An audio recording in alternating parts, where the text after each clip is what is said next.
Hasan Piker, socialist, communist, radical left influencer. Hasan Piker. Dirtbag left. Hasan Piker. Pro-terrorism, pro-Hamas. Hasan Piker. Hasan Piker. Hasan Piker. Going on this vulgar rant, mocking wounded war vet for losing his eye fighting for our freedom. Have you ever heard someone mention the Streisand effect and wondered what they were talking about? This phenomena is named after actress Barbara Streisand. Sometimes when you try to cover something up, you end up bringing more attention to it than if you had just let things be. The assemblyman will not denounce Hasan Piker, who said, America deserved 9/11, dude. The assemblyman just said in his response, Hasan Piker says America deserved 9/11. There you go. My friends, we have toppled a political dynasty. Now to the Michigan Senate race, where El Sayed is campaigning in Michigan. Appearing on stage at 2 Michigan campaign rallies. He's proactively campaigning alongside Piker. The man who says Hezbollah's flag is his favorite because it's dope. Why would you align yourself for raging anti-Semites? Who has defended Hamas terrorists. Calling them the lesser of two Israels compared to the government evils. Lesser of two. That's what I find a bridge too far. When I went up to my good friend Chat and said, hey, can you walk me through some more controversial statements of Hasan Piker, even ChatGPT went out of its way to soften the edges of Hasan and give me context. Thanks, but no thanks, ChatGPT. Hasan Piker is campaign poison. Placing yourself on the wrong side of a 90-10 issue is only going to make you look bad. It's going to be good for me. It's going to be good for the candidates that I work with. Turns out it was true. Abdul El Sayed at 27%. I'm going to fucking kill David with a gun. Literally. I'm sorry. Let's keep going. Let's keep going with it. Melak Heroes, everybody. Nice to meet you, Hasan. Welcome to the broadcast. Thank you for having me. Oh my gosh. What's going on, man? What's up, dude? Good to see you again. I know we enjoyed it, yeah. How you been? He's trying to get put out. Wow. What's going on, everybody? I hope everyone's having a fantastic evening, afternoon, pre-noon, no matter where you are in the world. I'm Hasan Piker, and this is the HasanAbi broadcast coming to you live from sunny California, Los Angeles, folks. We're live and alive, and I hope all the boys, girls, and MBs are having a fantastic one because today's a beautiful day. Today's a wonderful day. It looks kind of dark, and I know that's just how it is nowadays, okay? What is happening?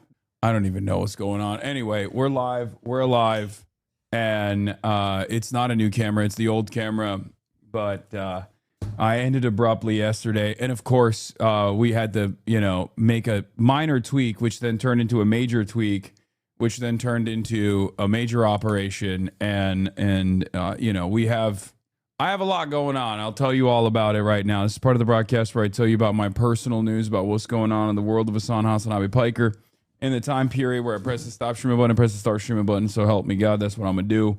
We're coming to you live, 75 degrees and sunny here in Los Angeles, California, on stolen Tongva land, folks.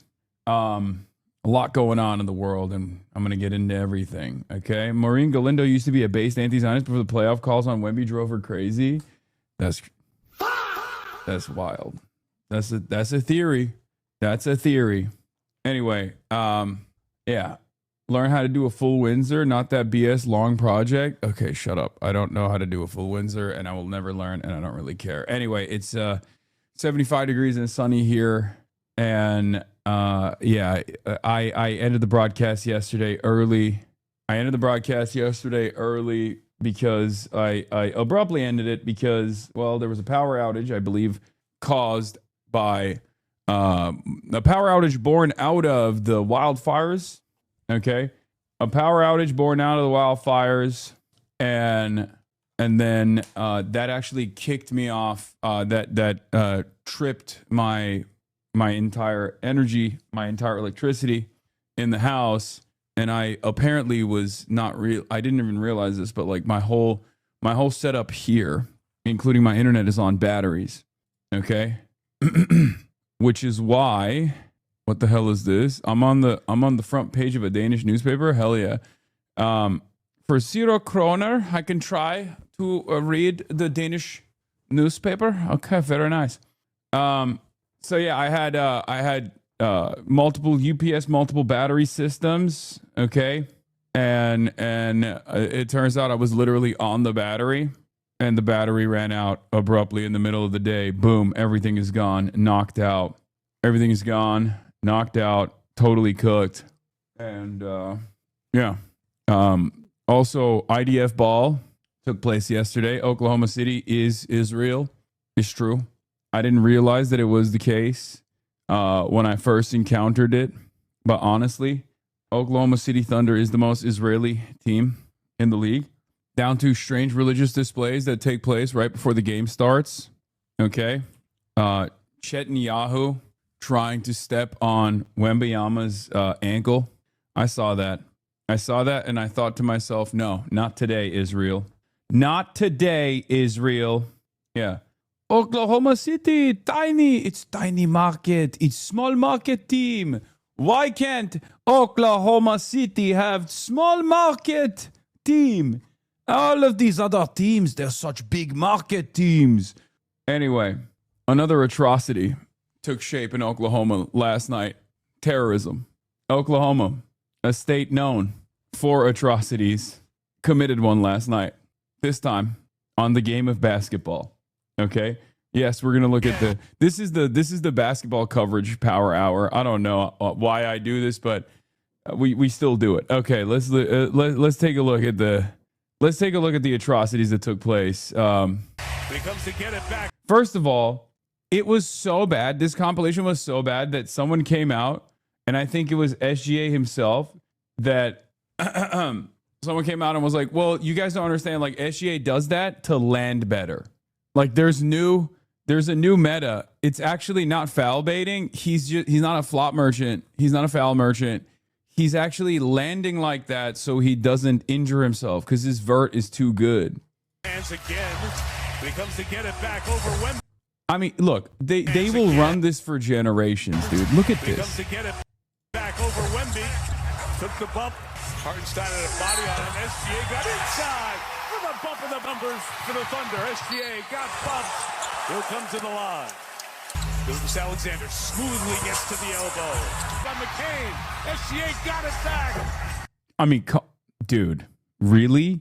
Like, let's run that back. I'm sorry. Let's run that back.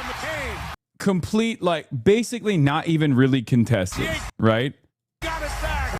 Like, how do you land like that? I don't understand. It's so strange. It's like, it literally, he turns into a Grand Theft Auto NPC ragdoll every time he shoots. Does he just like, is there something going on where just like, it just deactivates his like normal physical functions all of a sudden after every shot? How is that possible? Yeah, he said it got so bad that he had to lie. Okay, which is fine. Again, another Israel, the Israeli government style trait. Okay, lying.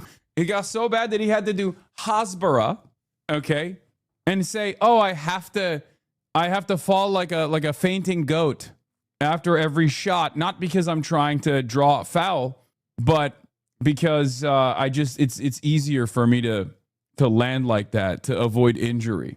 SGA got it back. Didn't get it. Game by Hartenstein at both ends. That's actually how you're trained to fall in figure skating, to avoid injuries. It's the safest way to draw a foul without worrying about getting injured yourself, Lamau. This is a little different than that, don't you think? To the floor. I was reading someone else's statement about Steph Curry. Anyway. Hold on, I gotta grab my coffee real quick. At 7. SGA gonna pull up again. Hands again. Becomes to get it back over Wemby. Took the bump. Hartenstein had a body on him. SGA got inside with a bump in the bumpers for the Thunder. SGA got bumped. He'll come to the line. Lucas Alexander smoothly gets to the elbow. By McCain. SGA got it back. Didn't get it. Game by Hartenstein at both ends of the floor. Lucas Alexander. The league is soft.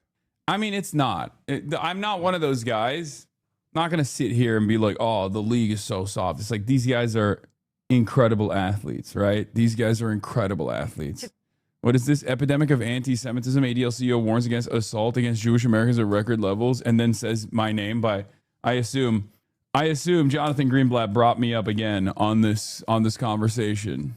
Like he's trying to see if he can slander me and defame me to like such an unbelievable degree that it just becomes a criminal prosecution, like first time in the history of the United States where we're experimenting with criminal libel. Like, is there, like, normally this is a civil proceeding, but prosecutors had to kick in because they were like, this level of slander has never existed in the history of slander. This is just shameless. What do you do there? I mean, what do you... Schartenstein literally pulling Castle's hair? Oh yeah, this is crazy too. Is that a tangle? That's unbelievable. Pulled his hair because he was still upset about this. Jen is not going to like this. I mean, look, do you denounce SGA? Yes, I do. I do denounce SGA. I do denounce what he's done to the game of basketball. Is he the next up? Is he like what Steph Curry did to basketball? He's doing the basketball. Everyone's just going to start learning how to flop. I mean, you have to pay the refs though. You just can't, like being a flop merchant, being a foul merchant like that requires expertise beyond finding the most delicate way to fall. Early here in the fourth. Oh my goodness. Is that a tangle or a pull? That's a pull. Okay. That's a pull. Early here. They're like Oklahoma City has a right to defend itself though. Maybe they actually are the Israel of basketball. Many people are saying this. Wembanyama inside. He had Joe. Now he's got more attention. Oof. Oh my God. Oh my Lord. Dude, look at that. God damn. Oh my goodness. Stephon Castle. He says, sit down. Refs are paid by Shea Pack. Shea Pack. Look, I love LeBron. You guys know this. Many people have said LeBron James is also a little bit of a flopper. Maybe a little bit. Okay, I don't think he is. I think he's an incredibly physical athlete, and he plays a very physical game of basketball, and people hate that, and they attack him for it. That's what my analysis is. Can't say that about SGA. Can't say that about SGA at all. That's all I'm saying. Y'all think LeBron is flopping? I mean, you got to have some choice words for SGA. I mean, he is reinvented flopping. All right. LeBron can't flop because they never call fouls for him, even legit fouls. Yeah. All right. So I watched Invincible. There's like one episode left on Invincible.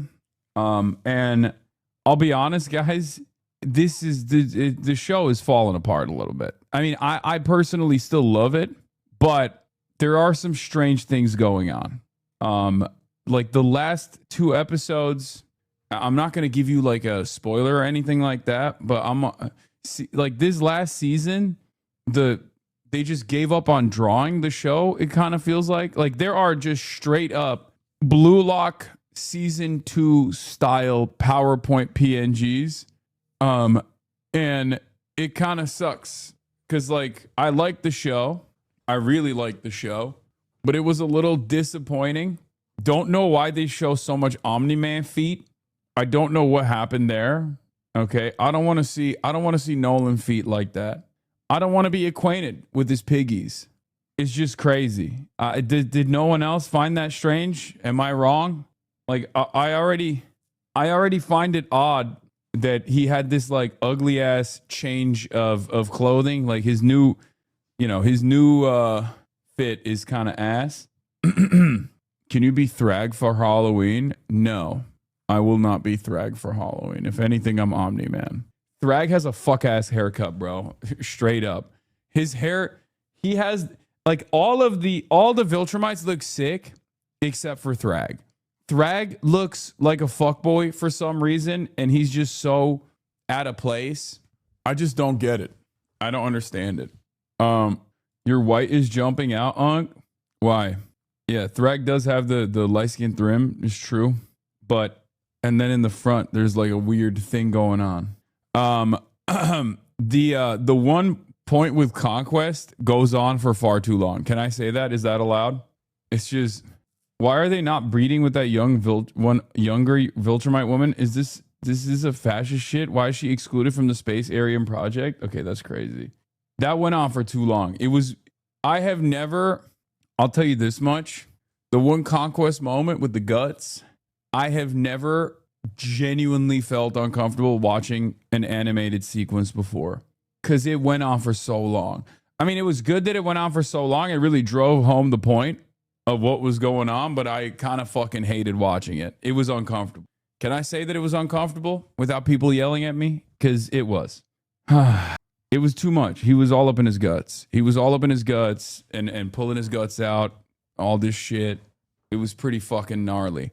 I'm having spaghetti right now. Yeah, that's what it looked like. It looked like spaghetti and meatballs. Other than that, remember what they took from you? Oh my God. I don't know why Auntie Piker thinks the buzz cut theory is like, he's just on this buzz cut shit. I am not doing the buzz cut ever again. He's biting your whole swag. I know. We're going to talk about that in a second. But yeah, other than that, I played a little bit of basketball. HasanAbi stream. Yeah, I know. He's trying to be like me. Little bro. Little bro just wants to be like me. It's fine. He wants to be like big bro. It's all good. But yeah, other than that, not really much going on in my life. You already know I'm a chud ass loser. And the reason why the room looks more blue is because we can't ever have a minor tweak around this operation without everything fucking falling apart. Okay? It's just like everything has to fucking fall apart. Lighting has to be off. You know, it is what it is. I'm blue for an amazing reason. I look more white than ever before. Ugh, what are you gonna do? I used to really like the other. I used to like that one camera angle with the one lighting, but it's cooked now forever. It's gone. Okay. And it will never come back again. It was in your dreams and you will never see it again for the rest of your life. So get excited. Anyway, yeah, that's all I got. Yeah, Zoran's gonna be on Twitch. We'll obviously watch that when he goes live to see. I'll give him some fucking pointers. Tell him he's ass. And will be a nuisance in his chat. Zoran comes on Twitch. DNC Autopsy, Israel Iran Drama, Trump, J6 Slush Fund, Moss Shooter Background, Epstein's Fury Day 83, U.S. indicts 94-year-old Castro to invade Cuba, USS Nimitz moves towards Cuba. Get in now. Zoran is going to give us a gaming stream before you? Okay, dude. Sure, bud. What if Zoran raids you? Yeah, that's not happening. You want to know why? Yeah. Zoran's going to raid me so we can have 17 million articles about how he is a terrorist anti-Semite for raiding me. New York Post. Is Zoran worse than Osama bin Laden for raiding Hasan Piker, who we know is worse than Osama bin Laden? Power rankings for the worst terrorists. Power rankings for the worst terrorists of all time. Osama bin Laden, number 10. Hasan Piker, number 1. Zoran Mamdani, number 2. I have my turn down for what in settings. Ready for Zoran King? Don't worry. Yeah. Fox will have a field day. Yeah. All right. So if Zoran needs a mod, can you refer me? Hamas Juice is ready to heed the call of duty. Yeah. Okay. Sure. By the way, turning 20 on Friday, bro. Okay. Good to know. Anyway. All right. Let's blast off. We're blasting off and we're getting into it. We're going live. Megaphonics, refer me. Bitch, you're not even a mod for this community. What makes you think I'm going to refer you to that community? That's crazy. Check Connor's logs, important stuff. Where is it? What did Connor say? The Macy's, thank you for the playlist. We can change that, by the way. Megaphonics, we are not making you a moderator in this community. You're out of your dang mind, dude. There's a delicate balance that we've struck in this community, and you would destroy it single-handedly. Can everyone please ask in Zoran's chat to play Fortnite with me? Can y'all ask Zoran to play Fortnite with me? I really need guests and subscriptions. Nice. You got it, Connor. Okay. Let's get started. Let's get it twisted. We got the DNC autopsy, which is classic case of Democratic Party failure. As expected, the Democratic Party did it again. You might be under the assumption you might be thinking that the Democrats were maybe somewhat competent. Maybe they were actually hiding the autopsy deliberately because the DNC autopsy was actually too damning. Okay. And then there was some Pot Save America coverage that came out a couple weeks ago that said, actually, it turns out it's dumber than you think. It's because Ken Martin asked his friend to do the autopsy and it fucking sucked. Like, it was, and I don't mean like it sucked as in it showed really scary information that the Democrats don't want to identify, but it was just like straight up incompetent. Like they weren't capable of putting together like a comprehensive autopsy that showed exactly where the failures were. And I thought to myself, there's no way it's that bad, right? And guess what? I was wrong. It is that bad. Yes, the autopsy came out. Ken Martin released it and basically said, guys, the reason why we didn't release the autopsy was because it was just really bad. And, you know, I don't think it was good enough to take out there. I don't think it was good enough for you to see it, but now you can see it. And also the guy who wrote it, my friend, he still is working for the DNC. That's literally what's going on. And CNN has published a copy of the report into why Democrats lost the 2024 presidential election, conducted at the request of the Democratic National Committee Chair Ken Martin. This version of the report, better known as the 2024 autopsy, was written by Democratic strategist Paul Rivera. The DNC withheld the report until presented with CNN's reporting about much of its contents. The copy published by CNN includes annotations of red that the DNC added to the version of Rivera's report. CNN has not modified the report and does not vouch for the accuracy of any statements within the report of DNC's annotations. And it's incredible. Here are some of the highlights, I guess. DNC Chairman Ken Martin released an incomplete and unedited version of the 2024 election autopsy. Number one, Trump's transgender-focused ad, Kamala is for they, them, is seen as highly effective and damaging. Harris did not shift position in response. Reports paint a dismal picture. Democrats have lost ground since Obama era due to stagflation, failure to invest in states and local parties, and inability to project strength and unity. Criticizes Biden White House for not adequately preparing / supporting Kamala Harris, e.g. no polling on her like Jill Biden, poor defense against border czar label, false overall Democratic effort for failing to effectively define or attack Trump, relying on assumptions his negatives were baked in. Harris campaign criticized for taking too much for granted, over-focusing on suburbs and college-educated voters, neglecting rural areas, and relying on not Trump after an affirmative messaging or clear self-definition. Now, I want you to understand something. If you recall, my assessment from the start was always that this was going to be the most conservative and dog shit autopsy. So the very fact that they didn't even release that was unbelievably damaging. But I will admit, I did not think that part of it was because they were just, they had done a half-cocked, half-baked, possibly AI-written autopsy that was going to be so bad that there were no lessons in it whatsoever, especially after I heard Ken Martin talk over and over again about the lessons that we could take from the fucking autopsy. Okay? Ken Martin has said that Rivera has been fired. Okay, that's cool. Martin announced to staff today in a call that Rivera is no longer working with the DNC. This is the first time they fired someone for doing a bad job, by the way, which is incredible when you think about it. Because the Democrats, Trump was right, first of all. They are the Democrats. I will say it. The Democrats is actually a correct assessment, it turns out. Maybe he still has a fastball. Maybe I was wrong. Okay? Maybe his fucking fastball is still there because they are the Democrats. I said, jobs where you get rewarded for failing to accomplish basic tasks. Streamers, cops, CEOs, the DNC. Okay? It is incredible. It is incredible how fucking bad this shit is. It's genuinely worse than you would expect. They should just give the party to us right now. Honestly, it's over. Just give it up. You don't want it. You are incapable of demonstrating basic competence.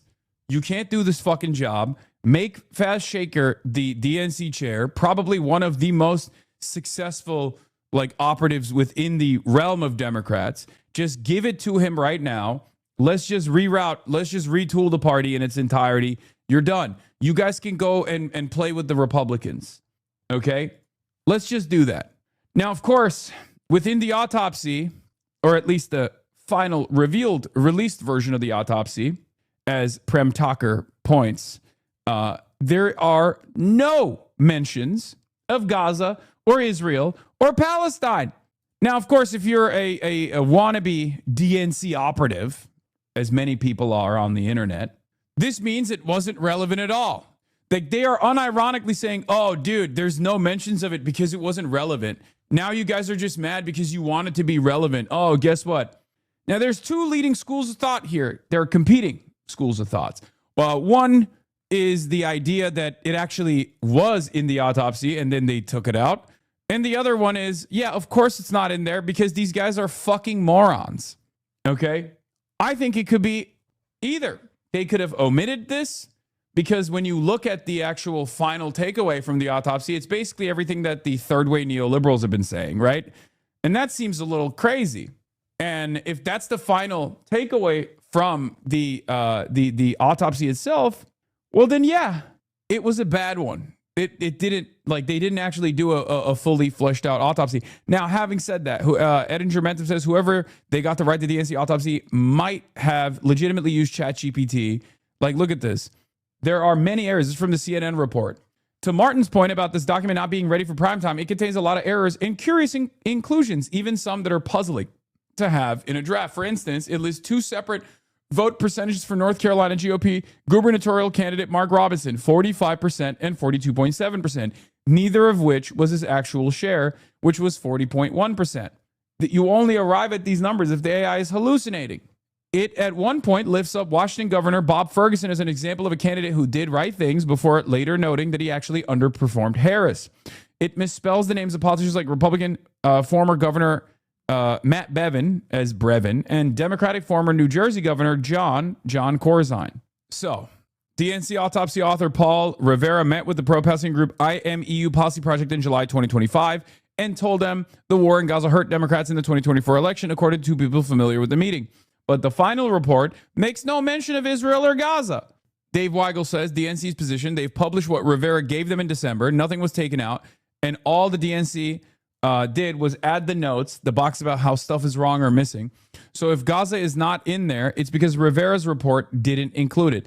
So either Rivera purposely did not look at Gaza or Palestine at all, okay, in the autopsy, either because someone directed him not to look at Palestine or Gaza or Israel at all, which is insane, right? Because you're supposed to cover every angle. Like, there is no, like, even if it's irrelevant, right? Which is the argument that, like, the pro-Israel, Israel firsters in the Democratic Party are going to try to say, oh, it's because it was irrelevant. Stupid. It was irrelevant. This confirms my priors.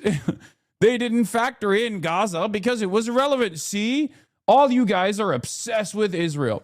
Like, that's what they're going to say, right? Except there were a million polls leading up to the election that showed that it was significant, right?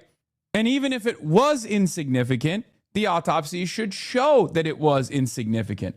The idea that a full spectrum coverage on what went wrong is not going to feature some of the things that were irrelevant and openly say that it was fucking irrelevant is insane, okay?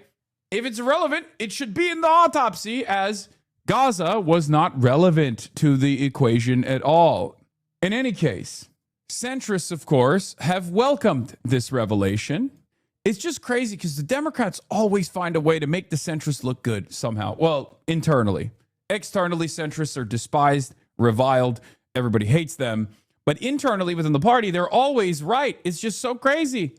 They always massage the numbers to figure out a way where the centrists' priors were always the correct one, you know? They just did not lean hard enough to the moderate pivot. They didn't lean hard enough to be moderates, it seems. Welcome Pack, which promotes centrist Democrats, says that the DNC autopsy is proof that the party needs to moderate. Why didn't I think of that? Oh my God. I'm a centrist. And of course, once again, the centrist DNC's autopsy that was absolutely dog shit and everybody hates it, right? Actually proves my previous point that you had to be more centrist. True communism has never been tried. True centrism has never been tried. Okay? True centrism has never been tried. We needed more Liz Cheney, not less. You guys are stupid. It only confirms your priors if you think Israel, Biden's age, inflation, and immigration had no impact on the election, which I don't think anyone believes. I think the most basic facts everyone agrees on is that inflation and age hurt Biden, but neither are mentioned in the report. People who are pointing to this report to mean anything have no idea what they're talking about. Yes, virtually every single factor that was unbelievably important are not mentioned in the report at all. Funny how that goes. How interesting. Yeah. Gaza is irrelevant to the equation. Biden's age is irrelevant to the equation. And inflation is irrelevant to the equation. Well, if that's what your argument is, then I guess there's nothing wrong with what the Democrats did, right? I mean, this is just a report that once again proves that Democrats did everything right and they still got indicted, you know? I did everything right and they indicted me. It turns out the Democrats did pretty much everything right, except they did not go far right enough. It turns out the only way that the Democrats could have done better, could have performed better, is if they pivoted to the center a little bit harder. It's really funny that centrist PACs like Welcome PAC are pointing to this as a spectacular victory when the DNC chair himself is like, this is dog shit. It's poo-poo. It's unbelievably embarrassing. I fired the guy who put it together. I hid it for 2 years out of shame. And I'm probably going to be fired from my position. And centrists are like, oh, this is perfect. This actually shows that we were right all along. Incredible. What is this? David Hogg made a good video on this. All right, I'm skipping it. All right. Let's take a look. Third Way also posted and deleted a meme about the autopsy as well. Third Way put out a statement claiming the long-awaited DNC autopsy proved their worldview correct, only deleted afterwards, pointed out that the document they claimed was proof of their analysis was riddled with basic factual errors and was woefully incomplete. Third Way President John Cowan on the DNC autopsy. No wonder the chronically online, highly educated, left-leaning team at the DNC wanted to bury this report. The autopsy draft released today validates the case we've been making post-2024 and are making again today as we gather over 150 Nevada Democrats to chart the party's future. Democrats must be able to win the middle anytime, anywhere, and they can do that only with a combative centrism that rejects identity politics, reclaims the vital center, and positions the party as fighters on the economic issues that matter most to voters. As the New York Times poll shows, even a majority of Democrats want the party to move center and not left, and this report echoes that sentiment. For Democrats who want to win, this report should be case closed. They had to delete it. They had to delete it because everyone was like, dog, this report sucks. What the fuck are you talking about? You're such a goddamn idiot. But again, it doesn't matter. Because you can be a fucking idiot as long as you're an idiot for rich people. As long as you're a propagandist for rich people, your position is usually going to be fine, right? Your station will not be your station will not be in jeopardy. Another example of this, of course, is Bari Weiss. Bari Weiss is an unbelievably incompetent brown noser, but because she's a brown noser for the right billionaires, her station is usually fine, right? I mean, now they're talking at CBS because of her unbelievable incompetence, that maybe they should switch her around a little bit, but she's always going to have a career, right? The other point that they're trying to hastily slap together is this notion that the New York Times Siena poll also confirms their priors. But it's something that a lot of people don't understand. Voters identify free healthcare and other left economic populist policies as moderate. That's the problem. These guys think when the average American says, let's move to the center, let's move the Democratic Party to the center, they actually mean stop talking about trans stuff all the time, which is what they think is going on, which is not going on, because the only reason why the Democrats are defined by that is, and this is literally absolutely a major fucking part, a major part of the Kamala Harris failure, right, is because they are defined by their enemy, okay? Democrats are defined by the Republicans because they don't get to dictate the terms of their own party. They don't get to dictate who they are. They don't get to show the Americans who they are with clear-cut, definable policies. That's why I always ask every candidate that I have to do the Zoran method. Give me 5 fucking policies that you want to be defined by, okay? Anyone that does not recognize that is either lying, being paid to lie, or is a fucking unbelievable dumbass. I'm sorry. It's very clear. You look at the way you look at like approvals for certain politicians like Zoran Mamdani, Bernie Sanders. These people are in the hard left or the hardest of left. Why do they have better approvals than, I don't know, Marie Gluesenkamp-Perez? Marie Gluesenkamp-Perez or Josh Gottheimer are the perfect Democrats, right? From the perspective of the Democratic Party, the problem solvers caucus, like those are the blue dog Democrats are supposed to be the best Democrats. If you were to look at fucking Twitter and get your notes off of like DNC consultants and also those who LARP as DNC consultants for free on election Twitter, Marie Gluesenkamp-Perez is the best fucking Democrat possible. She's the best, right? And so is Josh Gottheimer. So why are they not at the forefront? Why is Abigail Spanberger not one of the best Democrats out there? Why is her popularity not skyrocketing? Why is that the case? Perhaps because what consultants frame as centrism is not the same as what the average voter perceives as being closer to, a moderate politician. What voters look at in terms of moving to the center is free healthcare, free college education. Voters, American voters, by and large, consider those policies to be moderate policies. They think it's crazy that we don't have that. Okay? That's it. That's it. And I've been trying to fucking hammer this point across over and over again. No one in the United States of America thinks the most moderate politician is a politician that chooses to be center left to, I guess, quote unquote, far left only on social issues and totally right wing when it comes to economic issues. That's not a real person. That is probably the least popular type of politician you could arrive at. Okay? The most popular politician, on the other hand, is one that actually pushes a broad left-wing agenda when it comes to the economy and puts that at the forefront of their messaging, the forefront of their campaign, the forefront of their legislative agenda. Okay? All of the other stuff, whether you're socially progressive or socially moderate or socially reactionary, that stuff is secondary. What people care about is what you're going to do for them. Okay? That's it. And once again, as I've said over and over again, we do not have to compromise on trans issues at all. We do not have to compromise on trans issues at all, because if you just give people something to vote for rather than constantly vote against the Republicans, then you don't have to fucking talk about the trans shit at all. Then you look silly. Your opposition looks silly. If you're like, hey, I am going to improve your life. I'm going to improve your life. I'm going to fight to improve your life no matter what. That is my primary focus, is my primary purpose. That's all I want to do, is improve your motherfucking life. And here are the ways I'm going to do that. We're going to fix public transit in this country.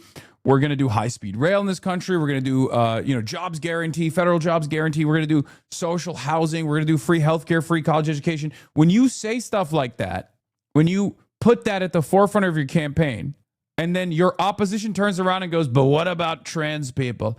What about trans people? You look fucking stupid. Your opposition looks unbelievably childish and stupid. It's that simple. Okay? I brought it up right here. Hold on. Where the fuck is it? I'm trying to find it right now. There was a Trump video that I quote retweeted, but I can't find it now. I thought I did, at least. I thought I had a comment on this where I was like, imagine. Oh yeah. I said, this is what your opposition looks like. I said, now imagine if the other side is offering Medicare for all, arms embargo and sanctions on Israel, a federal jobs guarantee, social housing projects, and high-speed rail, right? Like imagine one party is saying, we are the Medicare for all party. We're going to give you free healthcare. We're going to give you free college education. We're going to actually fix the housing market. We're going to just build social housing, and we're going to do good labor unionized government-backed jobs to build those fucking houses. Same with the railroads, all this shit. And then this is what the Republicans are focused on. I think he'll win. I think probably he'll win very substantially. And I think he'll go on to defeat a very defective candidate, a candidate that believes in 6 genders, and he takes hits at Jesus Christ, and he's wearing a mask 6 months ago. Whereas anybody wearing a mask 6 months ago doesn't get it. I mean, this is silly. The average American voter might be a little bit reactionary. The average American cultist might actually hear this and go, 6 genders, okay, that seems good for me, right?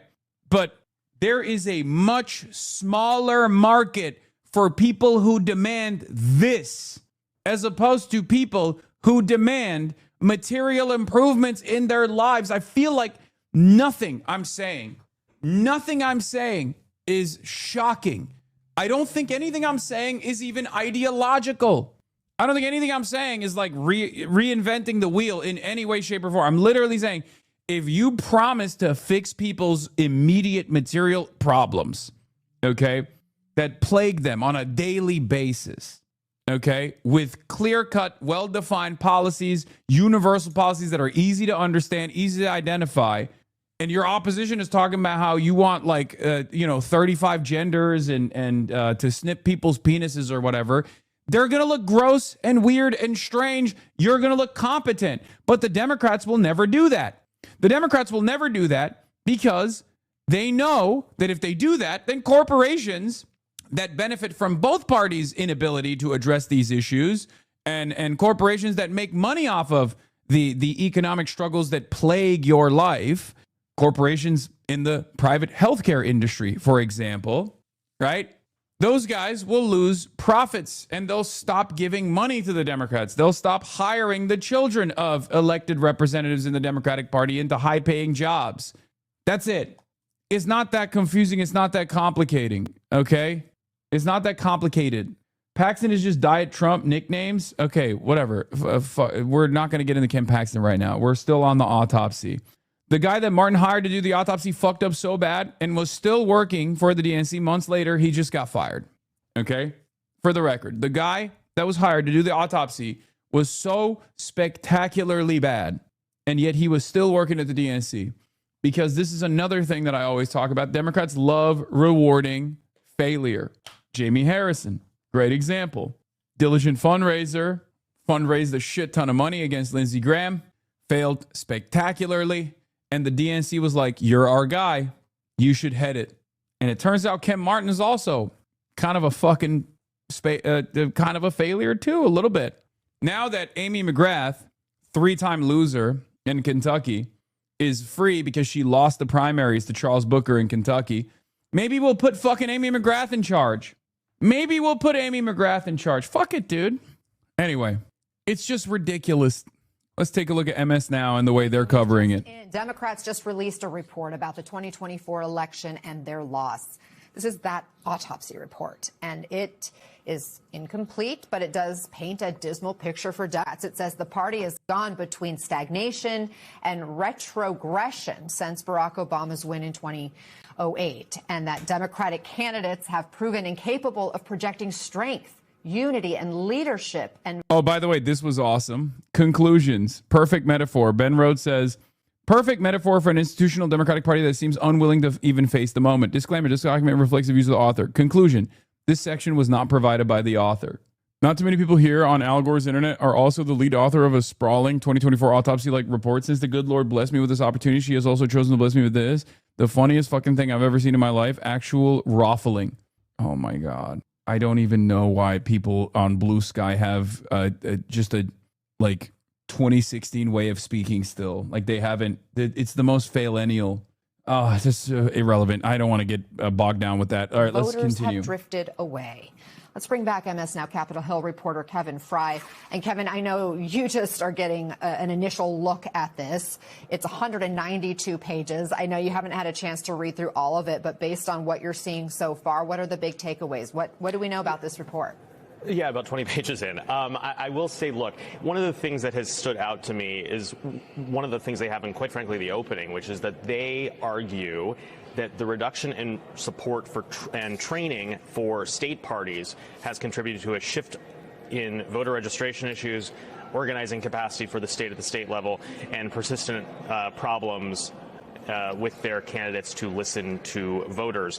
They also see this as being somewhat of a contradiction when it comes to what voters are backing policy-wise versus backing and supporting their candidates, saying, for instance, voters have backed through referendums in states issues, for example, dealing with health care, abortion rights, the list goes on, things that Democrats might actually typically win on, but at the same time their candidates aren't necessarily winning on those issues. They also say that regaining trust and confidence in the party where voters have an affirmative reason to support Democrats will take a comprehensive strategy and considerable effort over multiple cycles. So this is not some sort of short-term change they're seeing here, saying that Democrats need to do it right now because the future could become even more difficult to do so.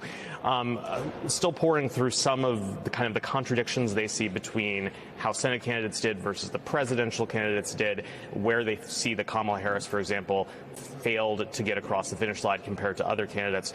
So a lot more to unpack here, but those are just within the first dozen or so pages, some of the initial takeaways about the kind of structural messaging and favorability issues that the party sees with just the voting public. What's up with the timing? Why are they releasing this now? That's a great question. One of the things that is notable about this is that the DNC's own chairman is basically coming out and No, I don't look good today. I'm not okay. I am pale because I wanted to move the camera just a little bit.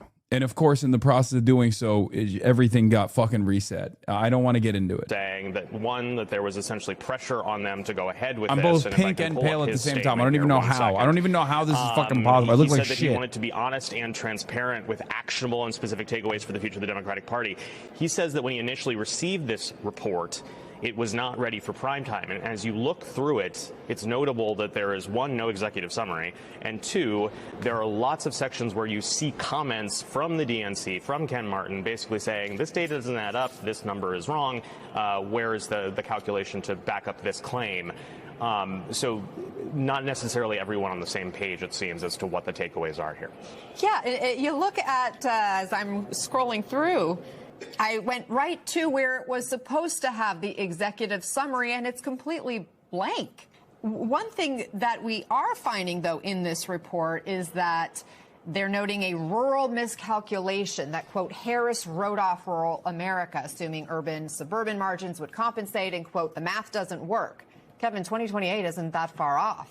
It's not, and 2026 is going to be a big test case for this. Can Democrats manage to make inroads there? Part of their messaging strategy and part of the takeaway, another takeaway that I saw in this, is that the Bidenomics messaging, quite frankly, was just not landing with voters. If anything, it was turning them off. And Democrats have leaned into affordability as part of their 2026 messaging, seemingly trying to rebut that. It does help, of course, that under the Trump administration, we have seen gas prices surge over the last several months because of the Iran war, other health care related price concerns, for example, that have given Democrats ammo in that vein. And so will that affordability message, will that make an appeal? How are you going to live in sunny California and not have a tan? Again, we're focusing on all the good stuff, but I will eventually. I've been going outside more. According to another source on the call, Martin didn't refuse to take questions. Nobody asked one. Wait, what? Ken Martin just held a call for all DNC members. According to a person on the call, Martin essentially just read his public statement on the autopsy and then refused to take any questions. Nobody asked for questions. Okay. Again, this is why. Look. This is why I say these guys are unfathomably weak. This yields opportunity. This presents an opportunity. I don't know if Dave Weigel is like making a joke or not here. He probably shouldn't be fucking joking about stuff like this, to be fair, because he's a reporter. But I will say this. This is why I keep repeating over and over again that this fucking party is dying. Okay? They're dying. But what the fuck? Oh my God. I am so annoyed. Oh my fucking God. It's just everything is so broken. How is this possible? Everything is so broken. I'm never letting anybody touch my fucking setup ever again. I swear to God. All right. Here, there you go. You got Kaya Cam as well. Time for a studio. This is a studio. We're in a studio. Anyways, I was saying, what am I doing? Can you make Kaya bigger? Kaya has a great tan unlike her father. Yeah, because she actually goes outside a lot more than I do. The brightness is too low. I know. Where was I? What was I talking about? Oh, yeah. What I was talking about is this. Okay. These guys, the Democratic Party is weak. The Democratic Party is unbelievably weak. And that's a good thing for us. Okay. If your goal is to make necessary changes in the United States of America, it's basically an opportunity. It's like you have a friend who's really into cars, okay? And he has an incredible car that you want. He's your best friend, but he can't drive it any longer. He had a freak accident, so he can't drive cars any longer. You could just take the car now, okay? You could just be like, hey, let me take this off of you real cheap. Do you see what I'm saying? I'll take this car off of you real cheap, okay? You give me a good deal on this. You got a DUI. Maybe I'll let you drive it every now and then in the parking lot, okay? Hasan Piker analogies, imagine a car. That's the way I see it. Law, I don't think the value of the car is affected. The value of the car is not affected, but there's no one driving it, no one capable of driving it. So it's just going to waste, sitting around, collecting dust in the garage, okay? That's what I see. I see opportunity. I feel like it's a waste not to use this opportunity, this moment. That goes beyond just the typical Democratic voting demographics. Will they be able to re-secure some of those voters? I think that's part of what Democratic leadership here on the Hill has been betting on, and that could serve as somewhat of a roadmap heading into 2024. At long last, the 2024 DNC we'll let you get back to reading this autopsy report from the DNC from 2024, and we know you'll bring us more highlights as you get them. They're so fucking bad. Like, it makes total sense why incompetent fascist Republicans keep winning in this goddamn country with objectively the most evil, like openly evil policies. Because it's not like the Republicans are running around being like, we have some really good ideas on how to fix this country. They are just open. They're open about it. They're like, no, we fucking hate you. We want to melt the poor. We want to kill a lot of immigrants in the process, or anyone and everyone that we have considered to be bad because they're brown, right? Like, we have all the worst ideas, and people still go, you know what, I'm going to vote for this guy. And if you're wondering why that's the case, if you're like, how is that possible? How are the Democrats still losing to this? Well, here you have it. It's because the party is unbelievably fucking incompetent. They don't want to win. They don't want to fucking win. They don't care about winning. They don't care about defeating the Republicans. It's that simple. They just want to sit around and fucking collect their money. That's it. All right, y'all, got some breaking news here for you. So the DNC has now officially released the autopsy of the 2024 race, and it gets into why they think they lost. Now, Ken Martin is the head of the DNC. He had basically been going around in interviews and gaslighting us as to why he's refusing to release the autopsy. Well, now that it is released, allow me... Yet you still work with them? You're a fucking idiot. You are the biggest idiot of all time. I cannot comprehend a bigger idiot. You might be dumber. As a matter of fact, you are dumber than fucking Ken Martin and the entirety of the Democratic Party, because they recognize what I'm trying to do and they're very worried about it. That's why they spend a good deal of their fucking time attacking me. You, on the other hand, don't understand what I'm trying to fucking do, and you just want to chirp from the sidelines. Okay? I'm not working with the fucking Democratic Party, you moron. Oh my God. Do I work for the DNC? Does it look like I work for the DNC to you? Are you that fucking stupid? How is this possible that, like, the dumbest people of all time, the dumbest people that work in such close proximity to power, at least are intelligent enough? What? Why did you respond to Salin, a Palestinian, in that tone? They're right. Wait, what? A Palestinian? How the fuck am I supposed to know what anyone's background? What the fuck are you guys talking about? What are we doing? We're doing identity politics now? What the fuck is this bait? I don't know who Salin is. What the fuck is going on? It's got to be bait, right? What is this? Is this the new meta? That I'm anti-Palestinian? Is that what you're doing? Is that what the new thing is? Holy crash out? Yes, dude. Yes. It is a fucking crash out. It is. You got it. If that was your goal, if that was what your goal was, you fucking you achieved it. Okay. Oh my God. Double perma. Who wants it? Who else wants it? It is bait. Every day you aren't on Fox and CNN is a day where chat sucks is simple. Oh my God. Chat is low-key the no job convention. Yes. Listen, we're not doing fucking unnecessary infighting right now. Okay? We're not doing that. It's not time for it. You're being insane. Okay? You're being insane with this shit. I think there is a new movement that has been brewing in the sidelines that has always been something that I'm aware of, but haven't really paid too much attention to. From the Larishites to the revolutionary communists, shepherded by Chairman Bob Avakian, there's always been what I like to call the schizo left. Okay? There's always been like a cult side of the left. People have yelled at me in the past about Black Hammer, for example, when I called them cranks and called them insane. At the time, there were a lot of people who were like, hold on, let's hear him out. You actually don't understand the revolutionary spirit captured by the Black Hammer organization, right?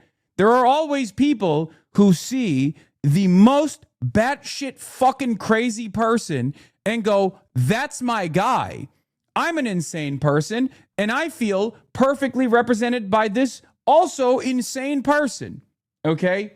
One of the things I often do is just push aside or try to actively not talk about people who are in the schizoid communoid left, okay? They are out there. They're not like a very large constituency. They're not necessarily a sizable constituency at all, but because they spend every waking moment on the internet and don't have a job, right? So all they do is fucking chirp. They have an outsized representation on websites like Twitter, and also sometimes this fucking community as well. It's very strange. I don't know why this movement is I do know why this movement is growing, because every variant in the United States of America, every ideological tendency in the United States of America has different schizo variants, because we are a very mentally unwell nation, okay? So it makes sense. I'd say at least 1/3 of chat will fall for a Mussolini speech. Oh, 100%. 100%. They'd be going, hold on, let's hear him out. They already do that. His name is Tucker Carlson, and there are people who fall for it every single time. In any case, the DNC is a horrible institution. It is an institution that has bred so much failure, okay? And there are a lot of people who are no longer falling for the bullshit that this liberal institution has presented. Self-identifying liberals who are demanding more, okay? Self-identifying liberals who want more from their party. This is an opportunity, okay? This is an opportunity to show them that there is a different type of politics, a different way of understanding the world, one that actually focuses on class, one that actually wants to improve their lives. But instead of using this as an opportunity to foment class consciousness amongst the masses, most of the people just want to fucking chirp in Twitch streams. They want to chirp on Twitter. They don't want to actually go out and talk to people. It's fucking frustrating. All they want to do is yell at the people who do that. All they want to do is yell at the DSA. It's always about criticizing the different methods of organizing that other people are using. It's never about doing the fucking work. And I don't understand where this comes from. Sometimes you just got to shut the fuck up and let other people cook, and you cook in the way that you want to cook. Okay? You do it. If it works, I'll work with you every single time. Okay? People get real mad when I say build the Vanguard King and I'll be there for you. And they get real upset. They're like, wow, this is so dismissive. No, man. My point, I'm being sincere when I say that. What makes you think if there was currently an active Marxist-Leninist Vanguard Party or an active, genuine, successful, impactful Vanguard out there, that I wouldn't work with them? It's very strange. If you just assume that the masses are gone and it's a foregone conclusion, build a Vanguard so you want to get in when the hard work of decades of organizing is done. Buddy, you're not doing it. That's my point, okay? You're not doing it. You're not doing it at all. All you're doing is this. This is what you're doing. We have a finite amount of time on this planet, okay? Lifespans are relatively short in the grand scheme of history. And if you're spending all of the productive hours that you have in the day chirping at a fucking Twitch streamer, then you're not doing it. Be more productive with your time. That's the whole point. You think trying to rage bait me so that I respond to you in a fucking angry way, and maybe it gets into like a Fox News clip machine, is somehow going to make you feel better, is somehow going to make you feel like you're moving in the right direction. I always ask myself, is this productive? Who is this message for? Who is this argument for? To say, I kind of understand why you didn't want to release it. Hey, bro, this thing's a mess, man. This thing is an absolute mess. So let me walk you through it. But right off the jump here, let me just say, 100% this was made with AI. Without a doubt, this was made with AI. It is an absolute joke. It is pathetic how off-base this is. All right, so right off the jump here, let me just say, some of the reasons that they give for why Kamala lost, they say Trump's they-them attack ads on Kamala were seen as highly effective. That's where Trump was saying, she only cares about trans people. Are you upset you were lied to about the anti-Zionists? You condemned. It's okay, HasanAbi, you were wrong and we forgive you. Banned. If you're talking about Maureen Galindo, if the peak of your anti-Zionist activism revolves around who actually pisses off like the pro-Israel crowd or Jews the most, you're not a serious person, okay? You're not a sincere person at all. I'm sorry, guys. This is what I'm talking about. Like, there are a lot of people who are just like now firmly within the ranks of the schizo left, where people are just like deeply unwell, okay? And I don't even want to talk about this issue any further than I already have, because it's deeply frustrating. Like, perhaps you should just reach out to her and have a conversation with her, if you love her so much, right, about what her worldview looks like, and maybe lead her back to some semblance of reality, rather than saying this is the peak of anti-Zionist activism in the country. A crystal mommy who keeps saying Jews control Hollywood. At that point, you might as well fucking talk about Nick Fuentes being the best at anti-Zionist advocacy. Okay? You're reactionary. You're unbelievably reactionary. Very frustrating to see. Whereas I care about you, the regular folks.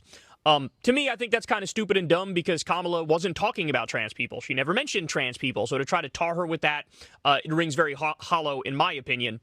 We also have the Biden team was criticized for failing to prepare Kamala properly.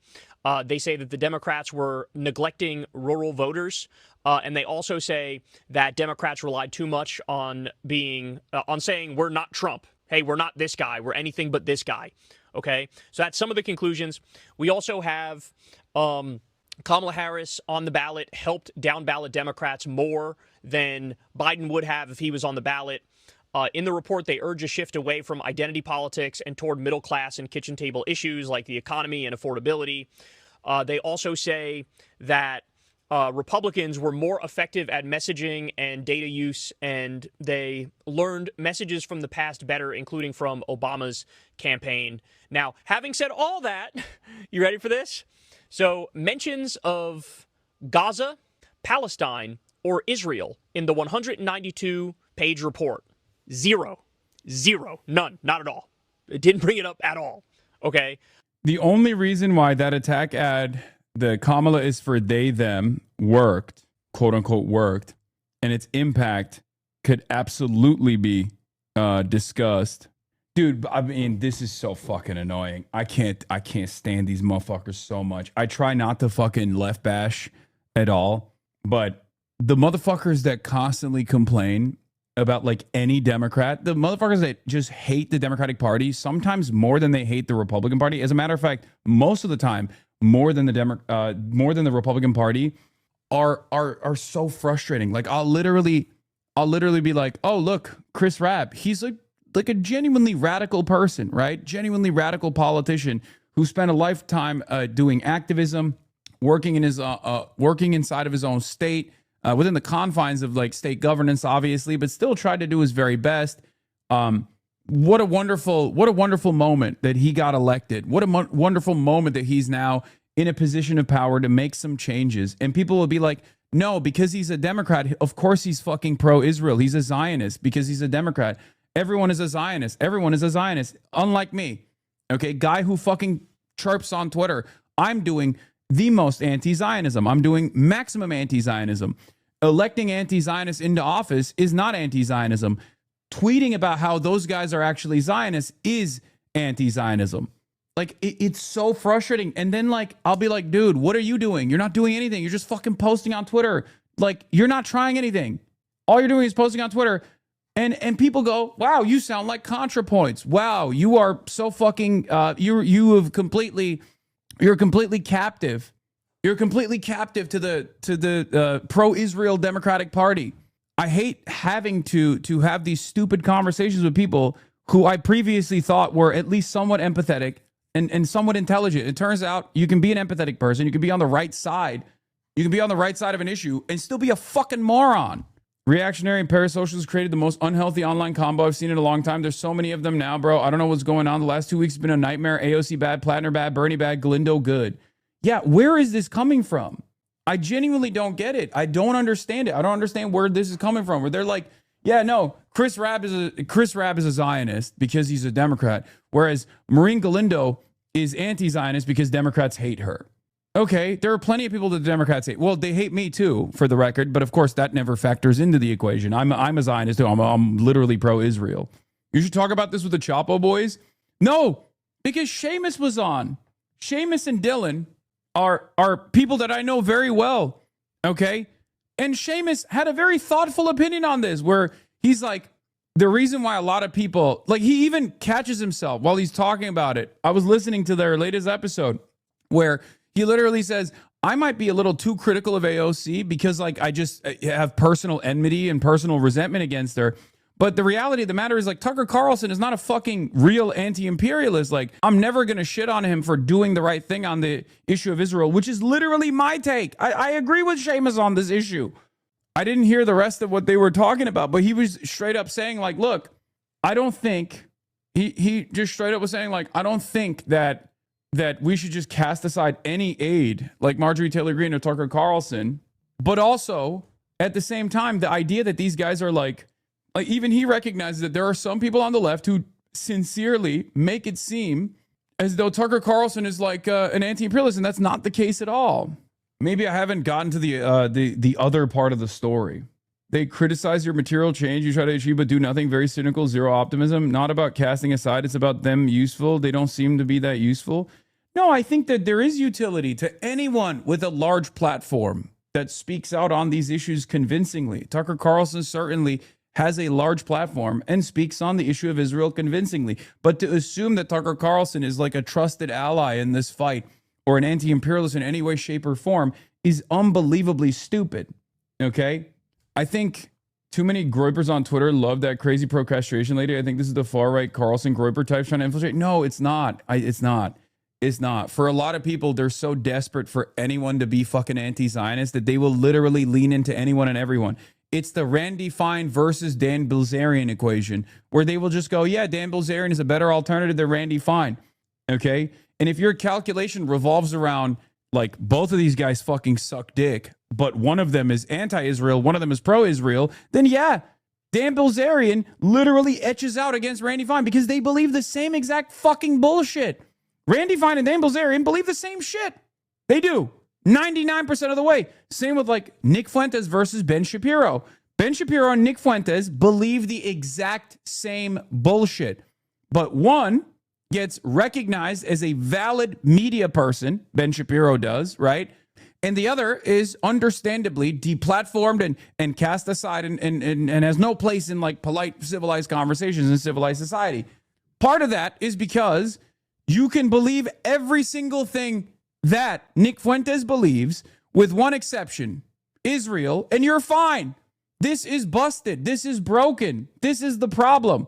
What I said about Maureen Galindo was, if you don't want someone to be a conspiratorial nut job that represents the anti-Zionist bracket on the Democratic Party primaries, then run better fucking Democrats. Your alternative can't be a pro-Israel cop that wants to fund ICE.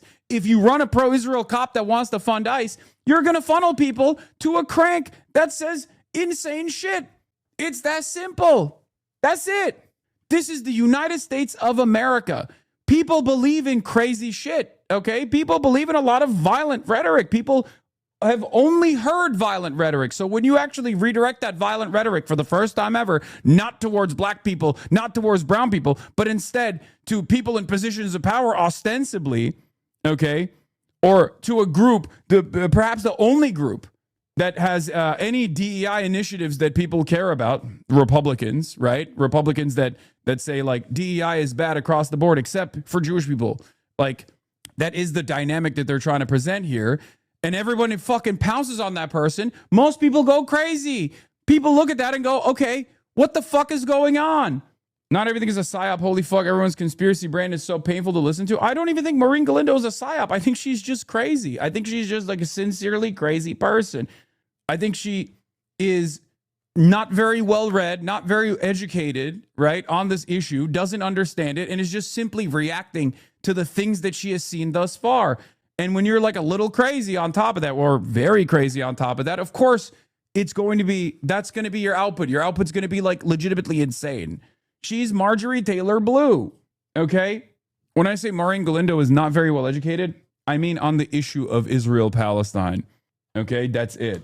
You can have someone be on the right side of an issue or even center their worldview around empathy, but then also be not have the solid fundamentals and then just come out with like, and have any sort of proclivity towards like believing in conspiracy theories and whatnot. That's what's going to happen. That's the average American now. That's the median voter. That's always been the median voter. A lot of people don't understand that. Ironically enough, I've always been anti-crank. Okay, this is why a lot of people have yelled at me over and over again for years. I was always anti-Tulsi Gabbard, for example, and people yelled at me all the fucking time for this. Okay, I love cranks. I love watching them from afar. I'm fascinated with the way that they operate, but I'm not going to ever fucking sincerely talk about being a fucking crank, like or how some kind of crank is a movement leader. Okay, I love watching Professor Jiang, but I'm not going to sit there and be like, what a brilliant, thoughtful person. She's an average Ohioan, but living in Texas. I mean, she's average San Antonio Texan, too. Galindo/Tucker exposed a reactionary tendency among leftists that just want their adversary to theoretically bleed by any means necessary. They insist on any kind of pragmatism, even if it's in the direction of socialism being weak and wrong. Yeah. I think there are more psyops and astroturfing campaigns online than we realize. I bet. Sure, maybe. Better to be crank agnostic because they're a good gateway into politics, to be perfectly honest. Opposing them too harshly makes their newly awakened fans who will fall away after a month or two when they see how dumb they are less open to you. I know. But I do think it's good. We have to push back on it a little bit. Why else would I push back on anti-Semitism, for example? I mean, most of the anti-Semites, with the exception of the Zionist Christians, right, evangelical Zionists, most of those anti-Semites, most anti-Semites in the United States of America are anti-Israel. So why do I not let that shit slide? Why do I not let it go? Anti-Semites, and maybe even some on the left, say, oh, it's because you want to be a mainstream media figure and you have to pay the piper. You are not allowed to be a mainstream media figure if you say the secretive truths, right? That's their suspicion. That's not the case. That's not the case at all, because I'm not a fucking reactionary tailist, okay? Because it is fundamentally flawed thinking, the assumption that there is an international organized Jewry or any group whatsoever is operating on in-group, out-group dynamics in a way where they cannot change their fucking perspective at all, that they're organized and that they're moving in one direction. That's not how this works. That's not how the world works. People have class interests. People operate on those class interests. People act on those class interests. That's it. Except for Oklahoma City Thunder fans. They do obviously participate in Hasbara. It's very clear. Let's continue with Kyle Kulinski. That is astonishing, especially given that we now have some data that has come out that shows it was a very big reason why Kamala wasn't able to juice the turnout among the base as much as she needed it. Okay, we already have polling data that indicates this was a huge, huge issue. Okay, more. In addition to flat-out factual inaccuracies that are in the report, and I'm going to give you some of those in just a little bit. But in addition to that, the report also doesn't discuss inflation, perceptions of Biden's age, and immigration. That's all left completely out of the report. Amazing, amazing. All right, now how do we know that this was written by AI? Well, let me give you this. Here's some of the errors it contains. To Ken Martin's point about this document not being ready for prime time, which is something he said, it contains lots of errors and curious inclusions, even some that are puzzling to have in a draft. For instance, it lists 2 separate vote percentages for North Carolina for the Republican gubernatorial candidate Mark Robinson. It says at one point he won 45% of the vote. At another point, it says he won 42.7% of the vote. Neither of those are correct. He won 40.1% of the vote. Okay? In one point, it lifts up the Washington governor, Bob Ferguson, as an example of a candidate who did the right things, before later noting that he actually underperformed Kamala Harris. So their example of like the ideal is somebody who performed worse than Kamala did. It also misspells the names of politicians, like the Republican former Kentucky governor, Matt Bevin. They put Brevin instead of Bevin. And the Democratic former New Jersey governor, John Corzine. It's spelled John incorrectly. I mean, this is, again, this is amateur hour. This is amateur hour here. One of the things from the report that was like a big takeaway is that, hey... Actually, dying, how the crux of this report is the fucking North Carolina governor's race. Like, fuck, of course, dude. Democrats should just run against a black Nazi obsessed with racist porn in every race. Why didn't they think of that before?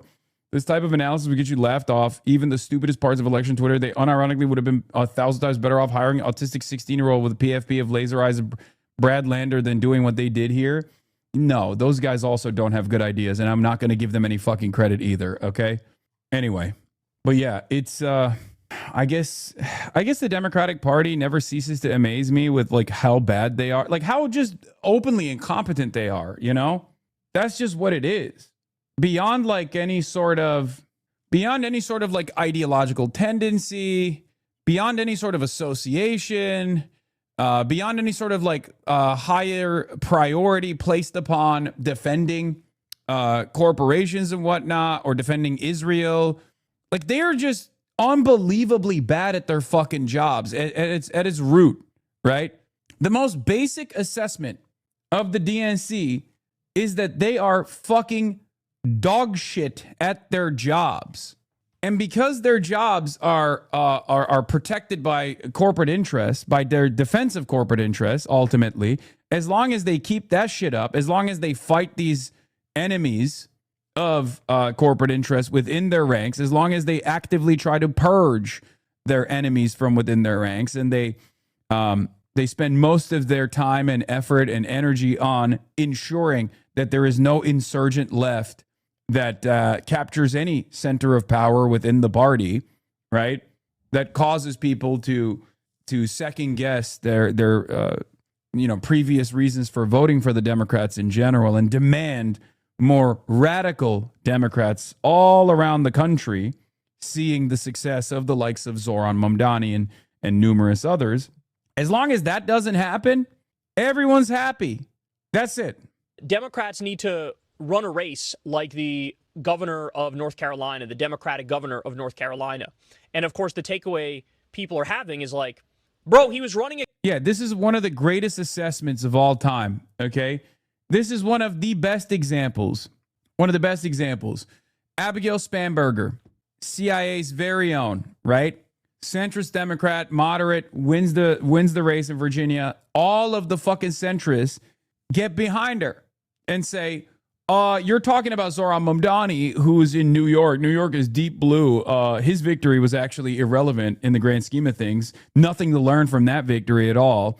Let's look at CIA's very own governor, right? In CIA's very own state, the state of Virginia. Okay, let's look at her fucking track record. Let's look at her approval so far. Carl Bayer did that. He looked at all the vetoes from Governor Abigail Spanberger over the last week, and they were even worse than you thought they were. Last Friday, she vetoed a bill that would have expanded and protected collective bargaining rights for state public sector workers. On Tuesday, she vetoed legislation that would have protected voters from illegitimate purges from voter rolls. Also on Tuesday, she vetoed 2 bills that would have provided an affirmative defense and strengthened protections for defendants afflicted with mental illness. Oh yeah, she also vetoed a law that would have established Virginia's first statute for allowing class action lawsuits. Also a veto on a law capping the use of private funds by election officials. And she vetoed a law that would have shielded universities from speech restrictions imposed by their boards similar to those pushed by Trump. On Wednesday, she vetoed a bill that would have outlawed ICE arrests at courthouses, polls, schools, and hospitals. That same day, she also vetoed a bill that would legalize the sale of marijuana in Virginia. Also on Wednesday, she vetoed legislation that would have lowered prescription drug prices in the state of Virginia. What the fuck are we doing? If you look at her as like the North Star, as how all Democrats should be all around the nation, you just want the Democratic Party to be the gay Republican Party. That's it. You want gay Republicans, and maybe not even too gay. Not in your face with all the gay shit either, right? Like, that's what you want. I don't think that's what the base wants. I don't think that's good. I don't think that's good politics, and I don't think that's good policy. It's fucking ridiculous. And I know she released statements as to why she had to veto all these fucking bills. I know. It's bullshit, okay? I heard especially the ICE one. Oh, well, if I didn't veto this ICE bill, then we would be putting security in a compromising position where ICE agents are going to go into those hospitals anyway. No, dumbass. When that bill goes through, that actually limits ICE's fucking movement because they don't want to be in this like weird friction with, local security in the hospital. So they don't go into the fucking hospitals. That's the whole point. I know it's super controversial to say this right now, but I really do completely agree with you. No, it's not controversial to say that. It's only controversial to say I completely agree. I know you're just joking, chatter. It's only controversial to say that if you're fucking insane, okay? And unfortunately, we do live in an insane country. And more people are becoming more and more insane by the day. Her fans are saying that she isn't against them. She just wants policy reworded, and she will agree because they're party apparatchiks, okay? They are the most loyal propagandists for centrist Democrats for some weird reason. I think it's unearned. I think this loyalty, this overzealous nature of like centrism fans is unearned, but they're just party defenders. That's it. They are regime pilled. Comparing Abigail Spanberger and Zoran Mamdani approximately half a year into their first term really demonstrates the stakes of the current battle for the future of the Democratic Party, says Aaron Regenberg, who writes for the New Republic. After their respective elections, a lot of third-way types argued that Zoran's win in New York City offered the Democratic Party few, if any, lessons, and the real attention should be on folks like Spanberger. Fast forward, and Zoran is reinvigorating municipal institutions and doing a whole spectrum of things to make people believe that democratic government can, in fact, make a positive impact in their lives. Compare that to Spanberger, who is vetoing laws to support collective bargaining, protect immigrants, and lower prescription drug prices. This really gets to the core divided between Dem factions right now, between those who think Trump and MAGA appeared out of nowhere, and so all we have to do is win one election against them, and those who understand that these forces arose out of a disillusionment with our democratic institutions, a belief that the system isn't working, so we need a strong man to blow it up, meaning that the only long-term solution that can avoid a repeat of this Biden wins in 2020 but Trump is back in 2024 loop is proving that democratic government can in fact work for regular people. This is at the heart of my fucking understanding of the problem as well. This is exactly what I kept repeatedly mentioning with the 2024 election. The idea that Democrats didn't learn the lesson of 2016, that they thought a return to normalcy is what people wanted. And then when normalcy came back, that people were going to be comfortable delivering normalcy a second term. That's not what was going on at all. The average person is fucking pissed off. They're pissed off because of inflation. They're pissed off at the institutions. They correctly identify that the current system is fundamentally flawed. But if one party is offering no alternatives to that whatsoever, and the other party is saying, we're going to break this system down and we're going to rebuild it in a way that suits your purposes, then yeah, they're going to go with, yeah, fuck the system party. The problem is the fuck the system party is very much a byproduct of the system itself. They're just using fuck the system and let's brick the establishment as a tool to galvanize the public, as a tool to basically win elections. And then they do break the system, but in a way that actually suits their purpose, in a way that is not disruptive to the pre-established hierarchy of capitalism, of capital, transcending above the needs of everybody else. In New York City, Zoran is doing the hard work of proving democratic and democratic, like, small d democratic and big D Democrat Party government can make a positive impact in people's lives. In Virginia, Spanberger, after running and winning on an affordability message, is doing favors for Big Pharma to stop legislation that could control prescription drug prices. i.e. resorting to the same failed playbook that makes voters think, oh, GOP or Democrat, these politicians are all the same.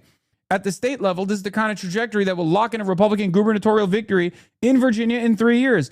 But the bigger picture, and as we think about the next presidential primary, this demonstrates that the question must be not just who can win in 2028, but also what will they do after winning to ensure we're not right back in the fascism loop a few years later. We've talked a lot about how economic populism is the best frame for winning upcoming elections, but we should keep in mind that just as importantly, it is a necessary governance strategy to lock those wins in for the long term.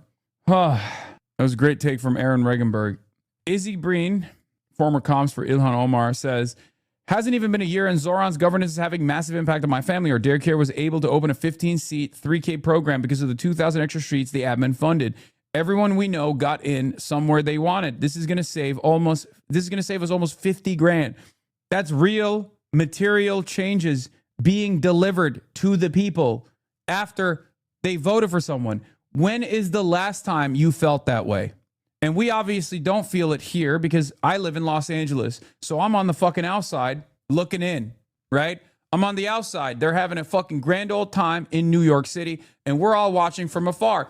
When is the last time you voted for a goddamn politician and that politician actually followed through on their fucking promises and that actually impacted your life in a positive way? When is the last time that's happened? When? So what is the expectation? That people have some semblance of fucking strange loyalty to this party that is actually never really even over-promising, but the things that they do under-promise, they don't even deliver. It's ridiculous. Against a Republican who was a black Nazi who was obsessed with racist porn.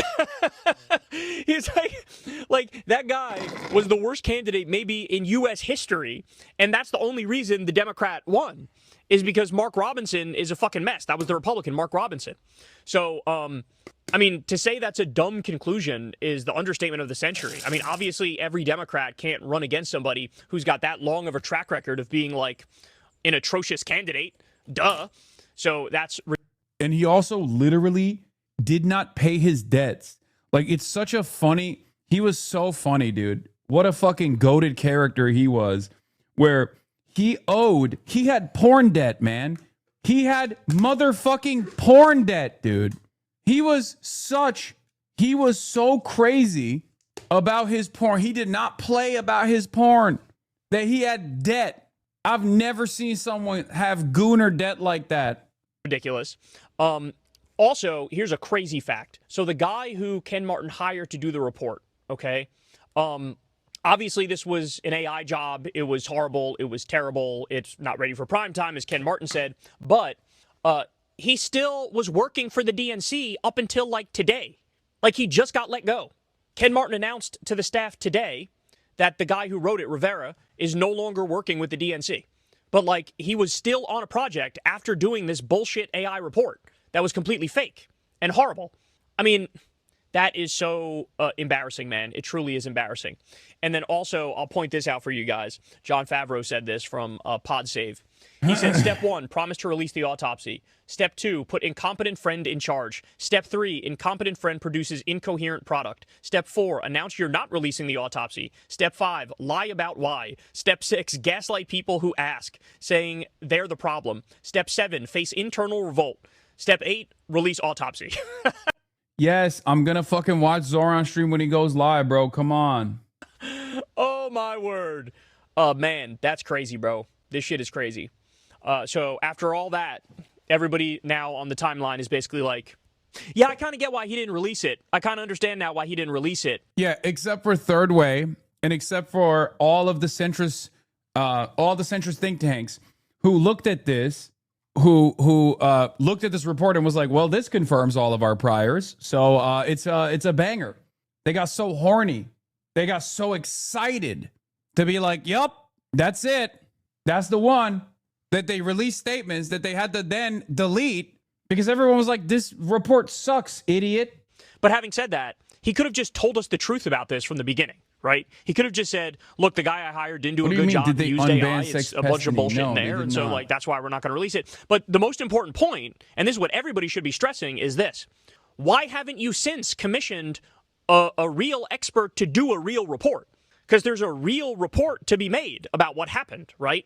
There's a real report that, for example, centers Gaza, centers Biden's failure on foreign policy, which led to a depressed base, which led to reduced turnout. They did. He doesn't know. They did. Twitch did. That's insane. But I mean, Twitch is in the fucking pooper anyway. So who gives a fuck? Whatever. Like, let's continue. there's a lot more to say about this. There's a lot to say about inflation. There's a lot to say about Biden's age. There's a lot to say. Twitch was like, we have to get this sex pest who's written manifestos on being able to say the N-word back on the platform, please. About doing the switch without actually having a process and, having, an open DNC where you could have actually had something at least relatively more democratic than what we had, where they picked Kamala. There's a lot of stuff to talk about here, right? And nobody's talking about those things. So he should have commissioned a new report, and he should have commissioned an actual expert to do their job right. And then we could be having a real discussion now about what actually went down. But instead, it's too perfect. It shows the incompetence of the people who work at the DNC. It also shows that they're liars who, covered their tracks every step of the way instead of just telling the truth here. And it shows this hellscape of AI that's taking over, where work is going to get more and more dreadful, and we stray further and further from the light of God. So crazy stuff here, man. But DNC Autopsy has been officially released. It's an absolute mess. Somebody was saying it appears like it's 192 pages. It appears like there's factual errors almost on every single page. Factual errors. And it's like, come on, man. It's humiliating. This is absolutely humiliating. So do a real report and do your job properly. But in reality, you got to clean house at the DNC. It should just be mass firings. There are a bunch of corporate hacks who run that thing. We need real lefties, especially now that the Democratic Tea Party is in full effect and you got left flank candidates who are winning all over the place. Bring in left flank candidates. Faz Shakir, the person who ran Bernie's campaign. Yes. He should absolutely be the head of the DNC. And he ran for it, and he almost won. But he should be the head of the DNC because he would never be this incompetent, and he would do a much better job. This is crazy. Bring in Faz Shakir, clean house, get rid of these people, and make the DNC something that actual Before we get to the New York primaries, what is this? Scoop. DHS Secretary Mark Ray Mullen told travel executives that he's serious about curbing international flights to U.S. and airports and cities with sanctuary policies which could force airlines to reroute and inflict economic pain. That's awesome. Faz or Ben Winkler? I mean, I would absolutely choose Faz over anybody else. I don't even know if he's down to do it. Yeah, this is also during the World Cup, which, by the way, from what I understand, people are also pulling out of the World Cup as well. That's also another incredible situation. Is Zoran live, or are you guys just fucking with me? I feel like locking in for the Zoran live stream.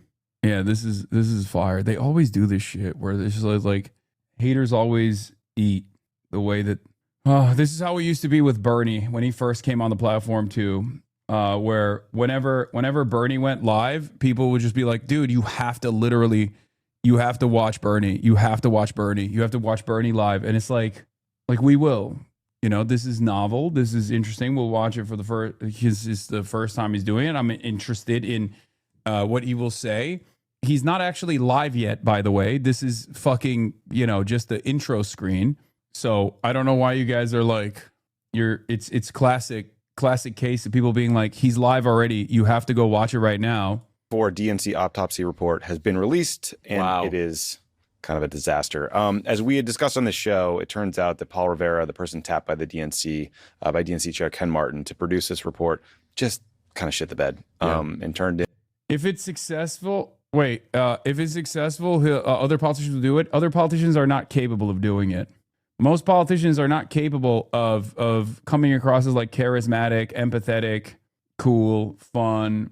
Why do you get triggered so fast, big bruh? Because of you, the chatters. He's already been surpassed by AI. Yes, he turned in this incomplete analysis. It's riddled with errors. It's not backed by source materials. It seemingly is written by AI in a lot of places.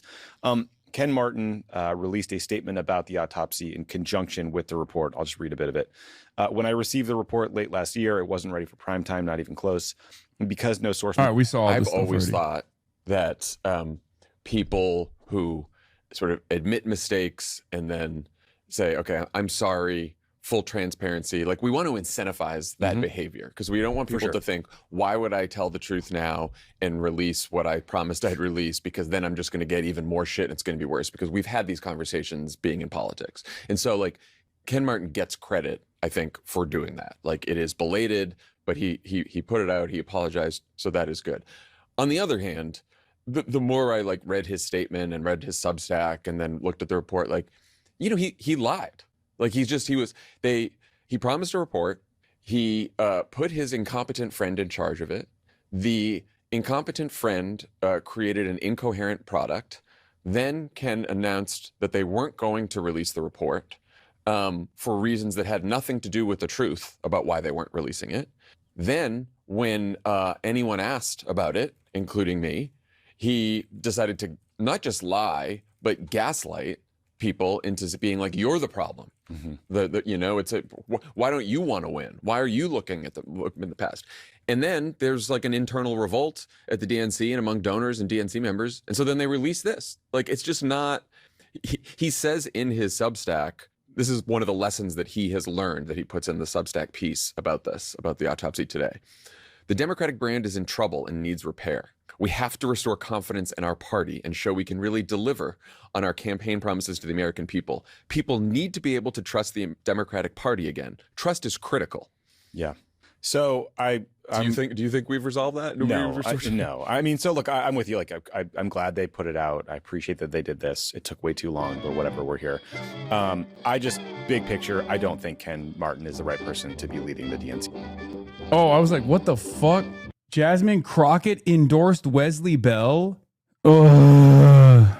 All right, we'll get to it when he goes fully live, okay? Right now. I feel bad saying that.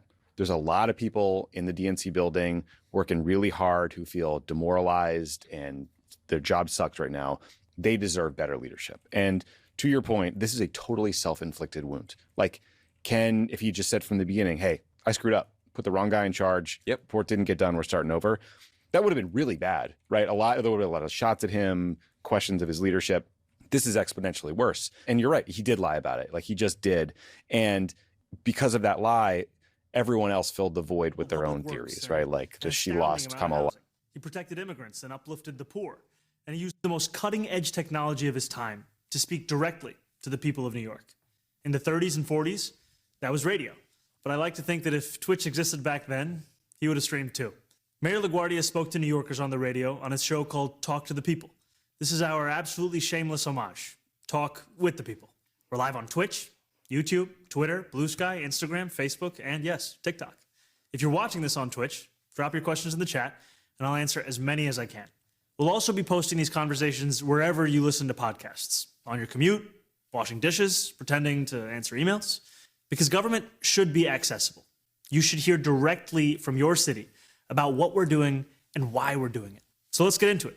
Here are a few things we did just this week.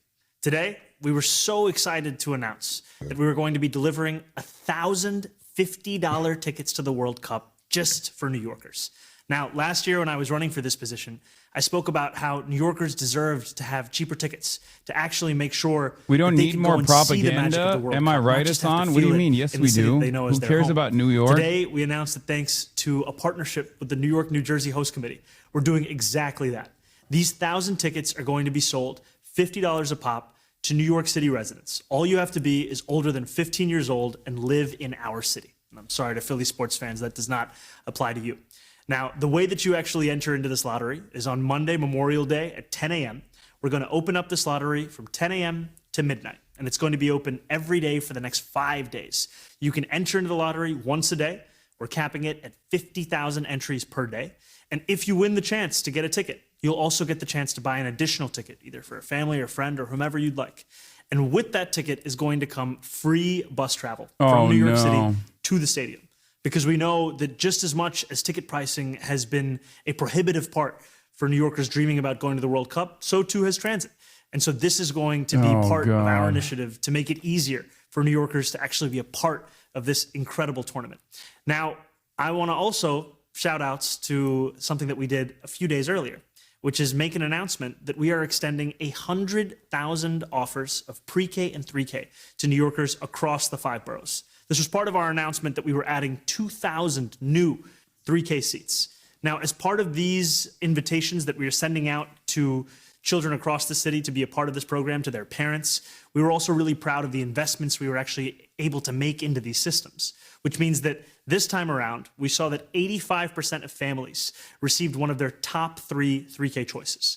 And what we saw is that the average commute for families, we cut that by 6 blocks.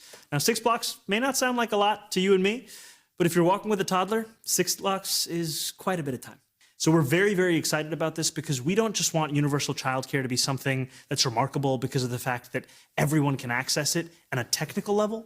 We also want it to be something that is easy for New Yorkers to be a part of, something that is in their own neighborhoods, something that they can look at and marvel at the quality of the instruction and say, this is a program that I want my 3-year-old, my 4-year-old, and this summer will start for the first time ever for your 2-year-olds as well with 2K. Now, the other thing that I wanted to flag for New Yorkers directly is that there are a number of New Yorkers who are at risk of losing their SNAP benefits. Now, this is going to start on June 1st due to new federal work requirements. In New York City, the group that is facing the highest risk of losing these SNAP benefits are 18 to 24-year-old men. So you are at highest risk if you are between the ages of 18 and 64 years of age, if you do not have or live with a child who is under the age of 14, and if you do not have a medical exemption from work. This is one of the reasons why we want to communicate directly to New Yorkers about the fact that here is a moment where your SNAP benefits may be at risk, and we're looking to make sure that we're doing everything we can to ensure that you can keep living in this city, that you can keep considering this city to actually be your home. Now, I've gone through a number of the things that we've been working through this week, and as you know, this is the first time that I've ever streamed or whatever it is that we would describe this as. So I wanted to make sure that we actually brought somebody on who was a little bit more fluent in the language of streaming and Twitch and everything else that comes with it. So please join me in welcoming New York City's very own Moose. Nani. How you doing, my man? Thank you for having me, man. Thank you for having me. Chat, what's up? So that's chat right there. You know what I mean? Chat. So when you're talking to them, you got to refer them as chat, not like ladies and gentlemen. All the politics stuff aside, you got to have that swag. So it's like chat, you know. So it's like, what's going on, chat? What's going on, chat? You know what I mean? So that's step one. Step two, okay. What's actually cool about you being a Twitch live streamer now is you can communicate with the people and talk to the people one-on-one, which I love. So it gives them that one-on-one connection with you. And we can answer the people's questions straight off the bat. Well, I actually got a question for you first. Okay. Talk to me. When was the first time that you streamed? Is that how you described it? Yeah, streamed. Streamed. Yeah, right. So streaming started to become popular, I would say about a year ago. Okay. So I started about 6 months ago. Okay. Is he a face person? So, no, honestly, I think he's a TikToker. Streaming is the new I think he streams as well sometimes, wave right but now. It's like going viral. So because it gives trying to use words that I understand. It gives people that feel like they have a genuine connection with you. Yeah. So that's why I love that you're doing it. How do you, when you're streaming, are you typically at home? Where are you? So people like that at-home connection, but you know what I think would be a good stream for you? Hit me. A day in a life with the mayor. So I think that should be the next one. Show the people how hectic your day is and stuff like that. You know what I mean? So we actually have some live questions from the people as we're streaming. So let's talk with the people. What do you think? Let's do it. Let's do it. Let's do it. So who we got? Prime Juice GF said, can you summarize the steps that you took to eliminate New York City's budget? Absolutely. I have no idea what that handle is, but I will absolutely you would have been better for this, that King. Question. Yeah. So this question, and it would have turned into a literal fucking nightmare because every Zionist institution would be up his ass. It would be, he would get yelled at endlessly. he inherited a $12 billion fiscal deficit. This is a generational fiscal deficit. The reason I describe it like that is because when you look at previous mayors and I what think they Squeaks inherited, would have been a better it was person nowhere near this level to do this and with. No what we were disrespect to looking this at guy, is but a choice to either try and balance this budget on the backs of working class New Yorkers who had nothing to do with this deficit, or to find a way to balance this budget by raising taxes on the wealthiest New Yorkers, as well as actually having a fairer deal with Albany. Now, what that means is Albany is the state capital of our state, and New York City is obviously one part of our state. And a lot of our funding comes through Albany. And under the previous governor, Andrew Cuomo, a lot of that funding was not actually a fair relationship. The city would bear more of the costs than the state would. There would be agreements about 50-50 cuts of the cost spendings that we'd be doing, and then Albany would be paying less and the city would be paying more. We're very lucky that under this governor, Kathy Hochul, we've developed a partnership where we actually have a lot more fairness in that relationship. And now on the taxation side, another thing that we did is with the governor's leadership, we introduced and are now passing a pied-à-terre tax. Oh, wow. Pied-à-terre, you gotta say that 3 times fast. Pied-à-terre. Pied-à-terre, which is a reference to non-resident New Yorkers who have a secondary property in New York City that is worth more than $5 million. So this is not affecting a typical New Yorker. You have to not live in the city, you have to own property in the city, and then that property's value has to be more than $5 million. That itself is gonna raise $500 million for New York City. Oh, God. So all of these ways of having a fair relationship with Albany, of increasing taxes on the very wealthiest, and of actually finding the savings and the efficiencies in city government that have for a long time just been tolerated because that's how things are. Those were the ways in which we actually got to a balanced budget. Albany was a critical partner in that. The governor was a critical partner in that. The Assembly Speaker, the Senate Majority Leader. Another critical partner was all of you, frankly, because you are the New Yorkers who were calling, you were knocking on doors, you were making your voices heard. Because in another time, when you inherit a deficit, people will say, just go to austerity, just start cutting. We don't want to cut services for New Yorkers. It's a tough enough city as it is. It's time to actually invest in the people. I love that. I love that. The chat is spamming right now, so I gotta ask you some more questions. I'm sorry. Hit me. Someone said, what would you say to a young New Yorker who feels like New York City is becoming impossible to build a life in? What would you say to that? First thing I would say is I hear you. It is the most expensive city in the United States of America. It is. You're not imagining the fact that it's difficult. You know, I was sitting with a number of young New Yorkers the other day, and they said something that really stuck with me. They said, there are fewer things worse in life than being young and broke in New York City. And it hit me because in that moment, what a young person feels like is they don't have a future here. That the only way they could afford to live here is maybe continuing to live with their parents for the rest of their lives. Maybe living in that basement for the rest of their lives. And that's not the city that we want to live in. We want to have a city where you can actually dream. No one of said that, funnily your life enough. Here beyond Yeah, the I life don't that think you're they're living saying right now. that in the So chat. obviously I'll be there's a lot honest of with hard you. work that is asked of I think anybody it's who's trying to mostly make it here, ASCII dick but we also spam. want to make it clear that if you work hard in the city, you can find a way in the city. That's why we're investing in childcare. That's why we're investing in housing. That's why we're investing in city-run grocery stores, because we want it to be that little bit easier. So when you're putting in 110%, you can look at city government and say, at least I don't think it's somebody's trying to do it. pre-recorded. I love that. Yeah, because honestly, I don't even live in the city. I live in Staten Island, and it's still expensive for me. But you know, I know it's. Okay, you know what I love? What? So you just said you don't live in the city. You live in Staten Island. It doesn't count as New York. No, but here's the thing: is like when you grow up in New York City, to me, the city is Manhattan. Exactly, it's just Manhattan. The city is Manhattan, and then everywhere else is everywhere else, right? You got Queens, you got Bronx, you got Brooklyn, you got Staten Island. So you grew up in Staten Island. I grew up in Staten Island, unfortunately. I love Staten Why, Island, unfortunately? Come on. It doesn't have that New York feeling. You know what I mean? When you come to the city, it's like hecticness and so much going on. That's why a lot of people love Staten Island, though. Yeah, They want that. I guess if I was older, I'd love it. Right now, I'm too young. So someone also said, can you play Minecraft? Okay. Do you play Minecraft? I gotta be honest. I have not played Minecraft. How do you play Minecraft? Honestly, Is I it a don't play computer Minecraft. game? Yeah, I think it's a computer Reminder game. what good moderation looks like? Yeah. Yeah, this is the ADL page for how good the AOC moderation team look like. But there's a different ADL page now, which is precisely the reason why their moderation doesn't look like that moderation. Anyway, yes, Zoran's going to play video games before me. What age group people play Minecraft? I think it's Like like, a kids? like Is it from like a- 4 all the way to like, it could be like 30 years old. You know what I mean? I think it's a generational That's a game. pretty incredible range. Okay, all right. Woody W said, Zahran, do you think Arsenal cheated their way to the Prem title? Okay, Woody W, I don't know how to kick you out of the stream, but I think you deserve to be kicked out of the stream. If anybody's listening that can do that, I think they should do that to Woody block W. Woody W. You should get Woody W out of here. Chat, you know what I'm talking about, if I'm using that right. Look, I'm proud to be an Arsenal fan. 22 years. Do you watch soccer? I'm more of a basketball guy, but I saw they just won. I saw they just won. Okay, I'll give it Think about it through the context of the Knicks. Okay. How long we've been waiting. Yeah. And every year we think it's our year. I think it's been since 2002 for you guys, right? It has been, I think we were 24. Sorry, it's been 22 years, so I think it was 2004. And you've been a fan since 22 years ago? I've been a fan since like 2000, 2001. My uncle put me on. The short answer is no, we did not cheat our way to this title. We deserved this title.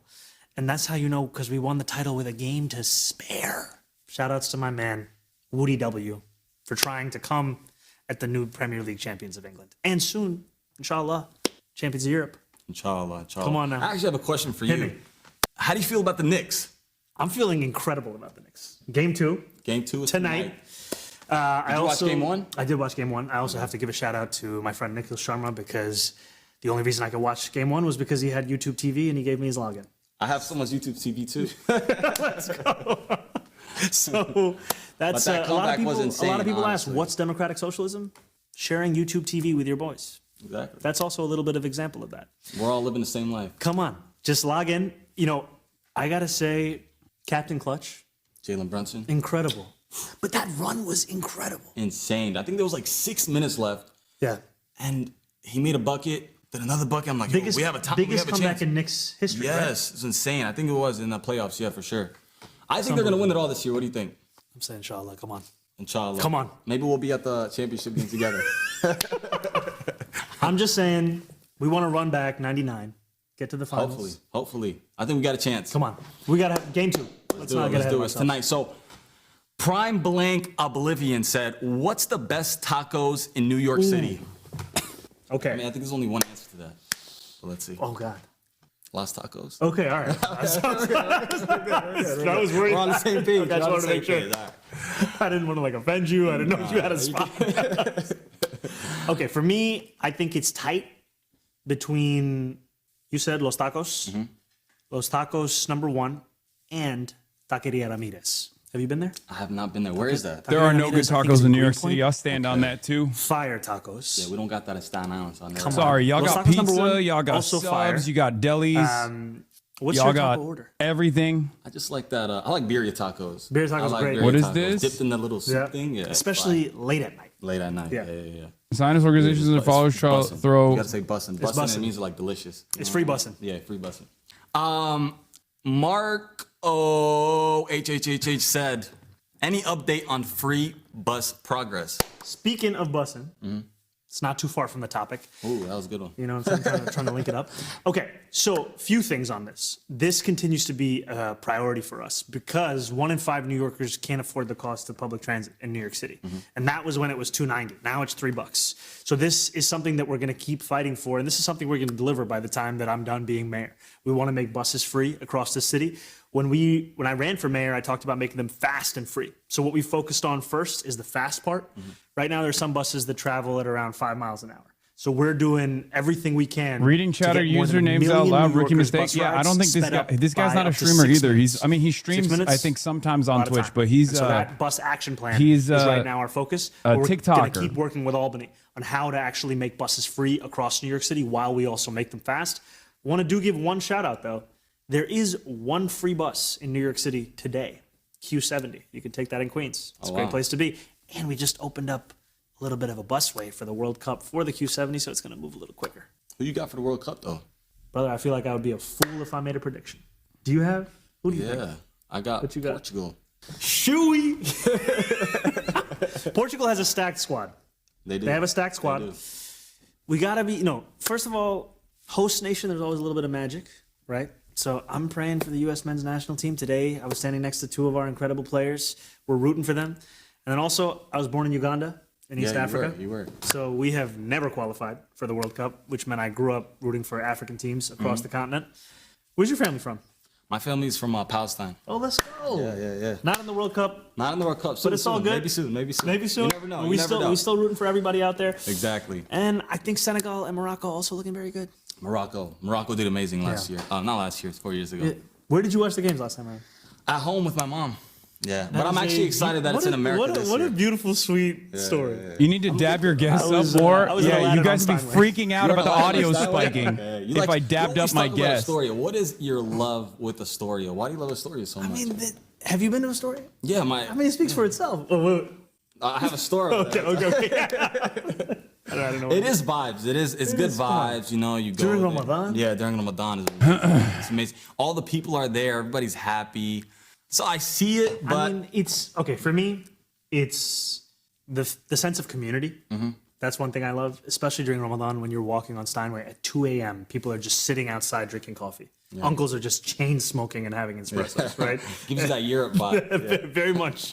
And then I think the other thing for me, the food is incredible. The food is amazing. I mean, I know you like the ziyara. Shout out to ziyara. Shout out to Lefa at ziyara. Although I love ziyara, but never order ziyara if you have to run to be somewhere.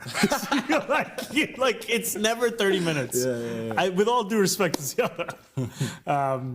Yes. I'm probably gonna get a phone call about that afterwards.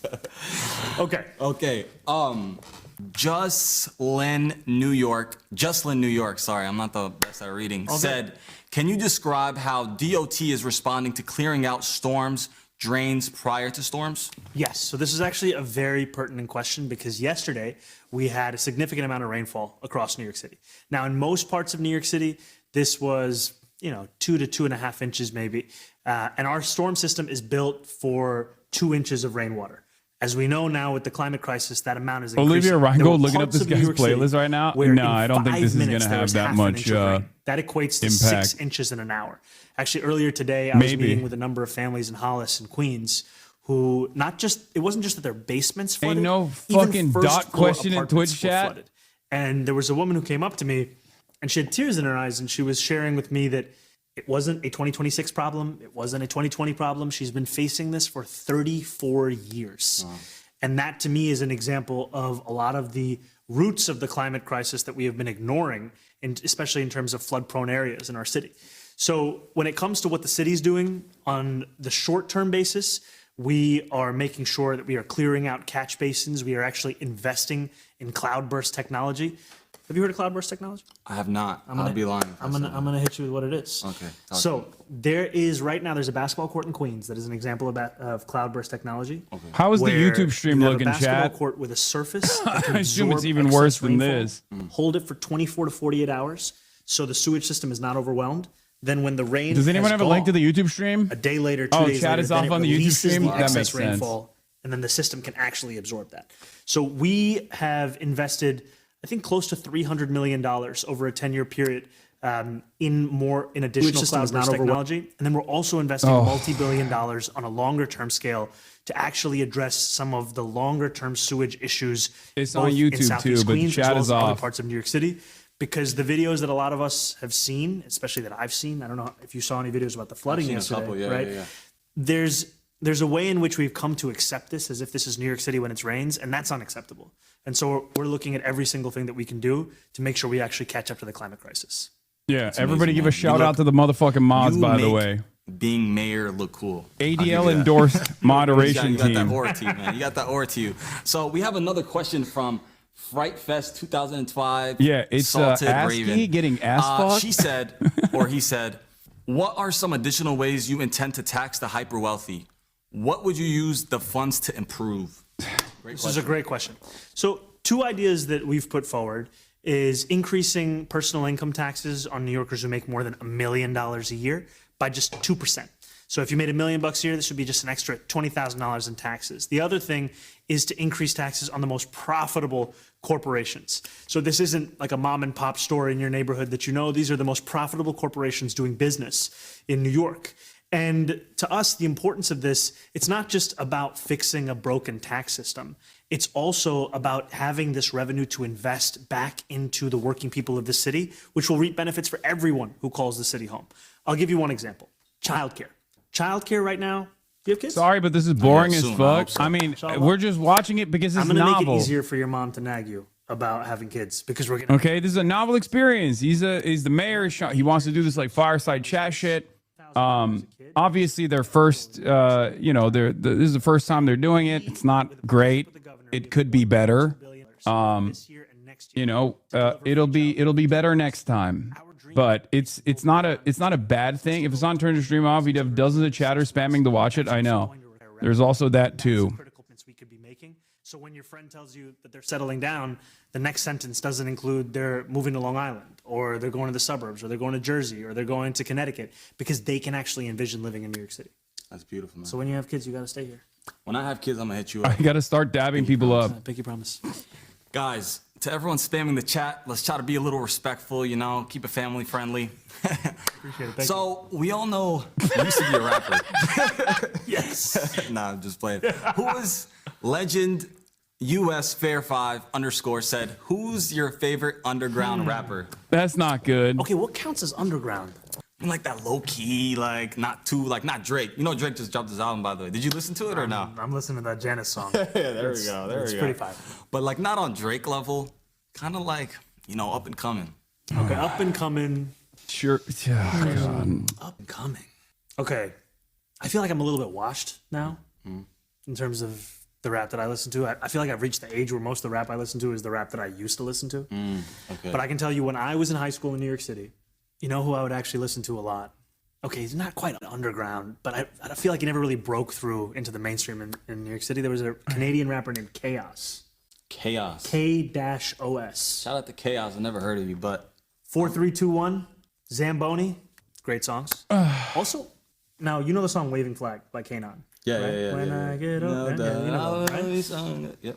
Kanon actually has a lot of other great songs. Okay. And I used to listen he to sang Kanon. that song "Waving Flag"? That was him. Oh, that was him. So he actually okay. has a bunch of great songs, and I actually went to a few of his concerts when I was in high school. Wow. At least you have a camera setting which is actually with plausible deniability to say where you beat red right now. I mean, it's not.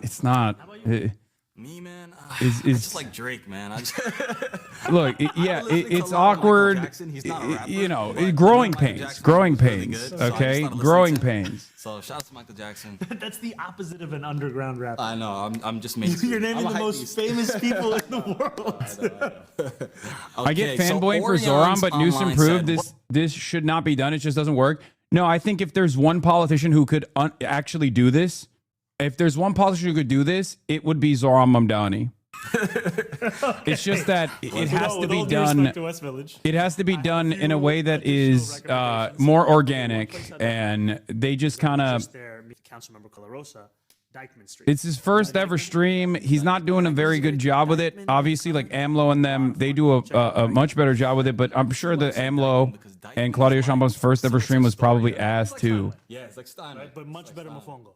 So go to Dyckman, get some Mofongo, go to Mamonas. It's a good time. I would also say Jackson Heights is a really lovely place to check out. Go to Diversity Plaza. There's a lot of different places you could eat. There's a place called Amdo Momo. You ever had momos? No, I haven't. But maybe you'll take me one day. Yeah, maybe one day. All right. Amdo Momo, $8 momos. 8 momos. Pretty great deal. It's a great lunch special. Actually, it's just they offer it all times of day. And then Bay Ridge. Gotta go to Bay Ridge. Gotta go to Rozdana and get some Arabic chicken shawarma. It's chopped up. It's incredible. So I see you like your Arabic food, you know what I mean? Arabic food is good. Yeah, I like that. I like that. Chat, give us some suggestions as well, you know? Where do you guys think we should go? Where do you guys think? What's your guys' favorite places in New York? For all of the tourists who are coming to New York City, we want to make sure that they're not just coming to Midtown and just going to the game. We want them to get around the entirety of the 5 boroughs. Yeah. So I want to hear from you guys. Where should they go on Staten Island? Oh God. Don't go to Staten Island. Come no, I'm on, joking. go to Staten Island. No, go to Staten Island. You go to the mall. Glorp for Mamdani. Give me parks. one restaurant. They got some nice parks. Restaurants. So I do have a lot of respect for the random chatters Go to Ayat. You ever been to Ayat? who are Ayat's at least trying. Ayat's really good. How do you see Some, the city exam Palestinian system cuisine. changing as a way to bolster the city's ability to solve problems and reduce reliance on consultants? Like, there are people who are genuinely trying to ask questions, dude. Soul food. So good. I'm gonna go there tonight. Yeah. I'm gonna go there tonight. I'm gonna check Gotta it go. out. But you gotta Okay. actually get a reservation now. Oh yeah? Okay. Gets I got the packed. mayor to call him. Just give him a call. Give him a call. Okay. KD80 said, where does the Big Kevin Durant fan. where does the compost go? Did I say that right? Yeah, compost. But you got to say it the way that they wrote it. Where does the compost go? Thank you, KD80 for your question. So to give you a sense, your compost goes to several facilities in the region. If we're talking about Staten Island compost facility, we got one right there. Some of it also goes to the Newtown Creek wastewater plant. Everybody should be composting though, because that's what we want you guys to do. It's too it is too highly produced. Sure. He should have unveiled this with like Okay. I think that's a yes. Okay. I mean, And there's last I got question. I'm so sad to wrap this up because it's been amazing to. It's been a great time. Go live with you, man. Honestly. Oh God, they need to stop dabbing up. Gamble 2088 said, Mayor Mamdani. These are incredible names. Do you know what that means? Is that a reference?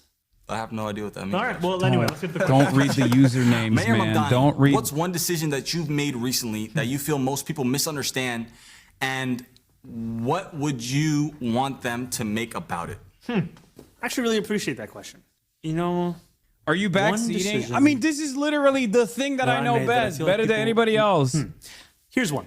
You know, when we faced this $12 billion fiscal deficit, we were able, through the use of reserves and How many savings, are we they? were How able to long start are they going to chipping do away this? at it. Like, are they going to keep And doing then this? in the middle of February, I had to come Do forward you guys and know? present the first version of our budget. They call it a preliminary budget. Can we And move in that on? version, 2K chatters I left. said that we Okay, had shut two the fuck up. paths It's almost of over. how we could get the Calm remaining down. deficit down to zero. I said there was a path of last resort, and I said that the reason it's last resort is it would mean raising property taxes. And then there was the path that we wanted to pursue, that we would spend every day looking to pursue, raising taxes on the wealthiest and having a fairer relationship with Albany. And I laid out these were the two options, and that in our budget, the only thing we could control was the last resort. But the option we were going to pursue was the higher taxes on the wealthiest, the fairer relationship with Albany. And for some people, when they heard that, they thought that that meant we actually wanted to pursue property taxes. And we spent every single day since then pursuing the other option. And we're proud that at the end of this process, we put forward a budget that didn't have to go to the last resort, that was actually able to raise taxes you on the get the wealthiest, to have a food? fair relationship with Albany, to find those savings, Thank find you. those efficiencies, and eliminate a $12 billion fiscal deficit. But that's one thing that I think sometimes gets lost in translation. But I appreciate that question because oftentimes in politics, things move so quickly that you're The not best way given for a much time politician to reflect. stream? And I think this is an opportunity for that. So I want to also say thank you for being here. Thank you for being a part of this. I don't think half the people watching the stream care about the production quality. No, it's just like it's too highly mayor's produced. first It ever comes stream. across as First ever stream. insincere. Glad to be a part of But it. even if this And, format I have a worked, question now. Hit me. How did you like your first Twitch stream? Honestly, this is actually quite fun. It's fun. It's fun. It's nice to not also do this alone. Yeah. Because it feels like sometimes if it's just No. me, it feels a little stilted. You know, I feel like actually I'm chatting with somebody. Yeah. I'm chatting with the chat Chatting with as the chat, well. talking with the people. Talking with the we don't say that. I mean, talking with the chat. Talking with the There chat. we go. We don't There say go. people. You're We don't say ladies and professional gentlemen. now. We say chat. Before we end it off, you gotta hit this. You gotta say W's in the chat. So like if they spam W's, that means you got aura. W's in the chat. W's in the chat. Why are we not saying chat? Chat comes from Drake. You know I love Drake. I should have seen this coming. All right. But hey, it was a pleasure. This was a Thank pleasure. you so much for having me. Thank you for being a part of this. Of course. To all of you, to the chat, thank you for being a part of this. We're going to come back and do this sometime soon, and we're really looking forward to it because we want to make sure that you don't have to go searching anywhere to find out what is city government doing, why are they doing it. We want to make it easy for you, and this is the best way to actually be right there in touch with you. And we want to thank Mayor LaGuardia for the inspiration. Thank you, guys. Yeah, they gotta stop clapping. Okay, that was all right. I think for the first time ever. I mean, obviously there's a lot of work that needs to be done, and you know, I'll give them help if they want it. But that was a little. I thought it was great. Y'all are just haters. I mean, there's definitely some room for improvement. We should have gotten them my moderation team look, when AOC and I did that Twitch stream with like Ilhan Omar and everybody else, there was a whole fucking onboarding process. Like we literally I put my Moz on her moderation team as well. And on top of that, there was like, you know, we talked about how to do it ahead of time. Delete the VOD, save your aura. Yeah. Like the ADL literally wrote a comprehensive report back in 2021 about how good the moderation team was. My moderation team was on AOC's side, and how this like incredibly fucking viral, event that we did on Twitch was so well put together in comparison to like other Hollywood celebrities like Jimmy Fallon, who didn't have any moderation whatsoever, and why that like looked crazy. Bro, you heard that he didn't have you on as a first brother? I don't know if you live in the real world, or at least in the world that I live in, but I wouldn't want to be on this first ever stream, because it would be all about the fact that Zohran Mamdani had a rabid anti-Semite or whatever the fuck as his first Twitch stream guest. It sucks, but the reality of the matter is we live in a very different world now where everything he does, he gets fucking yelled at. So we can't be doing shit like that. Also ironic because I literally did have him on his first ever Twitch stream. But they'll get better. They can just, they just need more moderation. That's it. All right, let's get back to the fucking DNC autopsy. Lost because of Gaza. He lost because, right? So that exacerbated problems within the party.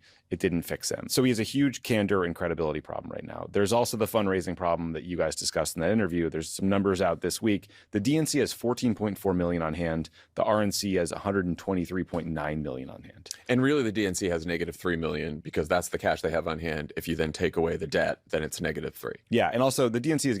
The problem is most people don't understand Twitch culture. They just don't get it. And it's understandable. This is a very insulated, super insular, small corner, very niche. Cope eating. Yes, I'm eating my lunch out of cope. Getting massively outraised by the DSCC and the DCCC. And I guess like this whole process just made me feel like this guy's not good at politics. Like this interview came about because Ben Rhodes, or maybe me, tweeted something about fundraising. So Ken reached out to you to criticize you and say, oh, I'm always happy to come on. And then like kind of, I guess was kind of like harsh to you guys at that party. And like actually walked up to me, like shook my hand and just kind of like silently mean mugged me and walked away. I remember being like, I'm drunk, but like not that drunk. And so like, and then in the interview though, like he just like, it wasn't just that he was gaslighting you. He was like taking shots at you and kind of like, look, we've been friends for 20 years. You're one of the least confrontational people I know, but every 2 or 3 years, every friend, you have a blowout fight. And there was a look on your face that happened about 3 minutes into that thing. And I was like, I've seen that face before. We know each other's looks very well when one of us is about to very well. No, this is going to go south. Because I'm not, you know me, I'm never looking to attack someone or embarrass someone. In fact, I probably err too much in the opposite direction. But when someone lies to you and you know they're lying, and then not just lies but accuses you of being the problem when you know that they're actually covering something, it's just it pisses you off. First it's condescending. Of all. But I will say this, because I'm sure some people might say, and I've seen some of this online too, which is like, too much on this autopsy, who the fuck cares? If this was just a Dude, what's crazy about this is there are some people on the internet that genuinely despise any sort of criticism that the DNC receives, and I don't know where they're coming from, but like people are so mad at the fucking Pod Johns for even calling into question Ken Martin. I saw someone be like, oh, these guys fucking don't do anything. Like they don't actually yell at anyone. They don't yell at any of the leftists when they should be just like screaming about anti-Semitism at people like myself. And instead they just like fucking yell at Ken Martin. It's like, dude, if it's team sports, you want your team to get better, okay? It's not team sports. It's obviously much more important than team sports. But like, even if it is team sports, you have to fucking, you have to review the tape. You have to fucking review the goddamn tape to make sure you don't make the same mistakes. You lost. One-off mistake by Ken Martin, and that was it. And it's a pretty big mistake. That would be one thing. From everyone we've talked to inside the DNC, outside the DNC, DNC members, fundraisers, donors, all these people, this is indicative of a larger problem with how Ken has operated, which is that he is defensive, insular, is not transparent about a lot of things, does not have good communication with other people in the party. He's got his crew of people that he brought in there, and he talks to them and doesn't talk to a lot of other people. And I think that the credibility problem, yes, the autopsy is the most glaring example of it, but it goes beyond that. You mentioned the fundraising thing. And look, this is not a Democratic Party writ large problem. If you look at the April fundraising reports, and this has been true for the whole last year, NRCC barely outraises the DCCC, NRSC barely outraises the DSCC, and then the difference between the RNC and the DNC is just massive. Yeah. Massive. So it's not the other party committees that are the problem, because if it was a wider Democratic Party problem, we'd see that in the DS and the DCCC. And I think I don't have the numbers in front of you, but I think the DS did like 2x what the DNC did, and the DCCC maybe did 3 or 4x, right? So they're raising a lot of money over there. Yeah, and look, I'm not I'm not being critical because this person was kind of like prickly and rude to my friend. Like, who gives a shit? Fine, Be prickly whatever. and rude to us. Yeah. Right? It made it a more interesting interview. Fine. But I think it's indicative of just like a political problem, which is like the fundraising is bad in part because Ken Martin took a bunch of shots at some of our biggest donors in the campaign against Ben Wickler, and then seemingly just refused to make amends for months and still hasn't. And so, like, look, we can muddle through these problems now, but the trust deficit, the political challenge here, the rubber meets the road when he has to set up a presidential primary process and balance a bunch of interests and keep people in line. And we just cannot end up in a place as a party where there's like a half dozen splinter groups setting up their own unsanctioned debates and no one is reining them in. It's just a disaster. And like, by the way, another option could have been saying in part what he said to you in the interview, which is like, hey, guys, we lost because Joe Biden is old and then inflation made people mad. We're not doing an autopsy. There's no silver bullet here. We all know we fucked up. Oh, okay. That could have avoided the political problem. I think it's valuable. Like, there have been other people sort of, have released their thoughts on what went wrong and things we screwed up. And there's like kind of useful tactical points in there and things you learn. But again, it's just like the mishandling is like. Lib Bizzle, everything the Pop Bros are saying is absolutely true. I know it from experience with Martin directly. It's also crazy people are criticizing him for doing this. I've called Ken Martin and the party out to his face, and he can't take a punch on any level. When done politely, he loses it. All ego. I just don't have any confidence that whoever replaces Ken Martin is going to be competent either. That's the other problem here. I don't think that they're going to, like, yeah, I think Ken Martin is clearly incompetent to a degree where it's hurting the party. It's very clear. But I don't think anyone who replaces him is going to be good either. This is not just like a structural problem within the DNC. This is just like the holistic problem with the Democrats. They're predisposed with business as usual politics. That's also lined their pockets up. It's their entire fucking worldview. They love seniority. It's a major issue at every level. Not only are they incompetent, though, they're also fucking, not very good at, they're also somewhat corrupt, or rather ideologically predisposed. It's not confidence inspiring. It's also, there's a pattern among the establishment of the Democratic Party for the last several years where when the online grassroots noise gets really loud, the response is, these people don't know what they're talking about. They're just, crazy lefties or libs or whiny people online, and we know best because we have the right information and we do this for a living, and so fuck you people, right? In no uncertain terms. And like, I understand the frustration being on the inside when people are chirping at you from the outside. We've been there, right?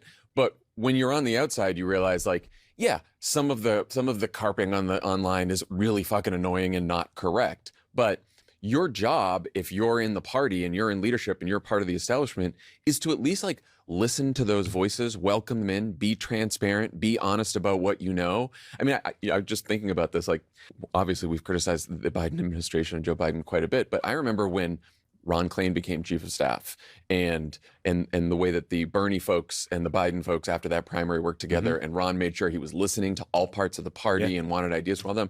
And I think it was like a good way of handling it. Like, obviously, things got worse later on, but I just think that the model of a successful party has to be like, yes, keeping people who are like, yes, pushing back on people who are criticizing you unfairly, but at least listening to voices and trusting people with the information that you have. Yeah, one thing. So much like the DNC, we are trying to build an independent, progressive, grassroots media company.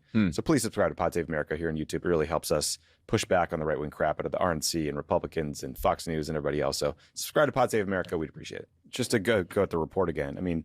CNN broke this story, and they reported in their big piece that there was a DNC retreat for top donors. And at that retreat, Paul Rivera, who created the autopsy, did an hour-long presentation that was, according to the story, in part drawn directly from the report. So let me just read from this article. Another part of his presentation tracked the candidates' areas of focus by content theme to argue that Trump advanced focus many times more on immigration than Harris did. Rivera used an unclear methodology for the breakdown, assigning percentages to 10 categories of content or theme for Trump, Harris, and their running mates. The percentages in every column, one for each candidate, added up to well over 100%. Right? So it just like speaks to how sloppy this is. And again, it's like, okay, if this report was so bad that you just released the statement saying you could, quote, not in good faith put the DNC stamp of approval on it, why did you let this individual present some of the findings to your biggest donors when you have this huge fundraising problem, right? Not only that, Tommy, in the CNN report. Perhaps the answer to that question also is the same reason why Third Way and other centrist think tanks instantly said, see, this is a wonderful report. It proves everything that we were saying already. It's because this report was not designed to accurately, this report was not designed to accurately look at the failures of the Democratic Party. It was to soothe the corporate donors. It was to tell them, we're not straying away from our priors. We are not changing course. We are 100% locked in. Here is proof as to why. Here is proof as to why we must maintain the same business as usual politics. Look at that. Look at that. Look at how crazy it is. Would you be surprised to find out that we actually did everything right? We actually followed all of your highest priorities, being corporate friendly, and not really focusing too much on inflation, because who gives a fuck about the poors, and that Biden's age wasn't even that big of a deal. Oh my God, that's so funny. Favreau looks like a 60s Vietnam recruit. That's really funny. That's it. But do you understand? That is the reason. That is the fucking reason. Everything Hasan is saying is right now is absolutely fucking true, Chad. It's the only reason the autopsy exists is to assuage the fucking rich individual donors who are fucking bad at politics and don't know shit about winning elections. Yep. Would you be surprised if I were to tell you that the real reason why a lot of people have been attacking me is not necessarily because they think they can successfully turn me into a poisonous, toxic individual within the ranks of the Democratic Party, but to assuage those exact same corporate donors, many of which actually care about Israel a lot more than they care about Democratic Party's chances in the elections, and that maybe even some of the people who advanced this fuck Hasan agenda, I unironically knew that this would actually boost my profile, but they were doing it anyway because that is to, satisfy the needs of some of those big donors. Because the answer is yes. Everything that these guys do in the consulting class, in the party, in the party system, they don't do it to win elections. That's not the case at all. They do it to satisfy their donors. That's why. They know. That's precisely the reason why they know that Israel is unbelievably unpopular, and yet they still tell their politicians not to say anything about it. They still try to find a comfortable landing pad for politicians to speak on the issue of Israel in the least convincing ways possible. They don't want to win. They want to keep fundraising. They want to keep their jobs, and they know that the only way to keep their jobs, the only metric that matters is not victory. The only metric that matters is fundraising. And the only reason why they're fucking shitting on Ken Martin right now is because they've lost so much they can't even fucking fundraise any longer. They've lost so much, and the National Democratic Party's prestige has died so much that they can't even fundraise, which is precisely the reason why they're trying to desperately find a way out of this situation. Losing is not a problem for the DNC. Okay? Losing is not a problem for the DNC. Not being able to fundraise is. Okay? Straight up. So it's ironic that we have now arrived. It's ironic that we've now arrived at a situation where the same endless need to make corporate donors feel comfortable is causing the party to fail so much and to communicate so poorly that those very same donors are like, okay, well, you guys are fucking losers. I'm pulling out. You can never satisfy these people. You're not going to be able to satisfy these people, especially if you keep fucking losing.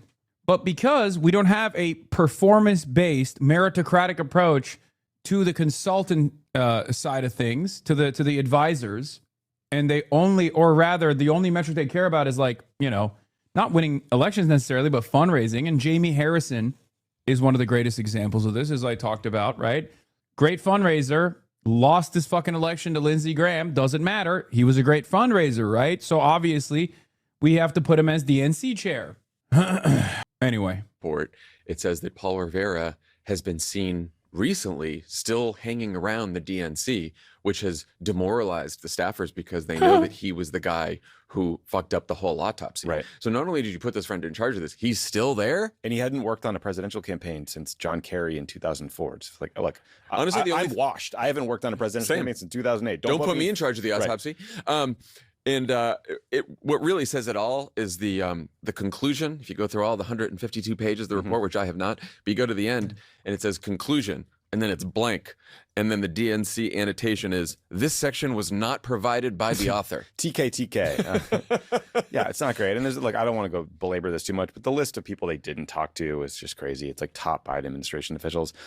Prem Thacker at Zateo News pointed out that the DNC autopsy is 192 pages. There's 0 mentions of the word Israel, Palestine, or Gaza. Not even examining the impact of that issue on the results is crazy. So anyway, let's just watch a clip from your conversation with Ken Martin about this a few weeks ago, in case folks didn't watch it, and just to sort of understand where we're coming through on some of this frustration. Why not release the full report? What's in the report that you wouldn't want? Well, first off, Okay. They can't have a full autopsy. They can't have a full autopsy. Because if they were to conduct the full autopsy, they would have to rewrite everything that the party stands for. It's literally that simple. Elections are basically a scam. Yes, Chatter. The way that the system works in this country is basically, it's like a fucking, it's kind of like a multi-level marketing scheme almost. Like it's a pyramid scheme. It's a scam. It's not real. That's why I say all the time that the Democratic Party is not a real party. It's not a real political party. There have been very few instances where they've behaved like a real political party, like a real political organization, like when they swapped out Biden. But even then they did it in the most in the stupidest ways possible. Yeah, there's no smoking gun in the report, and I know that's what everyone's so eager to learn. The smoking gun. Guess what, John? But if there's no smoking gun, why wouldn't you just release it then? Because we want to keep the focus on the lessons. There's no smoking gun here. People are obsessed about this in a way that continues to turn them away from wanting to focus on the lessons and instead think. Okay, there was no smoking gun in the report. He's not wrong, but also, there was no lessons in the report either. Thinking that there's some sort of smoking gun in here that's going to give them the one single reason that Kamala Harris lost the election, or the one single thing that we should have done differently that's going to actually help us win in the future. I don't know about you, John, but I don't have a time machine. I don't think you do. No one does, so we can't change what happened in 24. When you were on the campaign trail and you talked about definitely releasing an autopsy and criticized the DNC for not releasing an autopsy in 2016, in your mind, you thought, I'm going to do one, but only release certain lessons and not the full report? No, what I said at the time is exactly what I've been saying now, which is we have to focus on the things that help us win the future elections. Let's focus on the elections coming up, John. You know what? Yeah, well, I mean, I want to focus on winning them. I feel like an autopsy on what went wrong and when we lost the popular vote in all those states in 2024, and figuring out what went wrong based on a big report is pretty important. They're so right. The Pod Johns are so fucking right. And it's not like they're goddamn socialists, dude. They just don't want the Republicans to win. It's literally that.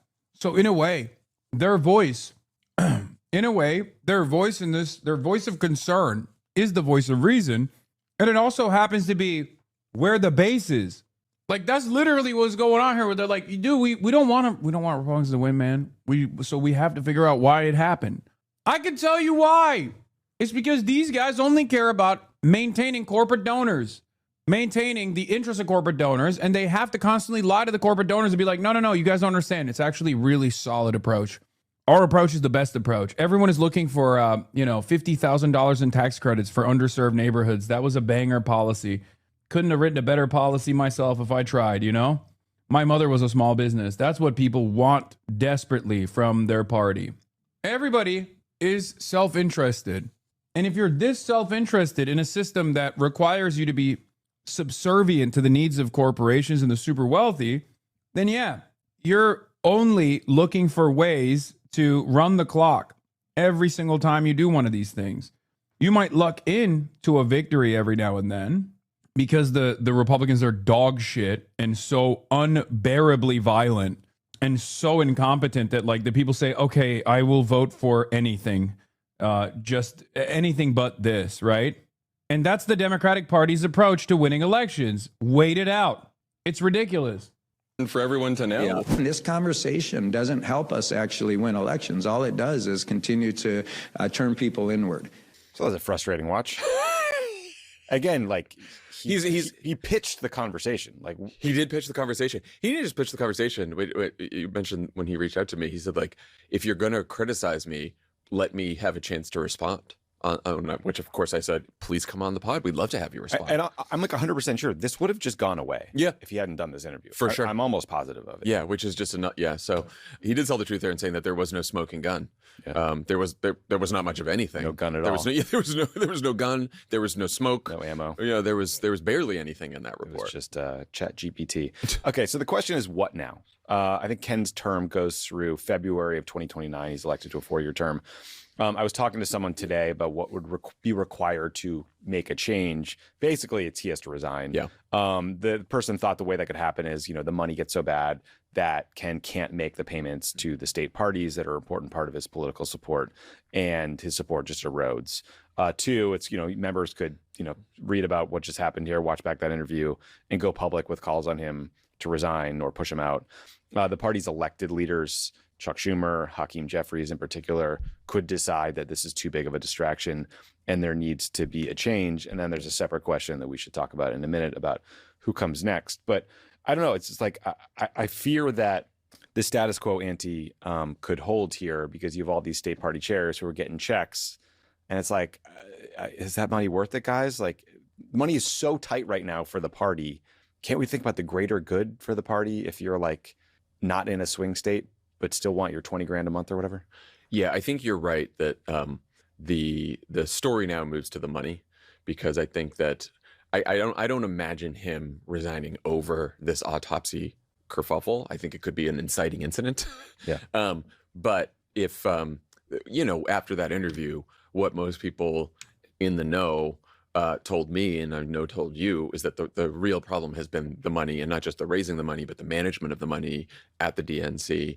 And, again, they always have a talking point in response to everything. It's like, well, then you don't care about state parties and you don't want to invest. Like, yes, we want to invest in state parties. 50-state strategy. Love it. Important. Right. State parties have been underfunded. It's great that you're going to fund them again. Fine. You can't fund state parties if you don't have the money to fund the state parties. Right. Like, I am sympathetic to the argument that, like, hey, guys, the point of the DNC is not to raise money for the sake of raising money. No. It's to... This is where I disagree vehemently with the Pod Johns. Guam. Even if it doesn't work, you should still do it.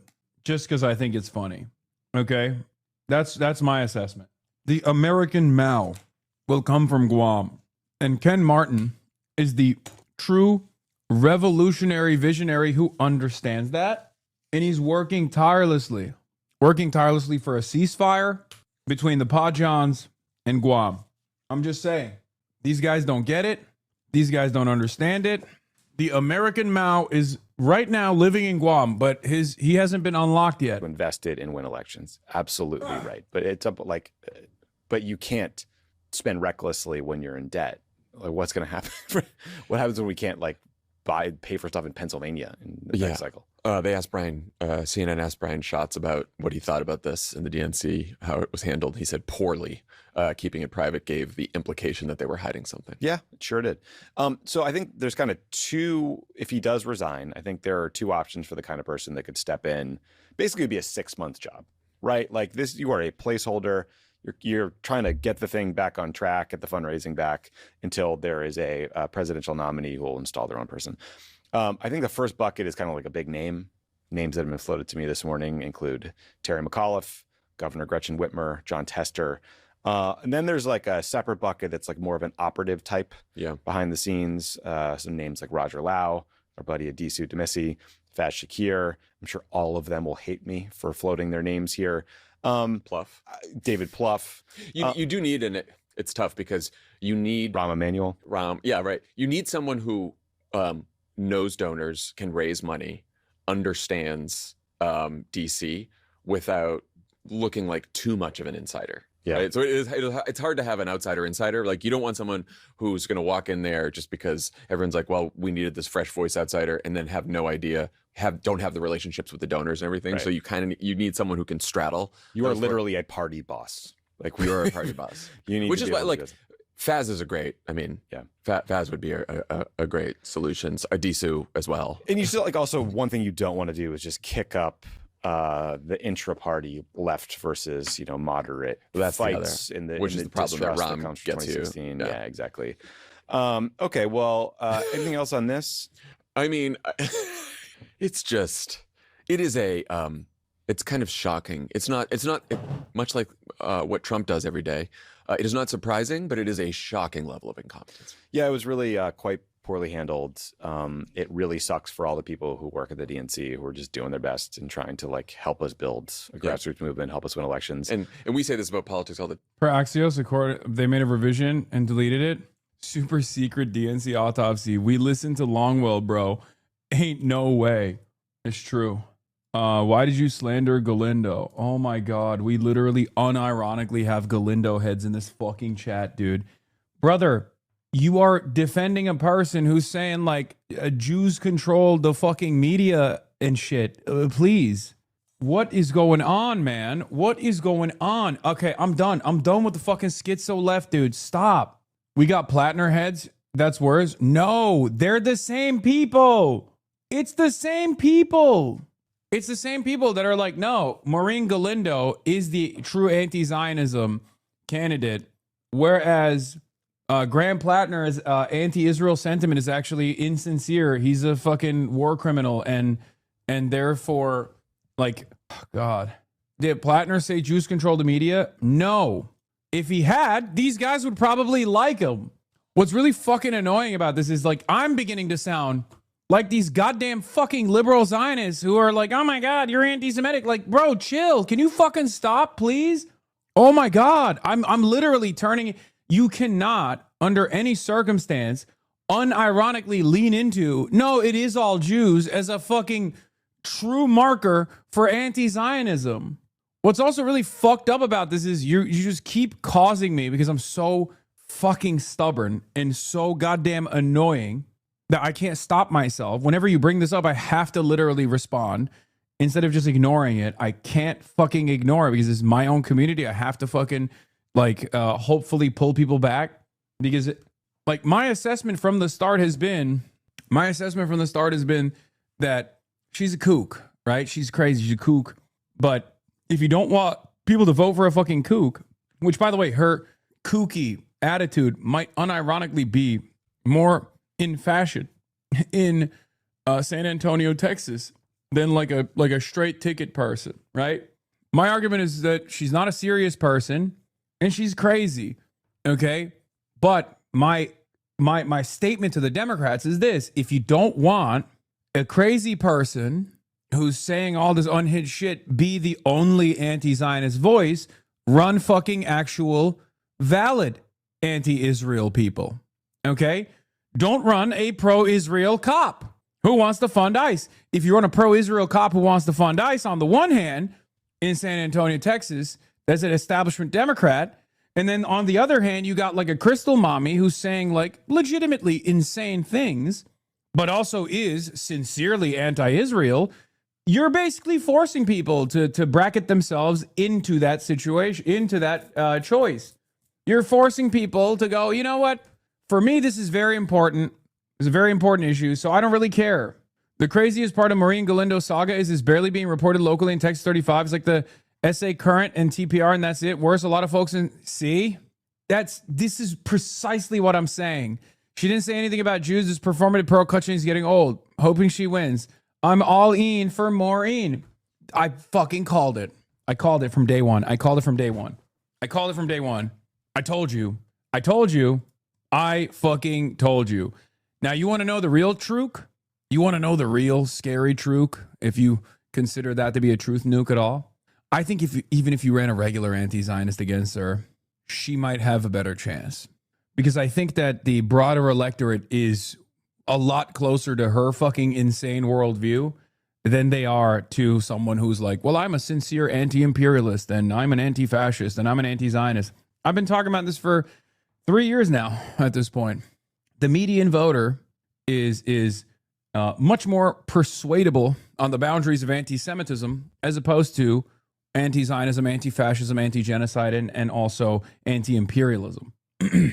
And considering that Israel touches virtually every single aspect of American existence, and it's true. That is true, by the way. That's not a fucking anti-Semitic conspiracy theory. It literally is true. Why is it that Israel gets to determine the lieutenant governor of Daniel Biss in the year 2018 when he's doing a gubernatorial run? Daniel Biss, who himself is Jewish and has relatives living in Israel, Israel all of a sudden is like, oh, you have a DSA lieutenant governor? Well, DSA has a policy of BDS. They're anti-Semitic. You have to drop him. And then Daniel Biss drops him. I mean, what kind of fucking democracy do we have? If there is that degree of involvement, it's that simple. People, dumb people, or insincere and cynical people looked at the conversation that I had with Nithya Raman and were like, wow, it's really unbelievable that this guy is asking Los Angeles mayor about Israel. Who gives a fuck? I wish we lived in that world. I wish that the Los Angeles mayoral candidate Nithya Raman hadn't made decisions related to Israel as a member of the Los Angeles City Council. But the reality of the matter is we don't live in that world. We live in a world where not just Nithya Raman, but every single Los Angeles City Council member has voted either in favor of certain restrictions on speech or against certain restrictions on speech in the interest of Israel. Insular Independent says, I mean, you are correct, and it's why the electability fantasy of the DNC/media narrative about restrained elites advocating incremental change has done so much harm to Democratic primary voters' understanding of general election electability. Transformational radicals are simply more electable in a society of hopelessness. That is our world, and it is that straightforward. 100% no notes. And sometimes that transformational radical change candidate is literally a crystal mommy, a Marjorie Taylor Blue, if you will. I mean, the very fact that Marjorie Taylor Greene was, that bold and ambitious candidate for the Republicans implies that it was only an inevitability that the same thing would happen, the same needs or the same appetite would take shape in the Democratic Party's base of support too. Because Americans are fucking crazy. Yeah, she's being too nice. Anti-Semitism masses anti-Zionism. Being anti-Israel is still anti-Semitism. For me, like I think Maureen Galindo is not like a Nick Fuentes type, but she is the type of person who's been duped by the likes of Nick Fuentes. You understand? Like, she doesn't have the sophisticated ideological underpinnings of a well-read anti-Semitism. She's just a normal person with a lot of kooky ideas who saw the unlimited super violence that Israel was doing. She saw that it was directly connected by way of the media to Jews across the board. She's not, she's not aware of what the tropes are or anything like that. You know what I mean? She's just a person who is responding to the ultra violence that she sees. This is why this is why I spend a good deal of time discussing anti-Semitism. Okay? This is also part of the reason why I say you have to have better leaders on this issue on the left. Because if you don't, anti-Semitic Instagram reels are going to one-shot every single person, including not just Maureen Galindo, but many people who voted for her. Unfollowed. Why? Following since July 28th, 2021, and now he unfollowed. My argument has been twofold. One is not just about Maureen Galindo, but just the Democrats in general and how they communicate on certain issues. Never take ownership and condemn someone, because when you condemn someone, you're taking ownership over them. You're saying this is what our side looks like right now, and it looks pretty bad, so I'm just going to condemn them. That's an L. In this current environment, there's no reason to do that. The Republicans never do it, okay? They never do it unless it's for Israel, okay? So just remember that. That's number one. Number two, in this current media environment, you should always ask yourself, some guy went on Fox News wearing a mask, creepy shit. But the world global economy, which no, that's a real person, dude. He's not wearing a mask. I don't think that's I think that's genuine. That's just him. His neck meat looks crazy. The more everybody comes to realize this is. He's got nussy. He's got a crazy nussy. Why are you guys fucking doing this, man? Oh my God. Oh my God. Anyway, dude, I can't deal with this. I've spent the last fucking 13 years of my life actively pushing back against conspiracy theories only to have my entire community succumb to like more and more insane conspiracy theories. Like, we're not even like joking around anymore. There's like genuinely people who are like, no, he was wearing a fucking mat. Like, that's an alien, dude. A bunch of people actually posted that in the chat before I clicked on it finally. Anyway, as I was saying, like, for example, AOC came out and didn't just condemn Maureen Galindo, but also endorsed the opponent of Maureen Galindo. Just a terrible, terrible, terrible move, okay? And I'll tell you exactly why. Number one, this is the same exact principle behind, you know, Kamala Harris being like, oh, people were being anti-Semitic at the pro-Hamas protests. I condemn that. Shut up.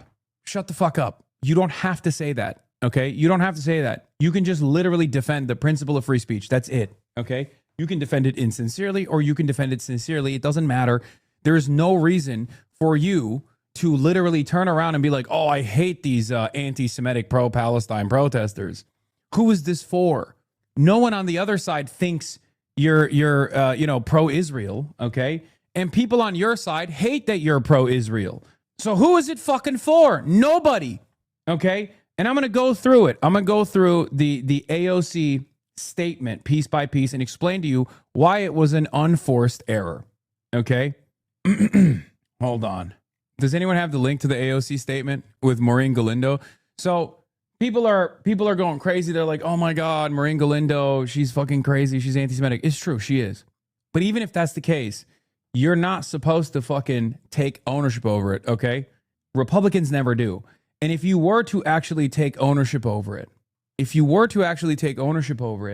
you always flip it. You always flip it to the Republicans, okay? Because it's true. Republicans have far, far more insane people that are currently in office right now. Randy Fine is only one example. There are Democrats that are insane like Maureen Galindo, but just not in the anti-Semitism side, but insane in the pro-Israeli side, okay? Now, the problem is, within polite society, being pro-Israel is unfortunately not seen as a crazy position. It's actually seen as the normal position. People look at you funny in the political sphere if you are anti-Israel, whereas in the real world, people look at you funny if you're pro-Israel. People are like, what the fuck? What are you? What's going on? You're pro-Israel? That's a little strange. You good? That's the normal attitude. Here the AOC hate comes again. I don't hate Alexandria Ocasio-Cortez. I defend Alexandria Ocasio-Cortez all the time, okay? When she does defensible things, I defend it. I always am honest. I call balls and strikes. So when AOC came out and said, this is absolutely disgusting, this bigoted garbage and anti-Semitism should be nowhere near our politics, even if that is a sincerely held belief, I don't think AOC has to say that. I don't think you have to say that, right? Here's why. Because when you say that, no one, and I mean no one, thinks, oh, you're not like that. Okay, I actually have separated you now from the likes of Maureen Galindo. Okay? They don't. The people on the Republican side are actively trying to tie Maureen Galindo to the Democratic Party regardless. They're trying to get her elected. What they fail to comprehend, the Republicans who are, funding her campaign, is that she might actually defeat the Republican in this district.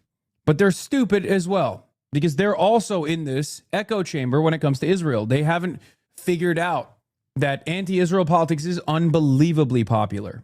Okay? Now, the reason why I said this is because if you're even going to do that, if you're even going to engage in condemnation, you should just say it like this. I will condemn Maureen Galindo's statements that I disagree with as soon as we censure Randy Fine. And not just censure Randy Fine, but work to expel Randy Fine. And Randy Fine is just one example. That's it.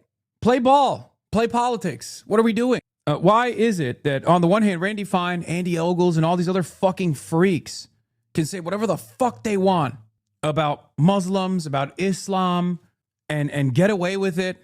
But then on the other hand, you have to always come out and swing for the fences and be like, no, we're the good guys. We're the good guys here. It's ridiculous.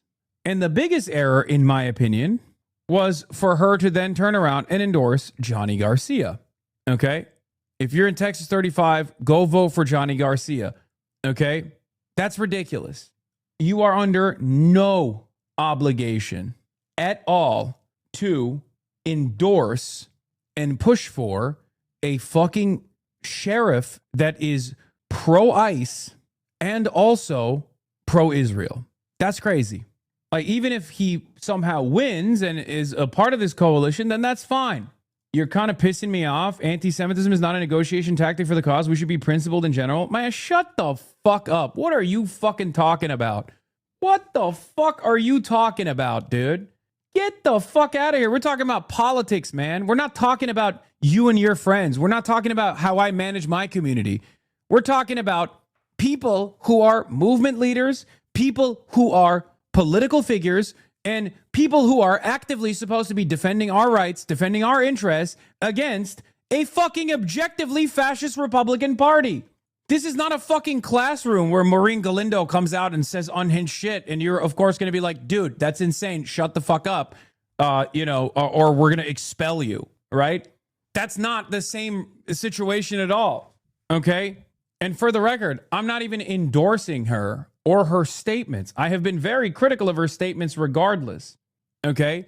But if you're this critical of someone who's running in the Democratic Party primaries when already sitting fucking Republican congressmen say just as unhinged shit with regular frequency, you're designing a media environment where, once again, Islamophobia is not only an afterthought, not only permissible, but encouraged, okay? When real violence towards Muslims are happening, both overseas with our tax dollars and our social and political cover, but also the reverberations of said violence and the normalization that obviously takes shape on U.S. soil as well, as we saw in San Diego, okay? Because these two things are interconnected with one another, as opposed to the normalization of damaging rhetoric and the normalization of violent sentiment towards Jewish people, which has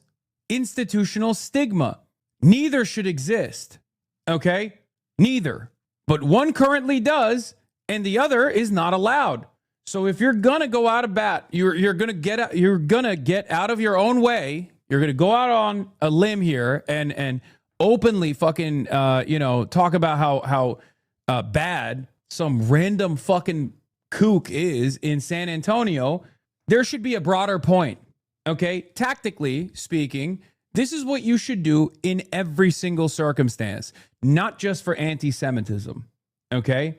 Every single circumstance, you're going to take ownership over someone's attitude and behavior, and the opposition is going to see you as simply lying regardless, and their takeaway is going to be, oh, they're only saying this because they're lying, and they're only saying this because she is exactly how Democrats are like, right?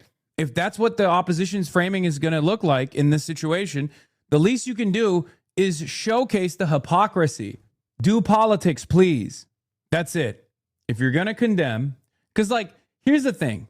There's no reason for you to fucking go out as a prominent Democratic Party politician on the left flank to just unendorse or unendorsing is different. If you have endorsed someone and they've done this, then yeah, it makes sense that you would unendorse them. But this is a random fucking person. If you're going to go out of your way to be like, oh my God, this person is anti-Semitic, I'm not like that at all. If you're so desperate to once again showcase that you are, a good politician and you care about this, then you have to literally make the opposition look ridiculous in that moment. Because any sort of concession that you make to the opposition, no matter how valid it is, okay, and this is valid, any sort of concession you make to the opposition must come with a cost to the opposition. Okay? That's it. She's not a big player. She's a random person with $11,000 in cash on hand in San fucking Antonio. You know what I mean? I think you should call balls and strikes, but AOC is allowed to condemn anti-Semitism when she sees it. Are you saying that she is to give tacit approval and not just endorse? Maybe not let the crazy voters decide and just stay out of it together. She should have stayed out of it, and you should have stayed out of AOC's decision. Promote the candidates that are sane, progressive, anti-Israel, and not anti-Semitic, says Berkeley Grandma. Berkeley Grandma, I think you literally didn't understand my point. My point is, yes, she doesn't have any obligation whatsoever. She doesn't have any obligation. AOC does not have any obligation to fucking call out like random kooks running for office. Okay? There's no reason. All you've done when you come out and say, oh, I'm against this thing, I'm against anti-Semitism in all forms, is basically to show the Republicans that you are for it and you're secretly actually ashamed because you got outed. Okay? That's the current environment that we live in, right? The current media environment that we live in right now, that we exist in right now, implies that anytime you actually condemn someone that's ostensibly on your side, even if they're not, right, causes the opposition to go, there it is, we got him.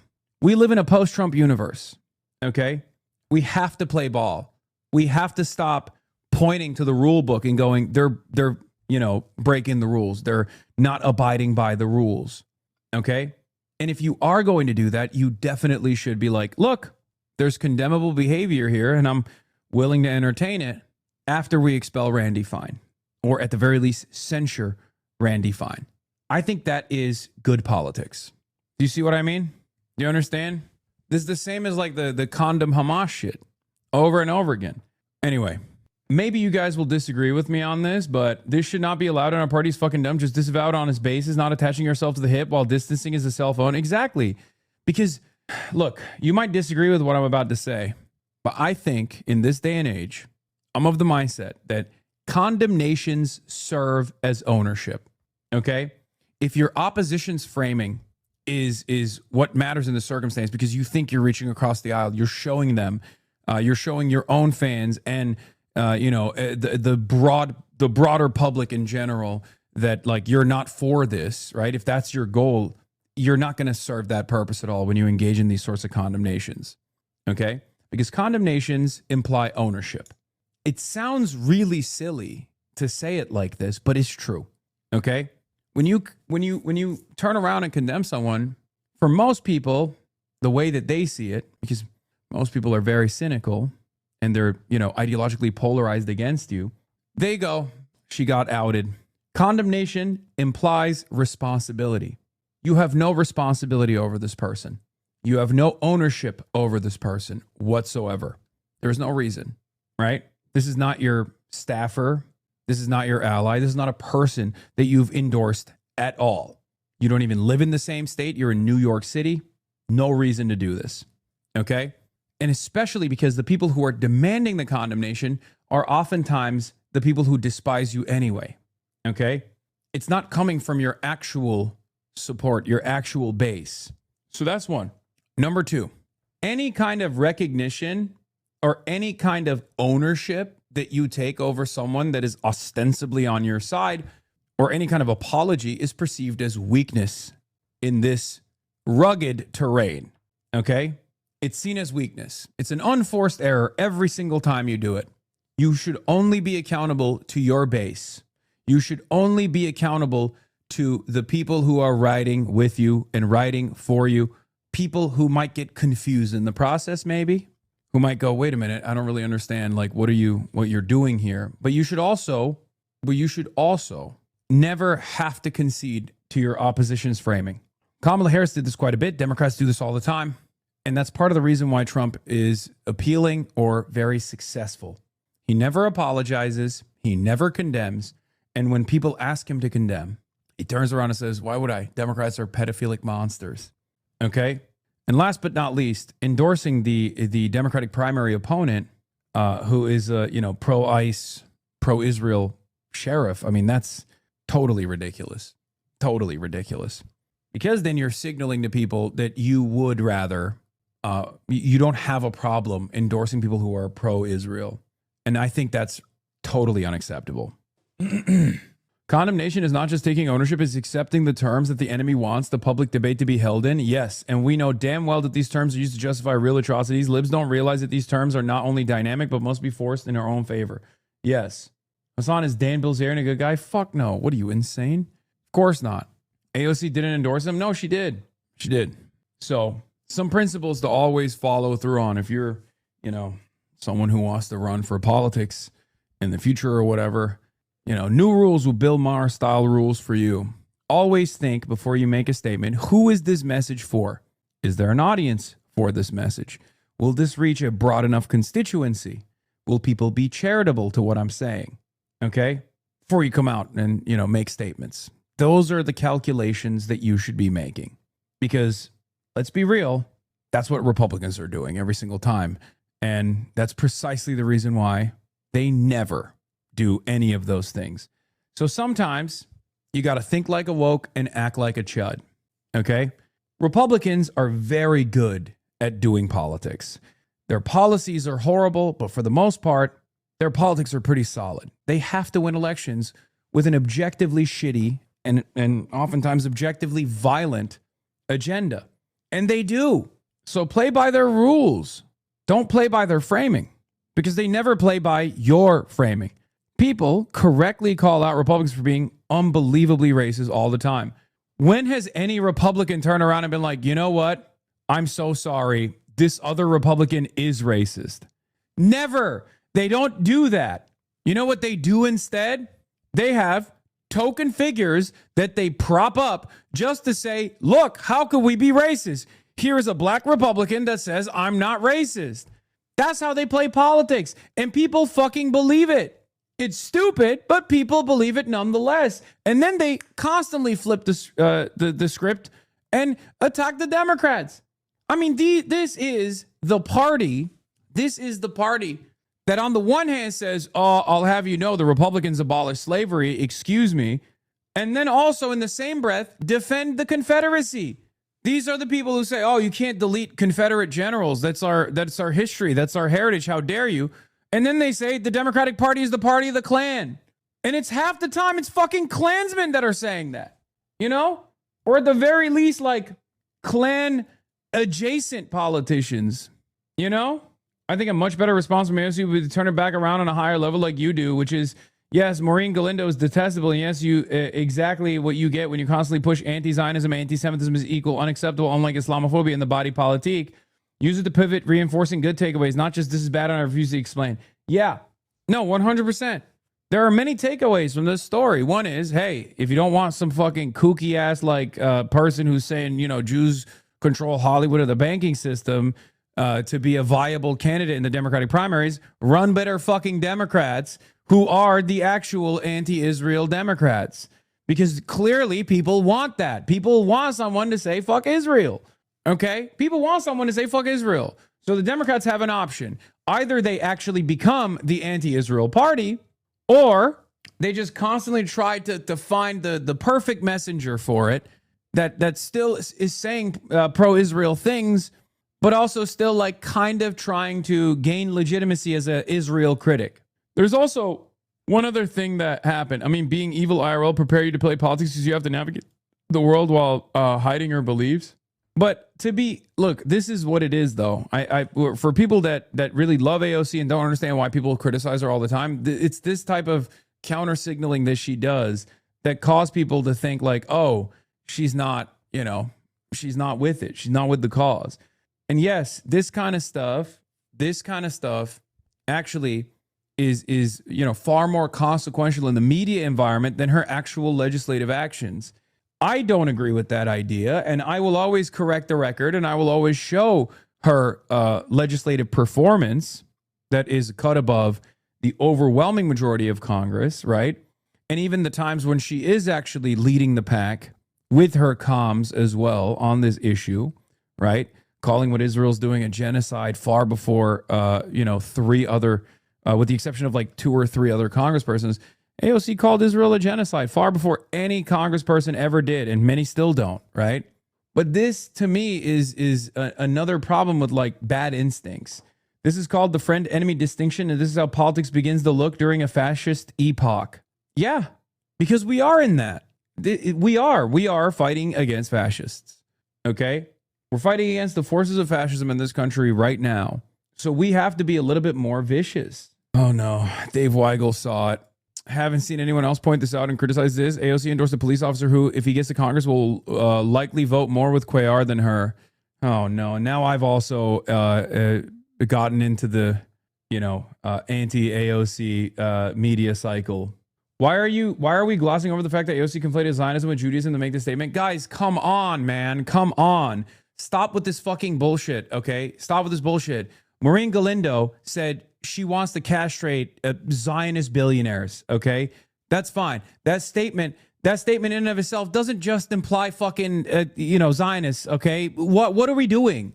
Like, there are certain instances where someone is using Zionism as a fucking substitute term for Jews, okay? Are you guys fucking serious? Like, what are we doing? She has also literally said, like, Jews control Hollywood, Jews control the media. Like, and she knows that was fucked up to say because she has also backtracked from that statement now. So what are we doing? I'm willing to chalk that up to someone just not being experienced, someone not being very well educated, someone who was maybe fallen victim to, Instagram reel style conspiracies and shit like that. But if you're a fucking serious politician, you can't be out there endorsing sentiments like that, okay? If you're even a serious political commentator, you can't be out there being like, well, actually, this is what she meant. Like, you're being fucking ridiculous. There's a limit to it, okay? Yes. Stop. It almost reminds me of the people who always do this argument where it's like, well, actually, Semite means Arabic people as well. It's like, come on, dude. Live in the fucking real world, please. Your Ben Shapiro and the reactionary left is growing. Yeah, the difference between Ben Shapiro and I is that I've never been a fucking loyal servant of any party, okay? And the reality of the matter is most people have finally found themselves coming close to my conclusions. I've always had to be alone in the fucking sidelines by myself for the most part. I mean, obviously not fully alone. There are other people that are, that have been around as well. But let's be real. I've never compromised on my fucking values. I believe what I believe, and I will always defend it. I will always tell you the fucking truth. It's very frustrating. One of the most frustrating things that I always have to deal with is when people assume that I'm saying something with ulterior motives, right? AOC did this to erase the she's not a real Democrat argument. She's trying to show she's a Democratic team player. We might not like it, but center-left libs will give her credit. This was not for us. It was for the Dem primary voters. It's just like working tirelessly for a ceasefire line at 100 points with partisan Dems. Yeah, but that's lying. And you don't have to lie to win over members of your own fucking party. You have to win. That's it. Don't do this. This isn't for us shit. Because what you're doing in that situation is literally giving credit to someone being insincere. Okay, what's the length? What's the extent of how much she should do things not for us? Because it's not for us. It's just being truthful, being having moral convictions. Now we've moved beyond the Maureen Galindo conversation, by the way, just so you guys understand, because I'm not saying this about her statements about Maureen Galindo, but like the working tirelessly for a ceasefire thing that she said that was objectively untrue. Should she have never actually come out and called what Israel's doing a genocide at a time when it was actually unfavorable for her to do so? Because when she came out and said Israel's doing a genocide on the fucking floor of Congress, when she said that, she was one of the first to do it in such a public setting. She was certainly ahead of Bernie, right? By a year. She was one of the first 3 or maybe 4 congresspersons that actually came out and said it, right? Should she have done that? AOC's called Israel an apartheid state since 2021.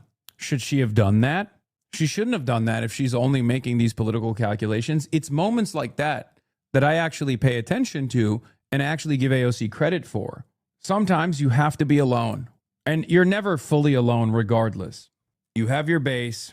You have your fighters, you have people on your side. And on this issue, you definitely don't have to.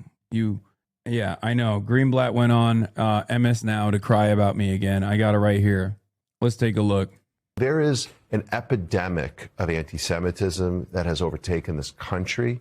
You see it on both sides. Tucker Carlson and Hassan Piker. You have congressional candidates saying horrible things. Hate is a disease that will ultimately kill all of us. That's why we speak out, and that's why we're trying to push for.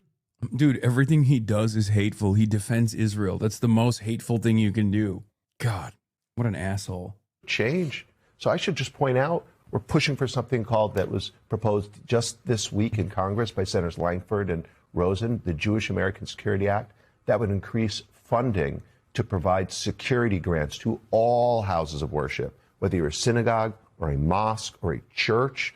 No one should be able to assail the people inside. And Congressman Moskowitz was on our show earlier this week. Right. And he released a series of. Yeah, by the way, Gottheimer and fucking Josh Gottheimer and Jared Moskowitz both came out with statements against Maureen Galindo. Okay, they said if for some reason Maureen Galindo wins the congressional election in Texas 35, as soon as she's sworn in, we will force a vote to expel her every single day that we're here. Do it for fucking Randy Fine, you son of a bitch. You will never do that for Randy Fine, though, because you agree with him. Okay? That's the rub. That's the real secret here, which is not such a secret at all, is that both of these motherfuckers actually agree with Randy Fine on all the unhinged shit that Randy Fine says, so they will never actually fucking vote to expel Randy Fine. Randy Fine is a Republican. He's on the opposing side. That's my point. Anti-Semitism and Islamophobia are both dangerous bigotries, okay? But one has institutional stigma, anti-Semitism does. The other has institutional permission. The other is actually rewarded. Islamophobia is rewarded. Fuck you, pray to a carpet. Okay, take a week off, man. Truly hateful messages, voicemails that he received, very anti-Semitic and disgusting. It does seem like, I mean, violent acts are, of course, the extreme of this, but there also seems to be almost a permission structure in place where people feel like they can say things now, whether it's online or in this case in voicemails, that even 10. By the way, this is also a little crazy. Like, we're talking about combating hatred in America, where they brought in a vicious Islamophobe like Jonathan Greenblatt on the MS Now to talk about like the dangers of anti-Semitism. Like, he's using the mosque shooting that just took place as a way to, once again, fund his own institution, which actually churns out a decent amount of anti-Semitic sentiment and also Islamophobic sentiment as well. 15, 20, 30 years ago, they wouldn't have. I mean, why is that? Well, I think social media has coarsened the conversation and numbed us, right? People feel like they can say or do anything. But there's something really important what you're saying. People in power, leaders need to lead. Like here in New York, we've had people like coming up to synagogues with Hezbollah and Hamas flags, and our mayor isn't calling that out. Look, you've got to call out hate wherever it happens, but especially on our own side. When again, people on the left call out Jews or attack other people, Yeah. Brings me up, Muslim guy is a fucking, an example of like anti-Semitism, and then turns around and implies Muslim mayor of New York is also an anti-Semite. Very cool. Thank you for talking about, stopping all forms of hate, Jonathan fucking Greenblatt. Wow. Leaders on the left need to call it out, just like we need leaders on the right to show a degree of dignity and call out that kind of hate. Right. I really appreciated your last guest, Matthew Bartlett, what he was saying about January the 6th. Mm-hmm. There were people rampaging through that building wearing sweatshirts that said 6 MWE, 6 million wasn't enough. Like, who can say that these people were heroes or patriots? Oh, damn. You're going to call out Trump for giving that guy maybe upwards of a couple $1 million? It's true. Those were Republicans. There was a Republican who literally had a Holocaust supporting sweatshirt when he did January 6th. Donald Trump got him out of prison, and Donald Trump now is creating a slush fund for him and everyone else that they can apply to get millions of dollars back from taxpayers. So all of us need to call out hate, and we don't get to pick and choose Nazi symbols, Hamas symbols. Hate is hate, and it needs to be condemned. Yeah. Also, this is once again, a way to, can we pause talking about how incompetent the Democratic Party is for a second and talk about the motherland Türkiye? Kılıçdaroğlu CHP'nin başına geldi. Mutlak buğuları olarak Erdoğan dolar ezevlerini eritti. İkinci bir darbe vakası yaşanıyor. I know you're busy with trashy American politics. It'd be nice to hear a commentary on that. Trump bile telefonda görüşmüş hemen öncesinde bazı kaynaklara göre. What? There's been a coup or something? In Turkey, I didn't know that. I have no idea what happened. We I'll helped look into it. secure a $30 million increase for the nonprofit security grant program for the fiscal year 2026. That funding is critical. It supports the security cameras outside of your synagogue, the trained guard at the JCC door, the reinforced entrance at your day school. But we're not done.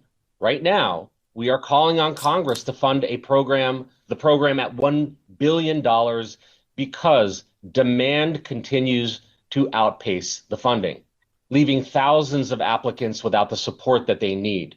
Now, you heard mention of buffer zone legislation in New York City and a push for a federal version. The Sacred Act would establish a 100-foot safe access zone around houses of worship nationwide, protecting people for the right to pray without being blocked, harassed, or intimidated at the door. We're urging Congress to pass it now. We're also taking this fight into the corporate arena. Our affiliate, JLens, has filed shareholder proposals pushing for accountability on anti-Semitism and hate at major platforms like Meta, and has already drawn significant investor support. Oh my fucking God, dude. Oh, okay. Oh, yeah. Brad Lander memory clip is not a thing I ever expected to see. Is a desecration. New York Democratic congressional candidate Brad Lander recites Quran verse at Queen's Mosque as he hopes to partner in Congress with Ilhan Omar and Rashida Tlaib. Imam prays for Mahdi to kill infidels with his sword. I believe, as a proud Jewish New Yorker, that Israel's genocide in Gaza is a desecration, is a violation of the understanding that everyone is created in God's image, every one of those Palestinian kids in Gaza, just as divine as my beloved children. And so, yes, in Congress, I will not vote for any more U.S. military aid to Israel, not the bombs that are destroying the hospitals and schools in Gaza, not the occupation in Lebanon, which is now, I believe, unfortunately on its way potentially to being a genocide as well. Kind of partnership I developed with Soran, I hope to come to have with Rashida Tlaib and Ilhan Omar and others in Congress to show we can build a city and a country and a world that everyone can afford, and where everyone is welcome and where everyone's humanity is respected. Bismillahirrahmanirrahim. No. Wait. No. Brad. No. First of all, it's so funny because he's saying it like he's doing a Jewish prayer, like phonetically. And not only that, but you can still hear his accent, his New York accent. Allahu Ahad, Allahu Samad, Lam Yalid wa Lam Yulad wa Lam Yakul lahu Kufuwan Ahad. Wait, was this Hebrew or was this Arabic? I can't tell if that's Hebrew, right? Wait, what the fuck? What just happened? Did he recite the surah in Arabic? Because I know this is a surah, but is he saying it in Arabic? I can't tell. Samad, Lam Yalid wa Lam Yulad wa Lam Yakul lahu Kufuwan Ahad. What? Bro, this is Fatiha, you infidel. Bro, I'm sorry. How can you understand what he's saying? And I don't even think this is... Allahu Ahad, Allah. No, it's not Fatiha, but it's a... Wait. Samad, Lam Yalid wa Lam Yulad wa Lam Yakul. Okay, am I crazy? The way he's reading it, it sounds like he's doing a Jewish prayer, no? It's Surah Al-Ikhlas. Some doctor you are? Okay, here. This is what it sounds like.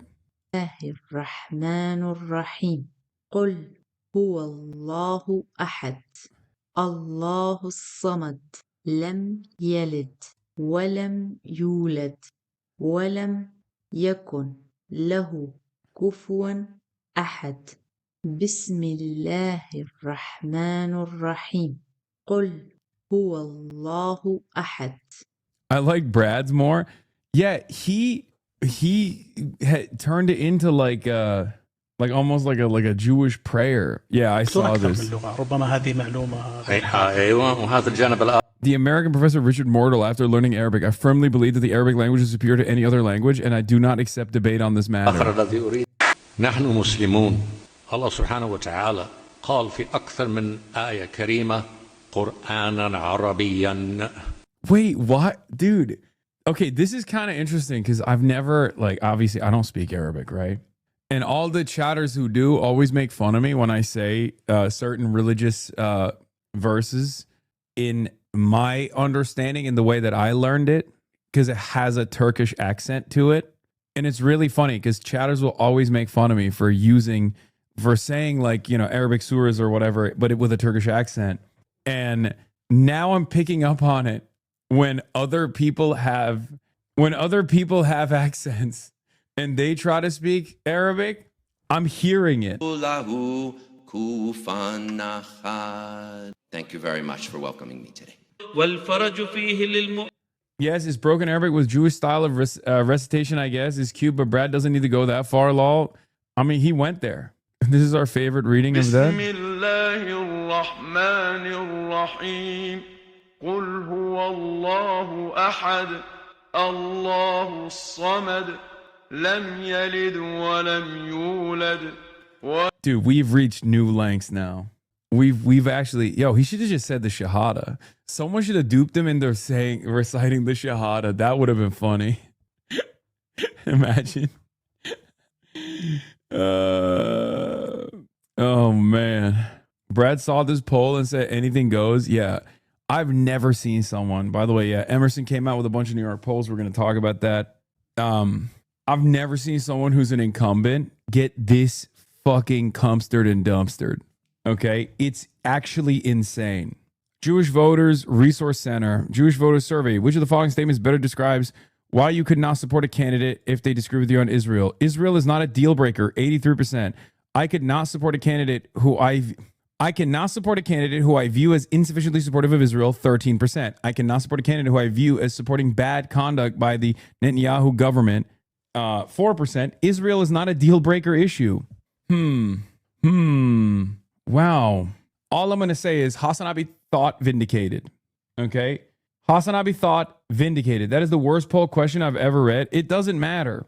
Israel is not a deal breaker issue at 83% shows American Jews, and this might come as a surprise to some, maybe Jake Tapper and many others in the media, but American Jews are American, okay? They got American problems, okay? They got American problems. They worry about American shit, okay? That's what the fuck they care about. They don't care about genocide. That is not the fucking reading here.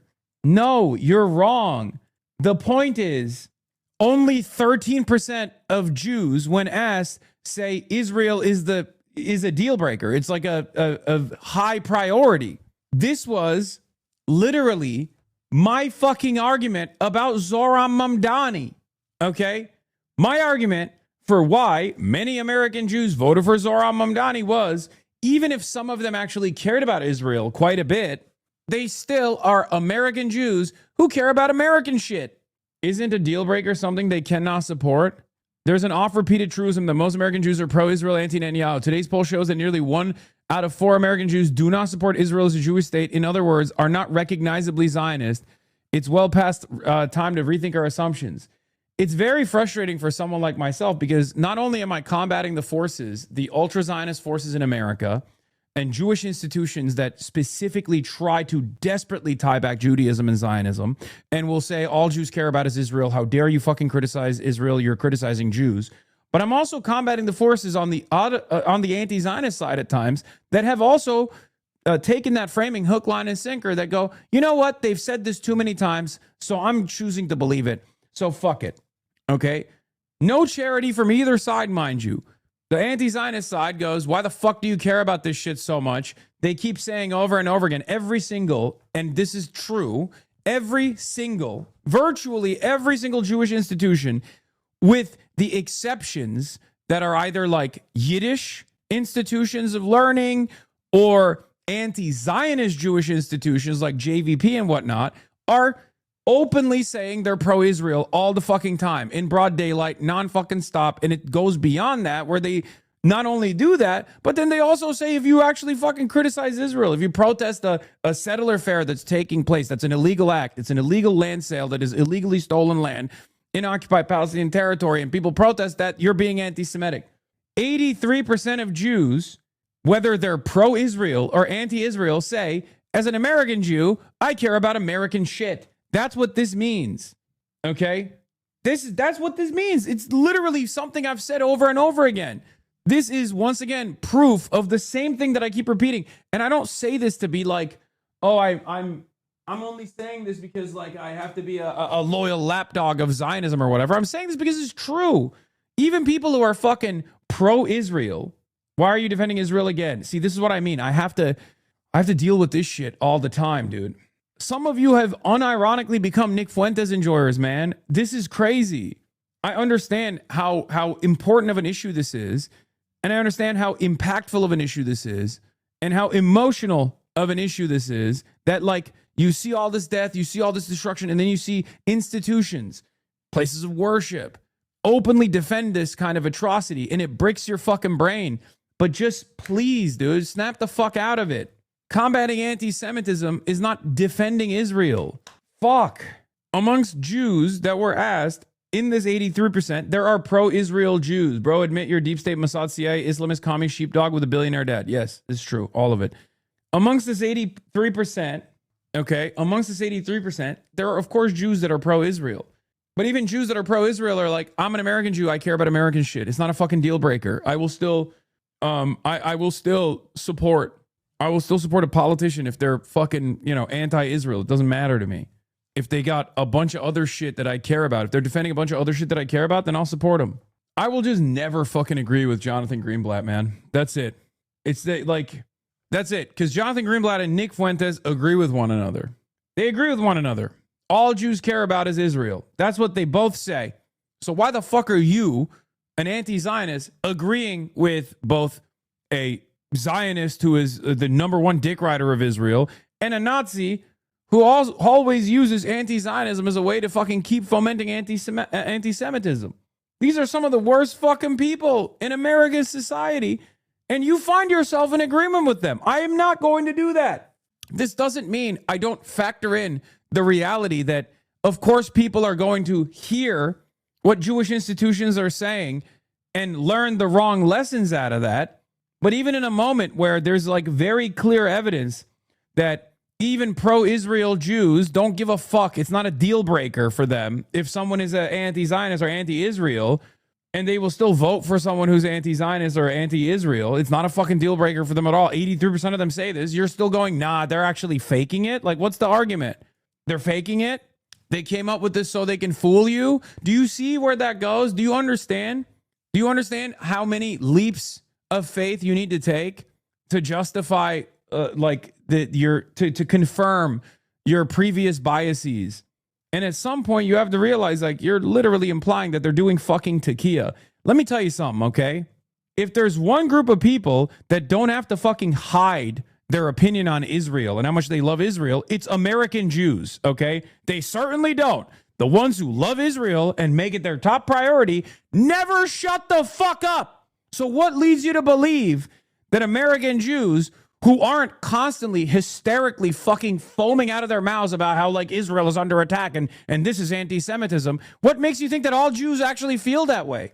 Now you're the one who's fucking, diving off the deep end of insane conspiracy theories. Seems like way more of a LA thing. No, I mean, there's people everywhere. Maybe part of it, like, part of my attitude is because, like, I know more anti-Zionist Jews than I know Zionist Jews. I know some Zionist Jews, but I know mostly anti-Zionist Jews. These are, like, most of my close friends happen to be anti-Zionist Jews. And plenty of them are on this fucking stream all the goddamn time. And some of them even say way more unhinged shit than I do. Let's be real. Is that the majority, though? It's not. But it doesn't fucking matter. What are you talking about? Dude, what are we talking about? Majority or not, what difference does it fucking make? It's the majority, probably at this point, for those under the age of 35. But what fucking difference does it make? What difference does it make? Even if it was every single Jewish person that's like saying my top priority is Israel. Like, what difference would that make? Would that change your calculation? Would you still not say fuck Israel? I would. I would still continue saying it, right? Because it's the truth. Like, it doesn't matter. I don't place any emphasis on what percentage of people believe whatever the fuck they believe. It is meaningless. Whether we're the majority or currently or not is unimportant. We're making progress and we're on the righteous path. That's all we need. And also, whether anti-Zionist Jews are the majority or not amongst Jews, as far as like the way they view Israel, is also completely immaterial to whether or not Israel's a fucking apartheid state or not. That's my argument. And that's precisely the reason why people call me a fucking anti-Semite all the time. Okay? Insincerely, but it doesn't matter. Do you not understand? What matters is the fucking truth. Israel is doing a genocide. Okay? Israel's doing a genocide. Israel's an apartheid state. Israel is a fascist state. Zionism is a fascist ideology. Eventually, everyone will come to that conclusion. Just say the truth and move on. Try to convince people. Is this productive? Is the question. Anyway. All right. New Emerson poll shows who's leading in the Democratic primaries. Let's take a look. All right. On this Thursday, Pix 11 has brand new exclusive polling for you on the 3 most hotly contested congressional primaries in New York City. We've been watching these races very carefully with Election Day just about a month away at this point. Joining us this morning is political correspondent Henry Rossoff to break down these very important numbers. Henry, good morning. Good morning, Vanessa. Great to be here with you. So all these districts are deep blue Democratic dominated districts. So what does that mean? Well, the Democratic primary winner almost certainly likely to end up in Congress when the general election happens in November. We've got tight races in 2 of the 3 districts we're watching. Let's begin in New York. This one is so disappointing. New York 12 Democratic primary is so unbelievably fucking disappointing. Okay? I don't know what the hell happened to Jack Schlossberg, by the way. He was at the top of this. There was a real opportunity. Cam Caskey was running here, but he was like, fuck this. I can't do this. I'm not, capable of fundraising here. And he was just like, he wanted to work in activism instead. Right? And now, and he was a straight up real one. He was a full tilt anti-Zionist, Cam Caskey, and he still is. But now you got Michael Asher and Alex Boras and Jack Schlossberg and fucking George Conway. George Conway is Kellyanne Conway's husband, Rhino, never Trump, Republican. But you know what's really fucking annoying about this race? If Alex Boras came out and was like, yo, this Israel stuff, I'm out. Fuck this. He would literally put LeBron numbers up on the board. This is a very Jewish district, for the record. This is the outbound Democrat here is what's his face? The old guy. I'm forgetting his name now. His name escapes me, but he's retiring. Nadler, Jerry Nadler. Thank you, chatters. So here's the thing. Michael Asher is Jerry Nadler's own hand-selected pick for this race. But what's interesting is Michael Asher is literally more pro-Israel than Jerry Nadler is. Okay? Nadler was less pro-Israel than fucking Michael Asher is. How is that possible? And because it's his district and Micah is his guy, he's currently in the lead. Alex Boras is actually fine. He's not as bad. I would, out of all of these guys, I would say he is probably a cut above. The issue is he also is Alex, that guy that screamed at his barefoot pregnant wife. What? Who are you talking about? Here's the problem. If Alex had maybe a fraction, no, that's Steven Crowder. If Alex had maybe a fraction of the takes from his dad, and yes, Morris Katz is working for Lasher. And I told you, they're a fucking ad agency, brother. What do you mean? Of course they're going to fucking work for whoever gives them money. They work for Steyer too, even though, Steyer is, I think, not the worst, unfortunately, in the California gubernatorial run. Out of the top contenders, he is actually better than the rest. But yes, Morris Katz, Fight Media, is an ad agency. They work for money. They don't, I'm sure they make certain choices ideologically. I don't think they're going to go and work for Republicans or whatever. But yeah, of course, this is going to happen. This is, I don't know why you guys think that they're not you know, mercenaries to a certain degree. They're guns for hire. It's a fucking ad agency. This is what they do. Okay. Anyway, I went to college with Alex Boris. We were in the same frat. He's a good dude, but he definitely seems like he's pro-Israel to an extent, like more than acceptable in most cases, but he may be the best choice in this race. Yeah. So, oh my God, another guy, pundit on Fox News wearing a face mask. Oh my God. I can't tell if you guys are doing this to trigger me. I don't know. I can't tell if you guys are doing, ain't no way. Oh my God. Oh my God. 64-month subscriber. Oh my God. People's brains are fucking straight up fried, I think. Oh no. 314 Action Fund is a PAC that AIPAC donors have repeatedly used to funnel big money into races where they want to hide their influence. Alex Boris has been endorsed by 314 Action. Yeah, except, you know who else has been endorsed by 314 Action? Adam Hamawi. Out of all of those top contenders, Micah is the most pro-Israel. Jack Schlossberg is fucking, you know, insane and is just coasting on the Kennedy the Kennedy name pretty much, but he's also pro-Israel. And Alex is the, wait, what? Can you at least investigate? Why is Hasan refusing to investigate this? Investigate what?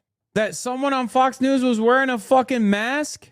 Oh, I don't defend 314 Media. They backed Alice Stanford. They're AIPAC affiliated. No, I know they are, man. I know. But again, they've also propped up Hamawi, who I will be doing a rally with in New Jersey, a return to the ancestral homelands. I'm saying that as far as, oh my God, no, I pressed, oh my God. Even my team is like, did you just F? Candace asks, do you support continuing U.S. military aid to Israel? No, I support consistent application of Leahy laws across all countries, says Lasher. Boris says, correct. It should be a universal standard applied by the Leahy laws. Or not continuing, conditioning aid. Except Israel doesn't fucking, Israel violates that. So what does that mean? Yeah, they're both ass. Everyone is ass in New York 12, okay?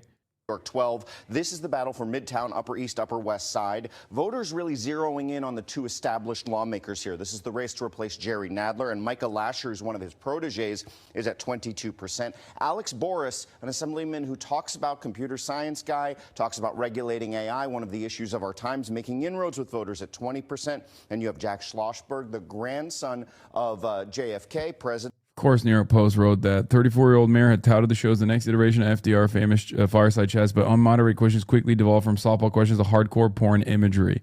Mamdani sat alongside New York City TikToker Moose on the live streaming platform Twitch, fielding questions like, where can you get the best tacos? Before a near seizure-inducing stream of unmoderated comments appeared on the right side of the screen with users posting random comments. God, New York Post is so fucking desperate. Moose begged viewers to ease up on the chat bombing, but his pleas for decency went limp. Guys, to everyone spamming in the chat, let's try to keep it respectful. Notably, spotted as a spectator was far left from Hasan Piker, who streamed himself watching the mayor's feed. Are you ever going to address the fact that the mosque shooters were groypers? Buddy, I addressed it the first day, literally before anybody else did, okay? But I will. I'll get to it. At 11%, George Conway, the noted Trump critic, Republican turned Democrat, over at 10%. But note the undecided at the bottom, 32%. So still a lot of room for movement in this race. Let's page over to New York 7. And this is generally considered a big test of Mayor Zohran Mamdani's political power. He's incredibly popular in. I don't think you guys should be comfortable here, okay? Antonio Reynoso is endorsed by Working Families Party and also the candidate is leaving. Claire Valdez is endorsed by Zohran Mamdani, but more importantly than Zohran Mamdani, who is now a Twitch streamer, Hasan Piker. Yo, OG, rate Zoran's first stream 1 to 10. I mean, it was ass. It was 2 out of 10. Zohran, of course, is polling high in this district, but I don't want people to fucking nope, like she got this in the bag attitude here, okay? It's not great for Antonio Reynoso. All the institutional muscle behind him, yet he's trailing and tied with 5 weeks left. Still 43% undecided, though. But you have to think Claire Valdez, especially with Mamdani's support at 78% approval in this district, has a higher ceiling. But the fact that there are so many undecideds in this race right now implies you got to still go out and door knock. Okay? This is a statistical tie. Okay? 23 to 21 is basically a motherfucking tie. Okay. What is this? Zoran rally? Yeah. But don't expect Zoran to fucking rally in her stead either. You know? You have to go out and be the change you want to see. Zoran Mamdani's not coming to save everybody. Okay? I'm working on doing something with Claire when I'm out there. Chat, come door knock with me Sunday in Bushwick for Claire. Yeah, I want to do something. But yeah, Nydia Velázquez, who occupied the seat prior, has endorsed Antonio Reynoso. Antonio Reynoso is a very progressive candidate as well. Also, you guys want to know something fucking super fake? This motherfucker Tadic, let me mod for you, Mumdani. I love New York City. I love you. Want to play Valo or CS? Okay. This son of a bitch had the opportunity. Okay. My Turkish brother here had the opportunity to stream a Zoran Mamdani. I set it up for him and he was too scared to do it. Okay. Yeah, I'm calling him out. He was too scared to do it. Now he's throwing. Now he's debased himself to being a chatter, begging for a collab. I mean, he's memeing. God, the amount of streamers, man. The amount of streamers I fucking tried to set up. He's gonna fold again? Yeah, he's not gonna do it. He's just memeing.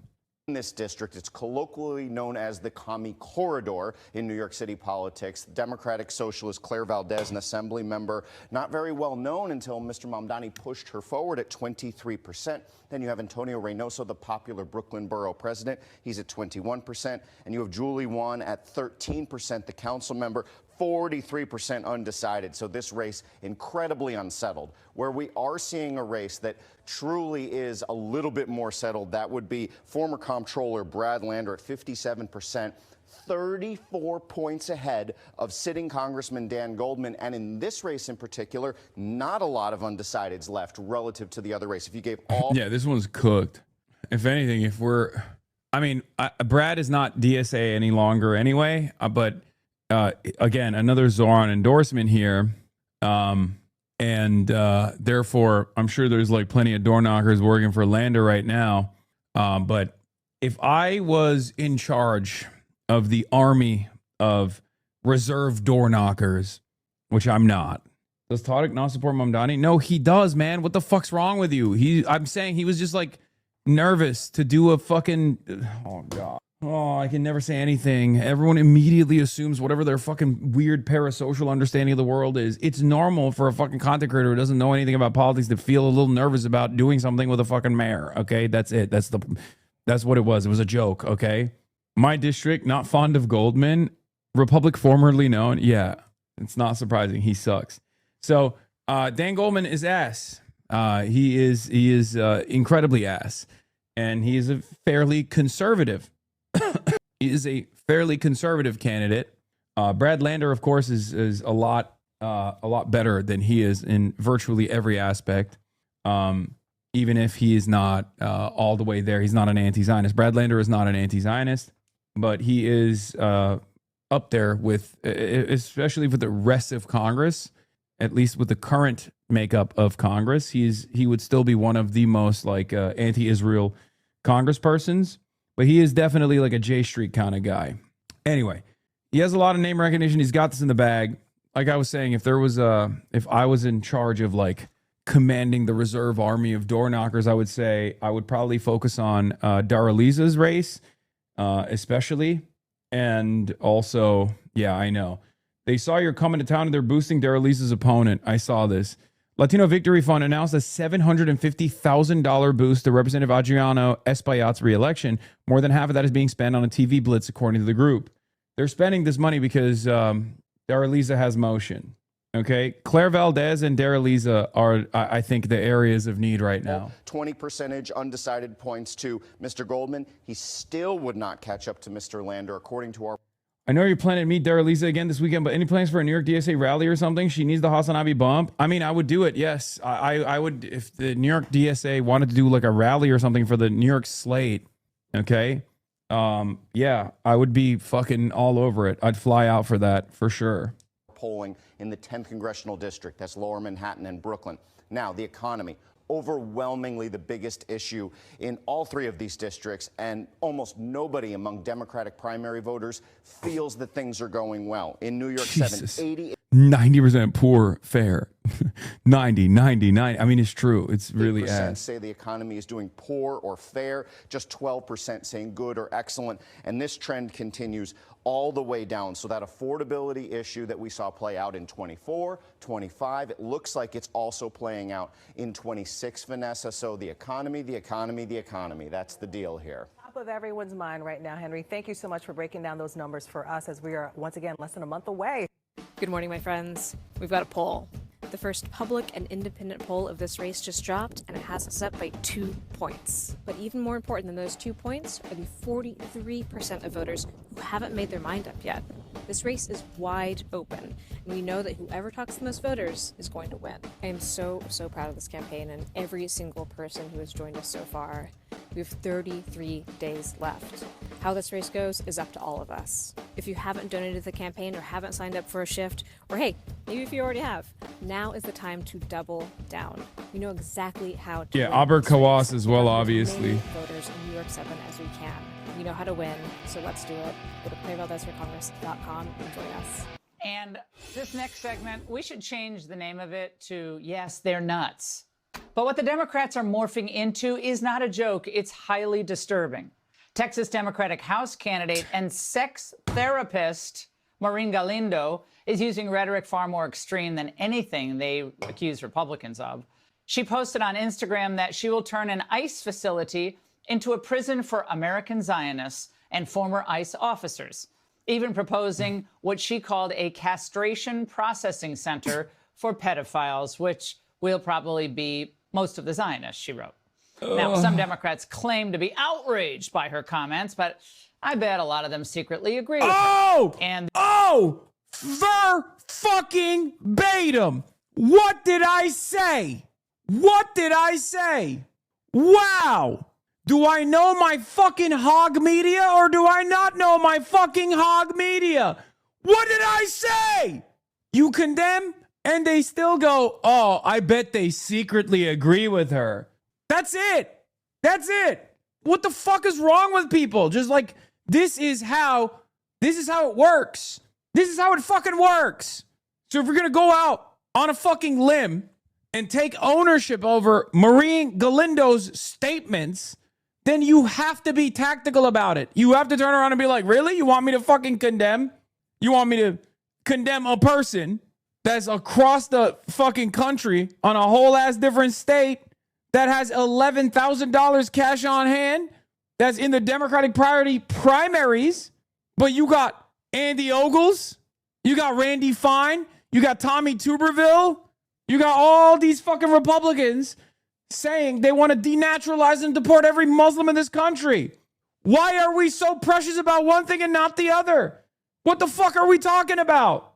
Do we hate racism or do we just only care about one type of racism? What the fuck is this shit happening in the same week where a fucking mosque was shot at by 2 teenage groypers?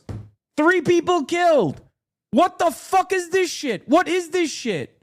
How can you expect Muslim Americans to feel like they're full human beings in this goddamn country and their lives are worthy of dignity when this is the conversation? It's crazy. And there are still chatters in my fucking chat trying to be like, oh, dude, we should just be against anti-Semitism in all forms. Yeah, dumbass, I agree. But don't you think it's a fucking little ridiculous? They show a clip from your show in this segment. this was Galindo's attempt at a clarification. When I say that I want billionaire Zionists in prison, that does not mean I want Jews in internment camps. So why am I getting a whole bunch of death threats and MAGA insults? Here to discuss, Ari Fleischer, former White House press secretary, Fox News contributor. Ari, this situation is nuts. Texas Congressman Jared Moskowitz called Galindo the first current political candidate suggesting concentration camps for American Jews. So is this just a fringe thing, or is this a bigger problem for them? No, it's not a fringe thing. You have a candidate in Maine who is wearing a Nazi tattoo. See? Condemnations of this sort don't fucking work. As a matter of fact, it plays the opposite role.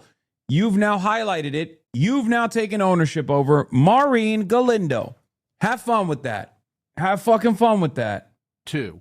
And the Democrats are still supporting this candidate. The only reason that she is being condemned in Texas today is because there's another week left for her to lose the race. If she had said this, if the news about her saying these things came out after she secured the nomination, she's in a runoff, the race isn't just in a week. If she wins that nomination, I predict you, Laura, they're going to put up with her, just like they put up with a candidate in Maine with a Nazi tattoo. This is how desperate they are for winning.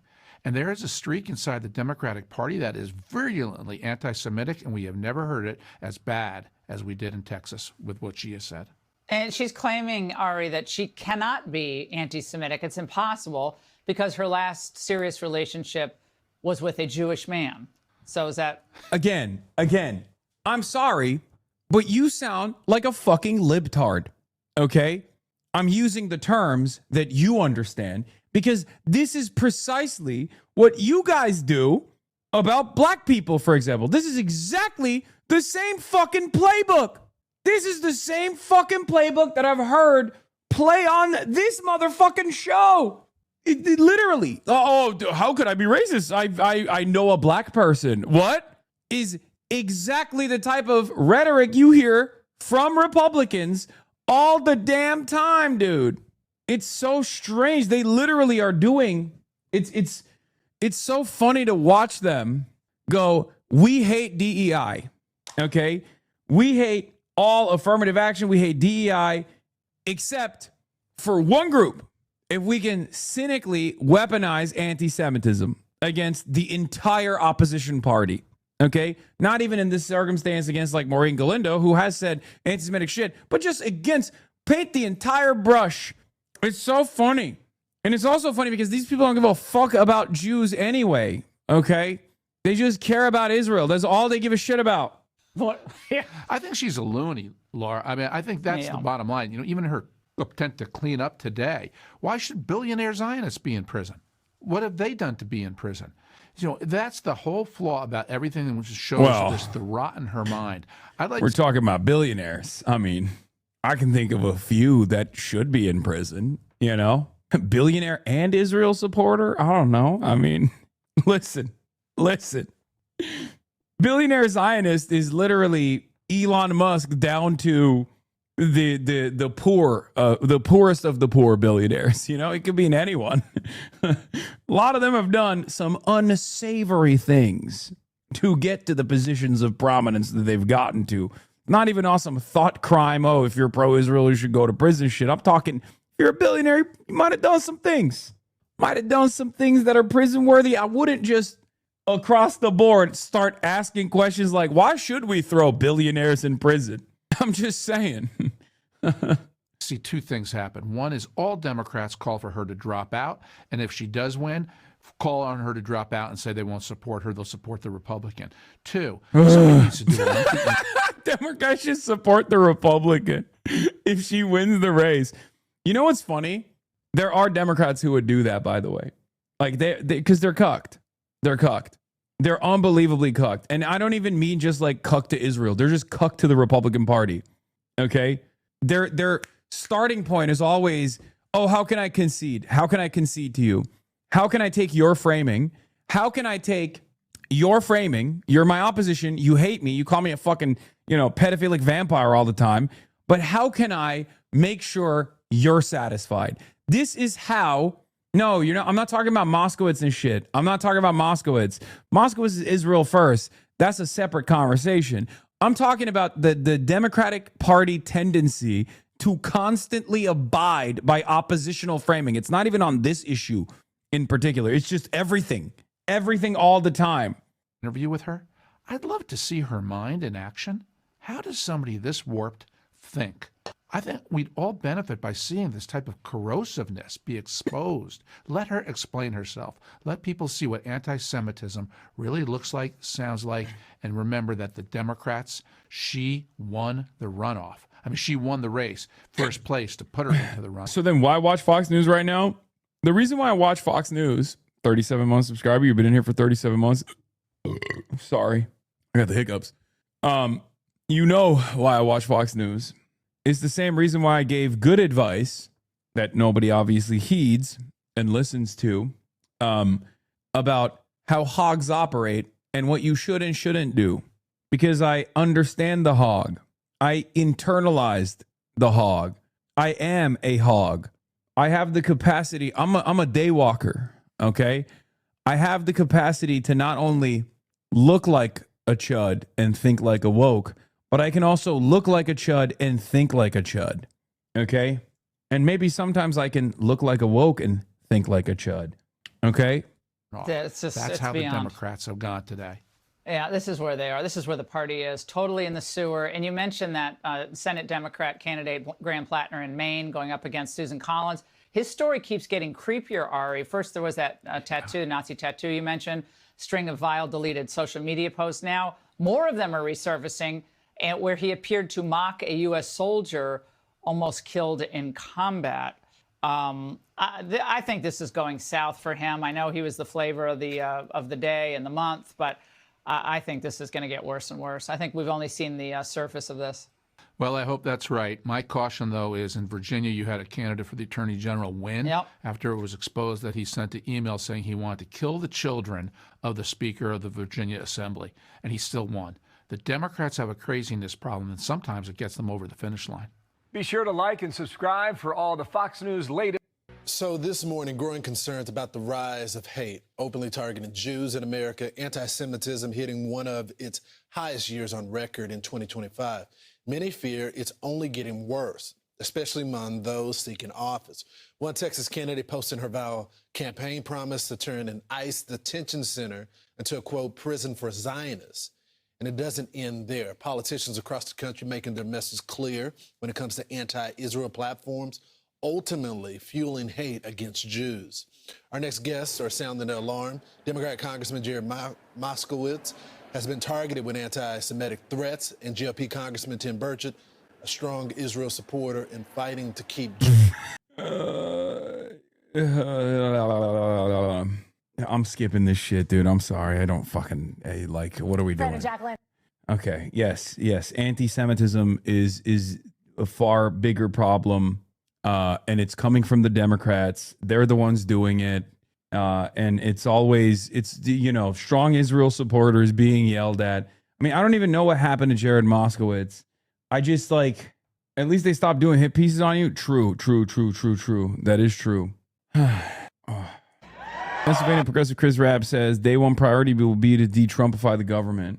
All right, let's skip this. Trump is all right. Holy Toledo. Let's take a look at Donald Trump pissing off non-voters. What is this? Also Fox News. Oh, Fox News poll. Oof. God damn, dude. God damn. Yo, motherfuckers hate him, dude. People hate this man. And they will still vote for him, okay? They will vote for him extra hard. They're like, I fucking hate him. My child went to the armory and fucking tried to and got killed in the process of trying to attempt another assassination attempt. But I will still vote for that man, okay? I hate that man, but I want to vote for him so hard. This is the two positions of the Republicans, modern Republicans nowadays. Yeah, no, Keep slapping the Israel tax on the gas pumps, dude. Things are going great. It just feels, guys, thank you what Kami says for the 20 gifted subs. I'm sorry. Anti-Semitism is completely unacceptable. Okay? We all agree on this. It sounds fucking crazy that is like what is primarily talked about in the news when the Trump administration is literally actively doing white supremacist policy, okay? White nativist anti-immigration agenda. Like we are in the throes of fascism, okay? We are in the fucking throes of fascism, and we're supposed to focus all of our efforts on this issue, on this particular issue, and 75% of the time, you look under the fucking cover. There are 25% of the time it is actually anti-Semitism, but 75% of the time is literally, oh, I feel offended that you talked shit about Israel. Oh, inside the mind of the least pro-war Republican primary voter. I love this video. Command F searched the whole document. No mention of Israel, no mention of Gaza, no mention of Palestine. Regardless of your views on that issue, it doesn't really seem plausible. That was a pretty big issue. I don't think it's plausible at all. Even if you are a total skeptic, I would say, here's my argument. Even if you are a total skeptic and are on the complete opposite side on this issue, wouldn't you want to even include that in the report, right? And say, That's what I said. Right, that's not my belief, but ostensibly that. Yeah, you would include it to be like it wasn't significant. We polled it, but the fact that they didn't have it in there at all is fucking so ridiculous. There's a claim out there, but we have found the data that does not substantiate it, right? Let's say have a totally different view. The fact that it's not included at all is, I mean, that's nuts. And your thoughts on the fact? Listening to an NPR interview with a Georgia voter this AM who rated Trump A+ and was asked how he was managing higher food prices. His answers: my wife and I fast. Bruh. Bruh. Bruh. Bruh. Bruh. What do you say to that guy? What the fuck do you say to that guy? What do you say to that guy? Oh, unbelievable. But somehow the most believable. God damn it, dude. We are a fucking nation run by mouth-breathing troglodytes with a cult of admiring fans who will straight up kill themselves if Donald Trump asked them to. I genuinely think if Donald Trump came out and was like, I think, 25% of you got to kill yourselves, like the leadership of the Viltrumites, you know what I mean? I, great Throg, great Trump, command you to rip apart the weakness in your body. They would just be like, all right, time to fucking do it. Those who didn't cast a ballot at all in 2024, those who didn't show up to vote, well, they have become absolutely perturbed. I dare say they are pissed off at the President of the United States. Voters who didn't cast a ballot in 2024. Trump's net approval rating. Back in November of 2024, just after the election, look at his net approval rating. It was plus 4 points for his plans in office. But look at that. It is fallen. Yeah. Whoo! There you go, Sarah Seidner. That's the only sound you can make. It has fallen through the floor. Look at this. Minus 50 points on Trump's net approval rating among voters who did not, in fact, cast a ballot in 2024. That is, you don't have to be a mathematical genius, an over 50-point move against the President of the United States among those who are kind of like, meh, in terms of voting in 2024. But now they are pissed off. Well, and that's the thing. The turnout can have a huge impact on who wins a race. Give us some sense of why people are in this position, and I can kind of guess, but I'll let you tell us the numbers. I'll tell you the numbers. I mean, look, anyone who's been following these segments, anyone who knows anything about American politics knows it's the economy. It is the economy smarty pants in terms of Sarah Seidner. And you can just see it here. I mean, view of Trump in the economy, again, among voters who did not cast a vote in 2024. In November of 2024, 60% were confident in Trump to make good decisions when it came to the economy.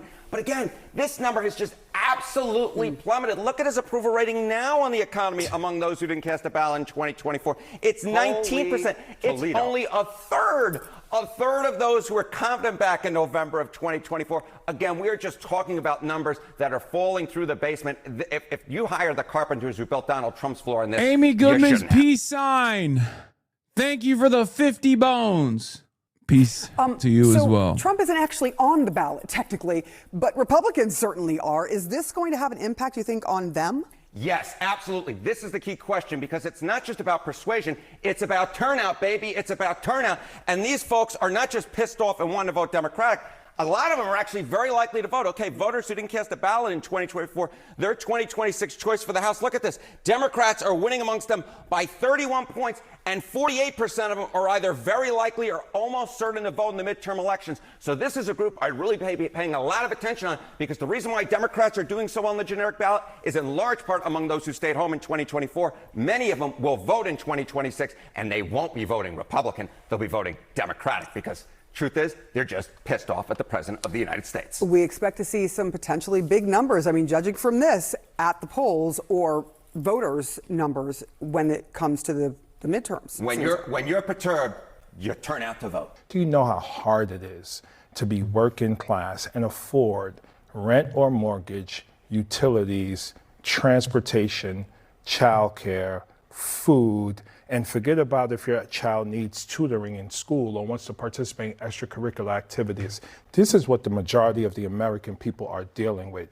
Trump ran on the economy. He's failed in that regard. We're in a war we shouldn't be in. He's backtracked on the Epstein files. This is all why his numbers are in the tank. And Democrats have been pouncing, but hopefully we could finish the job for November. I will note, to your point, by the way, average mortgage rates are now up to 6.56%. It's absolutely stunning. And that is preventing people from being able to buy homes. It's a separate point, but to something you mentioned. Mortgage rates just hitting the highest level we've seen in 9 months.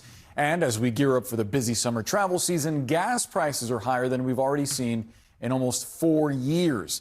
Experts say they could get worse, too, with the war in Iran and the ongoing closure of the Strait of Hormuz destabilizing global oil markets. CNN business senior reporter David Goldman is here to break it down for us. David, let's start with mortgage rates. How high are we talking? Yeah, 6.51%. That is, as you mentioned, the highest in 9 months. And the amount that it jumped over the past week was the...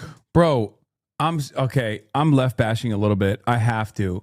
We don't have to compromise on trans people at all. Explaining that it makes no sense for Democrats to ostracize trans people in order to be electable. Democrats should run on decent policies that improve the lives of everyone. Transphobia isn't productive. Only compromise on genocide is allowed. When have I said that? Like, what is this? What is going on? What are you, fucking Neera Tanden? Like, this is Neera Tanden levels of lying about shit that I say and do at this point. Stop responding to bad empanada fans on Twitter. What the fuck is happening, dude? Who the fuck are these people? What kind of anti-Zionism have they done? This is the person you're supposed to be nice to, by the way, Salin? Wait, this is who they were talking about? Oh my God. Oh my God. Oh, they live in Argentina and just retweet bad empanada? How the fuck am I supposed to know this guy's Palestinian? Also, he can be Palestinian. I can still disagree with him. Literally farming y'all, by the way. Yeah, no, I am being farmed to a certain degree, I think. This is what that other chat was referencing. Oh, this one, which pales in comparison to your methods. Also posting. Posting is better than being pro-Zionist Dems. I genuinely, dude, if you're not getting paid, if you're unironically not getting paid by the CIA, you should be, okay? If you're not getting paid by Israel, you should be getting paid by Israel for doing tireless advocacy, okay? Straight up, you know? You should be. Join the side of Nas Daily, King. Ahmed Fouad al-Khatib. You got this. The son of Hamas.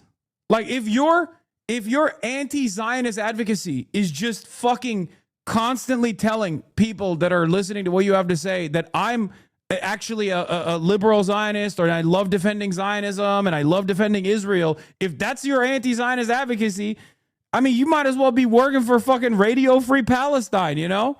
What are we doing? Voice of Israel ass chatters. It's so frustrating too. How is this productive? Come on, Hassan. You said no left bashing. I mean, is this person in the fucking left? What did I don't know anything about them other than the fact that they just keep saying I'm a fucking Zionist. In his most recent reply to someone, he's admitting that he's baiting you. I'm gonna guess it's because you support AOC. It's always AOC. They hate her more than the rest of the Democrats. Yeah. Who said be nice to them? I don't know. Some fucking random dildo ass chatter. Some random fucking dickhead chatter. He loses his shit so easily. That's just incentive to do it more. Lamau, this shit has me dying. These are also fans too. Like, that's what's so fucking goddamn annoying. Yeah, guys, thank you for your sincere and tireless advocacy for Palestinians. How are we doing this? By telling other people on Twitter that I'm a fucking Zionist and then fucking around while I'm in the process of covering shit. This is my advocacy. This is me doing praxis. You don't understand. The more praxis I get out of this, the more I say Hassan Piker is a pro-Israel Zionist. You got fans who are here every single day and then they go on Twitter and other streams and shit on you. Yeah, I don't give a fuck. Okay, whatever. Y'all are cornballs. Okay, I hope you lock in the moments that matter. At the end of the day, I can take it. Who gives a shit? But I don't even need fucking Sex Pestini's community up my ass all the fucking time. I got these guys who have like probably come out of my community. Not just AOC. They're claiming Chris Rabb is pro-Israel. Yeah, I know.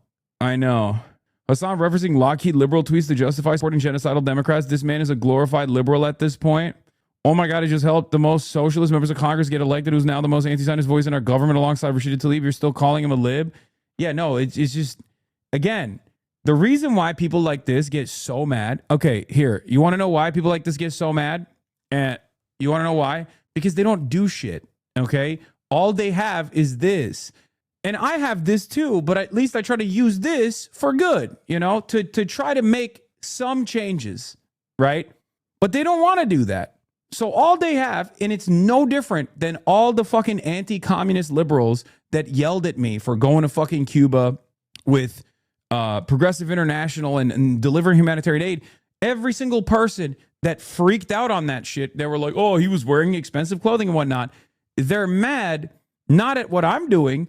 They're mad at their own lack of interest in doing anything meaningful, right? That's it. You sit at home all day. You know how fucking powerless you are. You know how the systems are designed to maximize cruelty, okay? So when you see someone actually doing anything, you try to figure out a way to disparage it because, after all, it's not worth it. It's not worth it to do anything because you yourself are fucking powerless, right?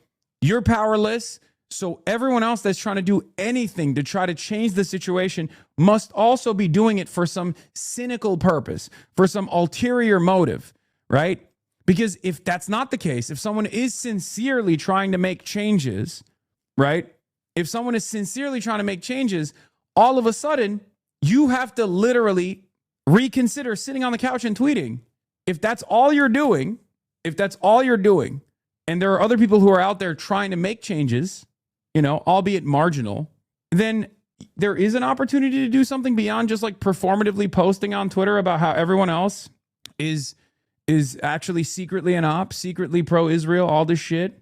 Instead of addressing your own personal lack of investment, your own personal lack of action, it's much easier to just disparage anyone else who's trying to do something different than you. Going forward, any radical needs to reach this level before criticizing you. Yeah, exactly. If you're so, you know, if you had impact, they would be fucking putting your name on this bill, okay? Clearly, those guys understand what the fuck's going on. I hate them, and they hate me. But the reason why they don't do anything about you is because you're not trying anything. You're just fucking chirping on Twitter. This is the most comfortable place that you can be in. It's both comfortable for you, and it's certainly comfortable for the actual Zionists in power. For the Zionists in power, they love that you guys chirp on Twitter. They don't want you to go out. They don't want you to try to elect people who are anti-Zionist. They hate that shit. And that's precisely the reason why they don't give a fuck when you tweet.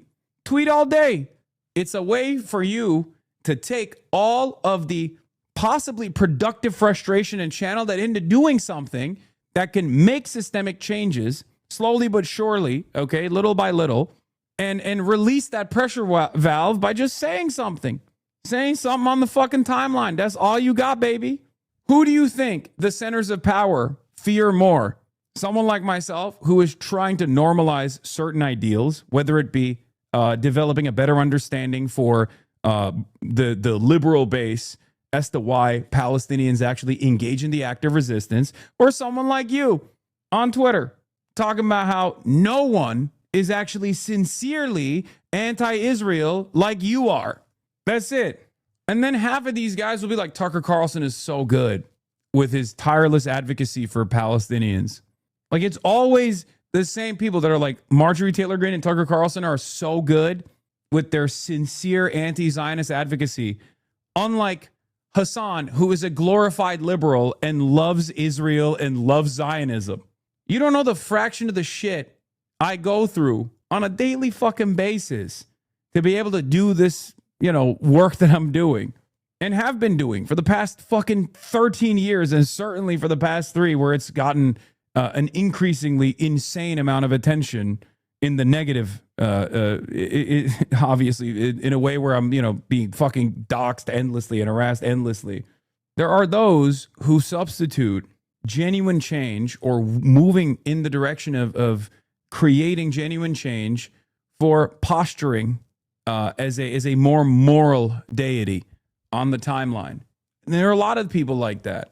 I want all of us to get along. Ultimately, it's not about substantive political change. It's about constantly feeling morally superior and chirping about that said moral superiority to others. Moral superiority can be fake. Political action cannot.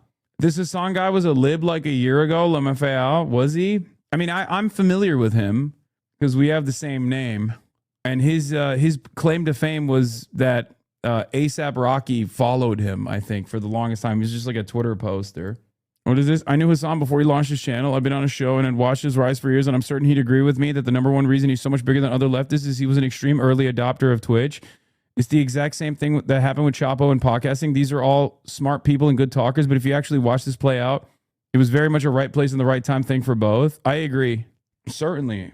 We've reached the point where AOC is answering questions about the DNC autopsy on the Hill. Hassan Piker talked about it, and that's all in addition to Pod Save. All signs that this has evolved from a niche insider issue.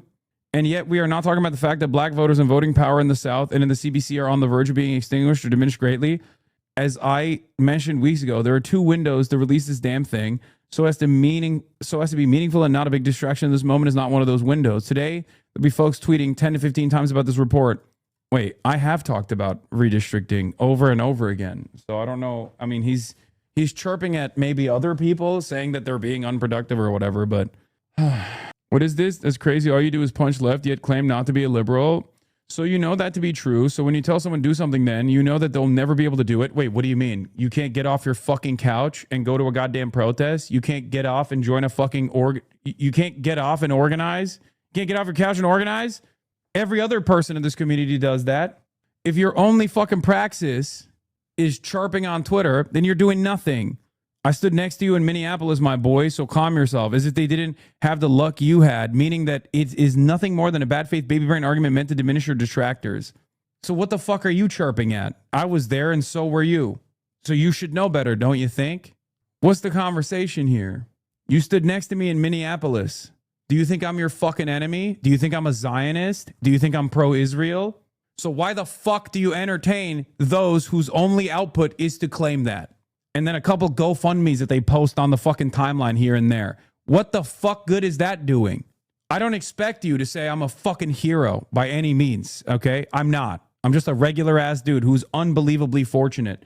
But I don't expect you to fucking turn around and turn your entire advocacy against drawing as much enmity as possible towards me at a time when I'm already eating dick from every fucking major institution in this goddamn country for the very same advocacy that you want others to adopt. How is this hard to fucking comprehend? At no point do any of these radicals, okay, who all they do is fucking post on Twitter, turn around and go, wait a minute, why is it that major Democrats and virtually the entirety of the Republican Party, Fox News, CNN, every single fucking right-wing think tank, every single fucking center-right think tank is constantly up this guy's asshole? It's because I believe the same things you do, you fucking idiot. That's the whole point. And they don't want that kind of message to reach a broader audience. So if you don't understand what I'm trying to fucking do, and all you do is also lean in to the pre-existing algorithm-backed animosity to try to farm a couple fucking likes on Twitter, then what are you doing? All you're doing is the same as them. You have now found yourself in allegiance with these forces. I don't know, man. You seem to punch left in much of the same way that liberals do. All right, dude, take a fucking day off, please. He's 100% right that you lean on that argument as a thought-terminating cliche. I'm influential and you're young and broke and your ideas are invalid. No, that's not what I'm fucking saying. That's not what I'm saying. You're being vaguely annoying. No, you read it as that. I'm not saying that at all. Fuck. This conversation just turns into your parasocial anger, okay? That's all it turns into. Do we feel like this is a productive back and forth right now? Are we doing a productive struggle session? We've moved 11 steps beyond what is good advocacy. So be more clear. I am being clear. I can't crawl in through your ear and enter your brain and rewire it in a way where you can actually fucking understand what I'm saying. My point is not that, oh, I'm the god of the left. I'm the most influential guy. Everyone needs to listen to me. That's not what I'm saying at all. I don't give a fuck. I'm just a regular ass dude. Okay? My point is, if you don't understand what I'm trying to do, which I make very clear all the goddamn time, okay, to reach as broad of an audience as possible with this message, but you find that to be counterproductive, either you can maintain some level of charitability to what I'm trying to do, to try to understand what I'm trying to do. I feel like I've done enough for you to have some level of charitability instead of immediately being dismissive. You can make better arguments for why they are invalid and I'm successful. That's it. That's not the argument I'm making. Brother, the reason why people are yelling at me is not because I'm saying I'm successful. They're yelling at me because they think I'm propping up Zionists. They think that any kind of Democrat that I'm aiding that's running is ultimately going to be a pro-Israel Democrat. Okay? Why are you being so disingenuous? Why is this so hard to comprehend? It's never about, oh, look at how influential I am. That's not it. That's not my argument at all. That's not what I'm saying at all. And those people aren't saying that either. They're getting mad at me. Just forget it. You're not getting me. I'm being extremely genuine. No, you're not getting me. The argument I'm presenting is not, oh, I'm influential. The argument I'm presenting is the reasons as to why I'm working with Democrats is not for some fucking self-serving purpose. Okay? The reason why I'm working with certain Democrats is because I want to get anti-Zionists into office, okay, little by little, to make the necessary changes. And even if it doesn't ultimately change the dynamic of the party, the Democratic Party, it still reaches a much broader audience of people. This message, this theory, it makes anti-Zionism a more permissible conversation, a more permissible ideology. Okay? And these people, I agree that you're doing that, and I agree with that strategy. I'm nitpicking relative to the time spent on this, and I'm sorry. I think what this comes down to is that a lot of people want to gatekeep their worldview for some weird fucking reason. They treat it like being a hipster. Okay? They think it's about being a fucking goddamn hipster. And they get a lot of thrill out of being recognized in this community as like someone who finally did it. Someone who finally pissed off this fucking big, dumb, secret liberal who's pro-Israel. Okay? That, I think, is just unproductive. I'm spiraling. Political organizing is not a fad. Okay? You have to work with people. Sometimes people you disagree with. You have to get them to understand your worldview. You have to help them arrive at these conclusions. I've done so for the last 10 years. Funnier when people come to the conclusions about you when you've streamed most of your opinions for the past 10 years. I know. Nothing pisses me off more, and I shouldn't even be openly admitting this, but nothing fucking pisses me off more than when people are just like, oh, dude, this guy's a fucking libtard. Oh my God, he's just like, yeah, no, this is what it is. This is what it is. It's a bait. I eat the bait, hook, line, and sinker, and then immediately this guy's like, see, I fucking got you, dude. I'm sorry, but if you think this dude is doing tireless advocacy, doing the work, okay, go listen to him try to fucking defend his positions on a sex pest Zionist broadcast, okay? I didn't want to bring this up, but buddy, let me tell you, okay, you didn't do a great job. You got fucking owned by an Israel dick-riding pedophile. How do you think that looked for the cause?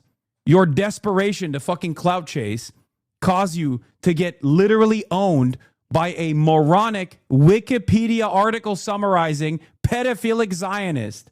Dumb fuck. The largest jump that we've seen in over a year. And so what's going on here? Why is this happening? Well, the war in Iran is causing two things. It's causing inflation because of those gas prices that we'll talk about in a second. And it is a huge expense that the government needs to pay for.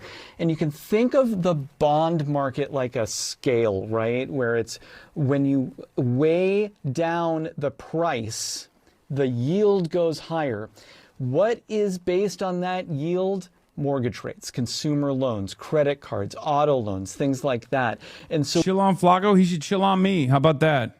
What we're seeing is this imbalance. We've seen the bond market plummet in the last couple weeks, especially the last week, as we consider that the war will just continue and continue and continue. That's what investors think is going to happen. That's what is causing those mortgage rates to go higher, Boris.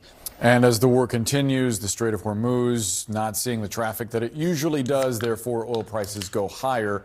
How high are we talking in the United States? Well, oil prices have maintained their level above $100 a barrel. And when you think about what was happening before the war, we had $60 oil. That was why we had $3 gas. With 100, 110 even just a few days ago, now we're looking at $4.56, which is a wartime high. And every single U.S. state is now averaging more than $4 a gallon. It's going to be a painful Memorial Day for folks who are taking a road trip. Look at that. Indiana, Mississippi, these are not states that you think about with really high gas prices. Now even folks in the middle of the country are contending with very, very difficult road trips. This is the biggest shock in terms of energy supplies in world history. Now, some people have wondered, why haven't prices gone even higher? And that's because, in part, the world entered this crisis with a pretty sizable rainy day fund, right? Oil inventories, which act like shock absorbers, they were really high. However, now they're shrinking rapidly. Total U.S. oil inventories last week alone plunging by 18 million barrels. That's the most on federal data that goes back to the early 1980s. And emergency reserves, they're also shrinking. The Strategic Petroleum Reserve is down by 10% since the war started, falling to the lowest level in almost 2 years. Now, this is what those reserves are there for, right? They're designed to try to absorb a shock. It's kind of like savings in a bank account, right? It can help you ride out a storm, get through a financial emergency. Of course, it's not going to last forever, right? Eventually, you're going to run out. And so that's where the concern comes as far as the supply shock. And look, I know the president this week, he dismissed high gas prices as peanuts. But I've been talking to people who've been telling me that it's really, really painful. I talked to a computer technician in Pittsburgh, and he said he drives by the gas station every day. And he says the prices are just insane. But it's not just energy, right? It's also the cost of groceries, the cost of everything. He said everything is going up right now except your paycheck. And Sarah, I do think that this is just another reminder of how painful high gas prices are, especially for people who are living paycheck to paycheck, right? This is just something that they can't avoid right now. It has a big impact. You got to get to work. You got to get in a car to do that. And so you're paying more just to go to work, and you can't pay for the other extra things, especially, as you said, this is travel season. This is summertime. A lot of people are going to be upset with this. Matt Egan, thank you so much for breaking that down for us. What is the biggest issue for you in your life? Cost of living. At the grocery store, at the gas pump. I can't afford my insurance. It's outrageous. We're not going to have middle class. I'm in Pennsylvania's 7th Congressional District. It's one of a handful in the entire country that could decide control of Congress in November. And I'm talking to people here about their lives and what they want the candidates to be focused on. Hi, I'm a reporter. My name is Sabrina. Can I talk to you? Yeah. As a Palestinian American member of this community, it will never not infuriate me to see people who haven't done 3% of the advocacy work, fundraising, solidarity speeches, debates on our behalf as you have, talking like they've become full-fledged member of the PFLP, spending all your time coming for our advocates that have emotion is not helping move towards that liberation. Yeah, no, they fucking openly admit that they're farming for attention, okay? You voted for Kamala, that's literally a compromise on the Gaza genocide. Oh, my God. See, they have a point. Every time. Consider what community is mauling today and realize bait is coming from them. I don't know what community is mauling today. Every time there is a who'd they vote for? I don't think they're American. They didn't vote for anybody. You get it from the K-Havers for not advocating for Kamala, and you get it from the ultras for voting for Kamala law. Real question, have you thought about not engaging with Twitter outside of your post? I have, and I probably should. Hot take, people read too much theory and don't put anything in practice. No, these guys don't read theory. Don't be fucking ridiculous. No, do not be ridiculous. Look, the exact same thing that took place where I was also in the crosshairs all the way back in 2016 peak woke was, listen, here's what it is, okay?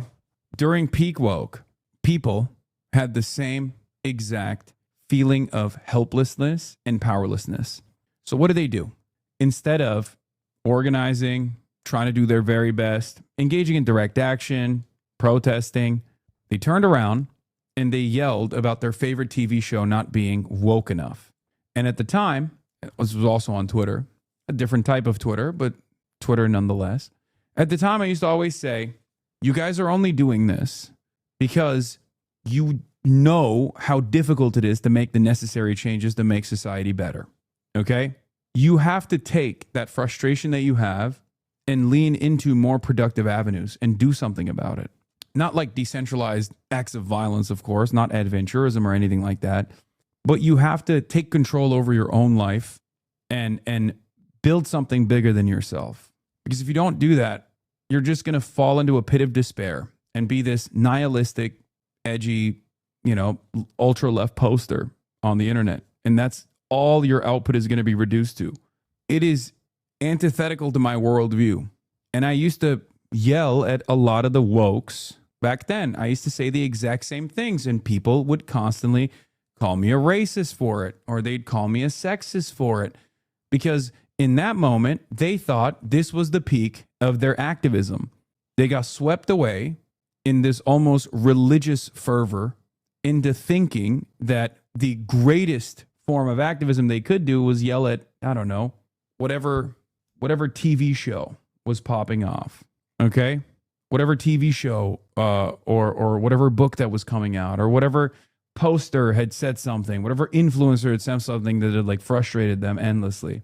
And they tunneled in on that, and they would just constantly chip away at content. The type of content that you consume says a lot about your politics. We have to, Praxis is playing the right video games instead of the wrong video games. This kind of like weird, unnecessary, unproductive, divisive culture war issues that people who otherwise had a fairly decent ideology, a fairly decent worldview would lean into. 10 years after the fact, in 2026, the world has become an even more cruel place, okay? All of the things that we know, all of the systemic harm that we experience, that we identify on the left, still very much persist. And maybe, or not even maybe, it's gotten worse. So what do? Instead of working towards fixing these problems with the recognition that change requires a tremendous amount of effort and also can only happen over a very long time frame, okay? It won't happen overnight.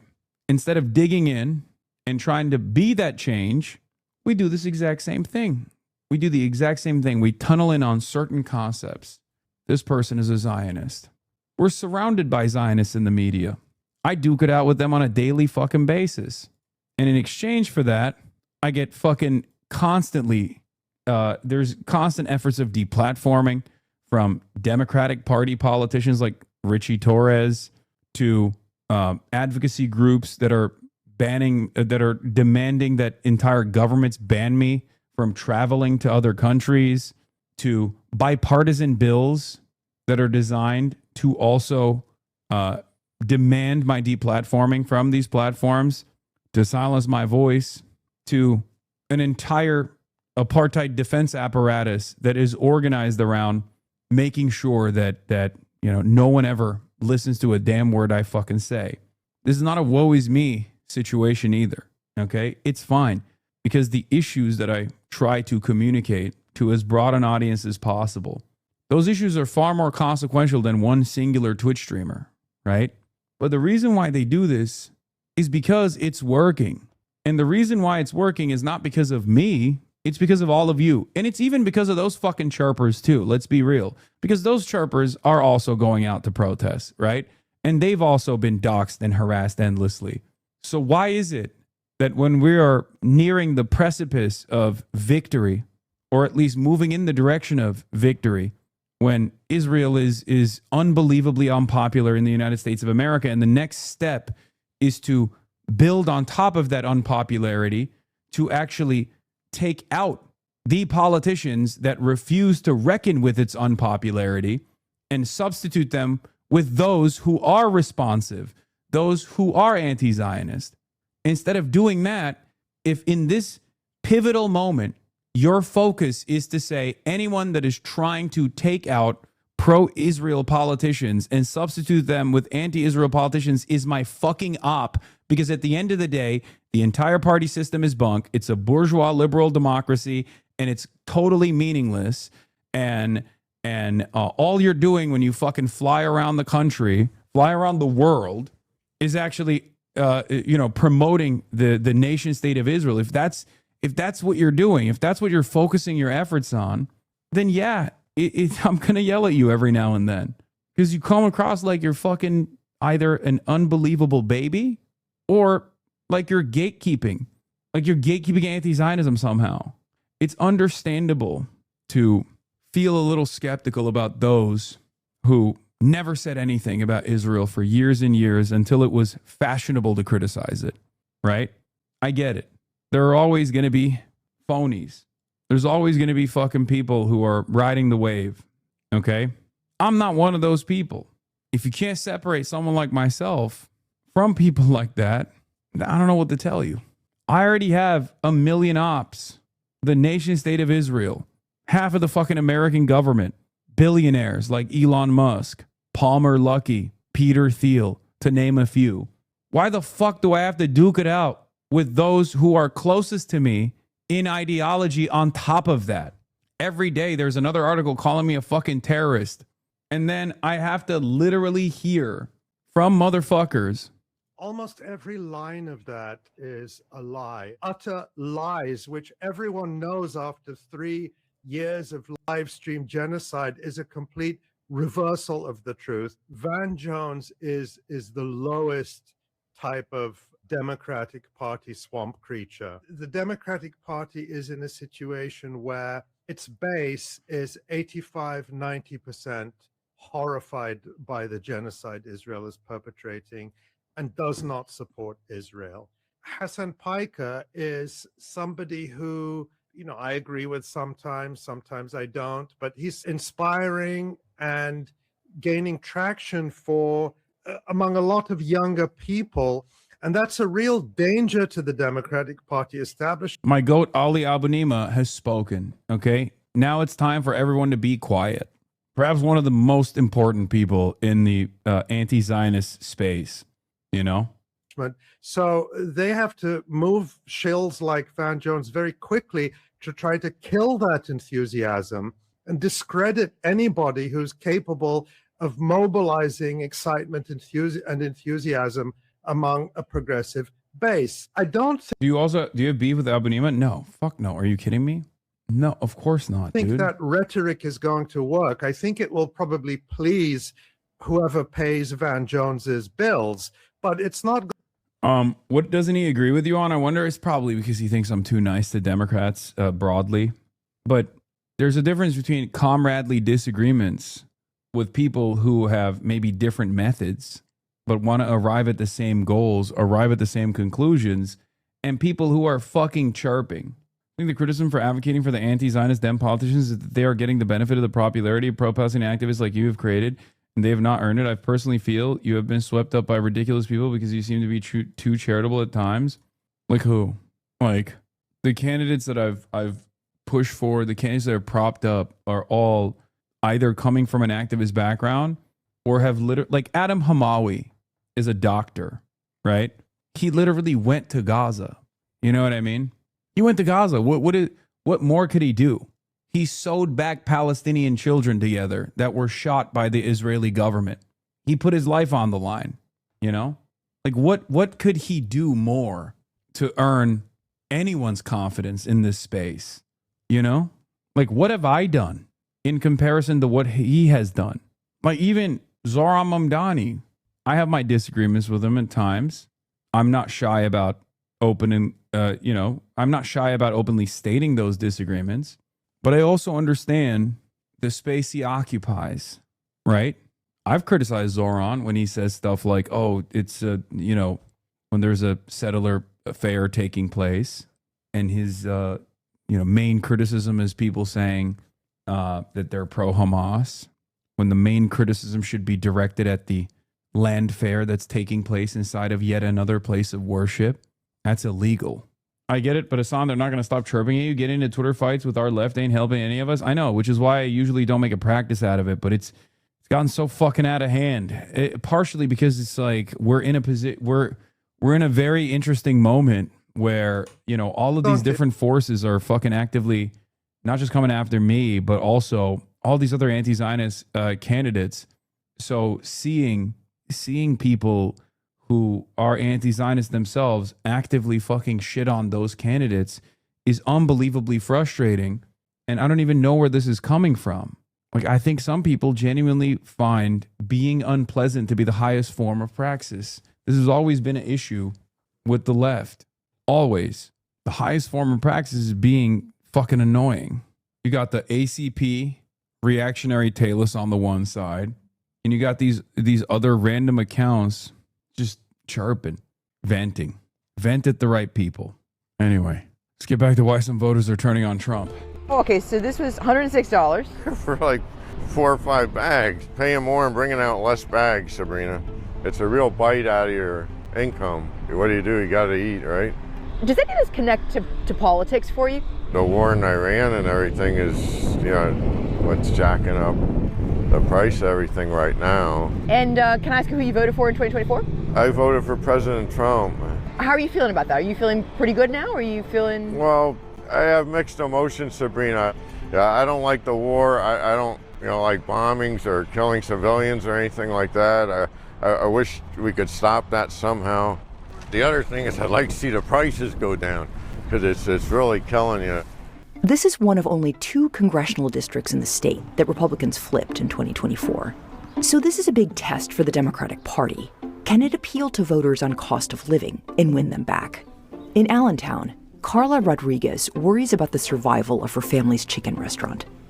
We've never been this bad. Every week the prices are changing, the meat is going up. You know, ground beef used to be like $18 a tube, and now we're paying $60. You have to find it how you can, and then some people are understanding, those are not will go somewhere else. It sounds like a hard calculation for you guys. It is, yeah. It is. We try to price things where it's like reasonable, where people can afford it, but where we're also not losing. But that's a very thin little gap.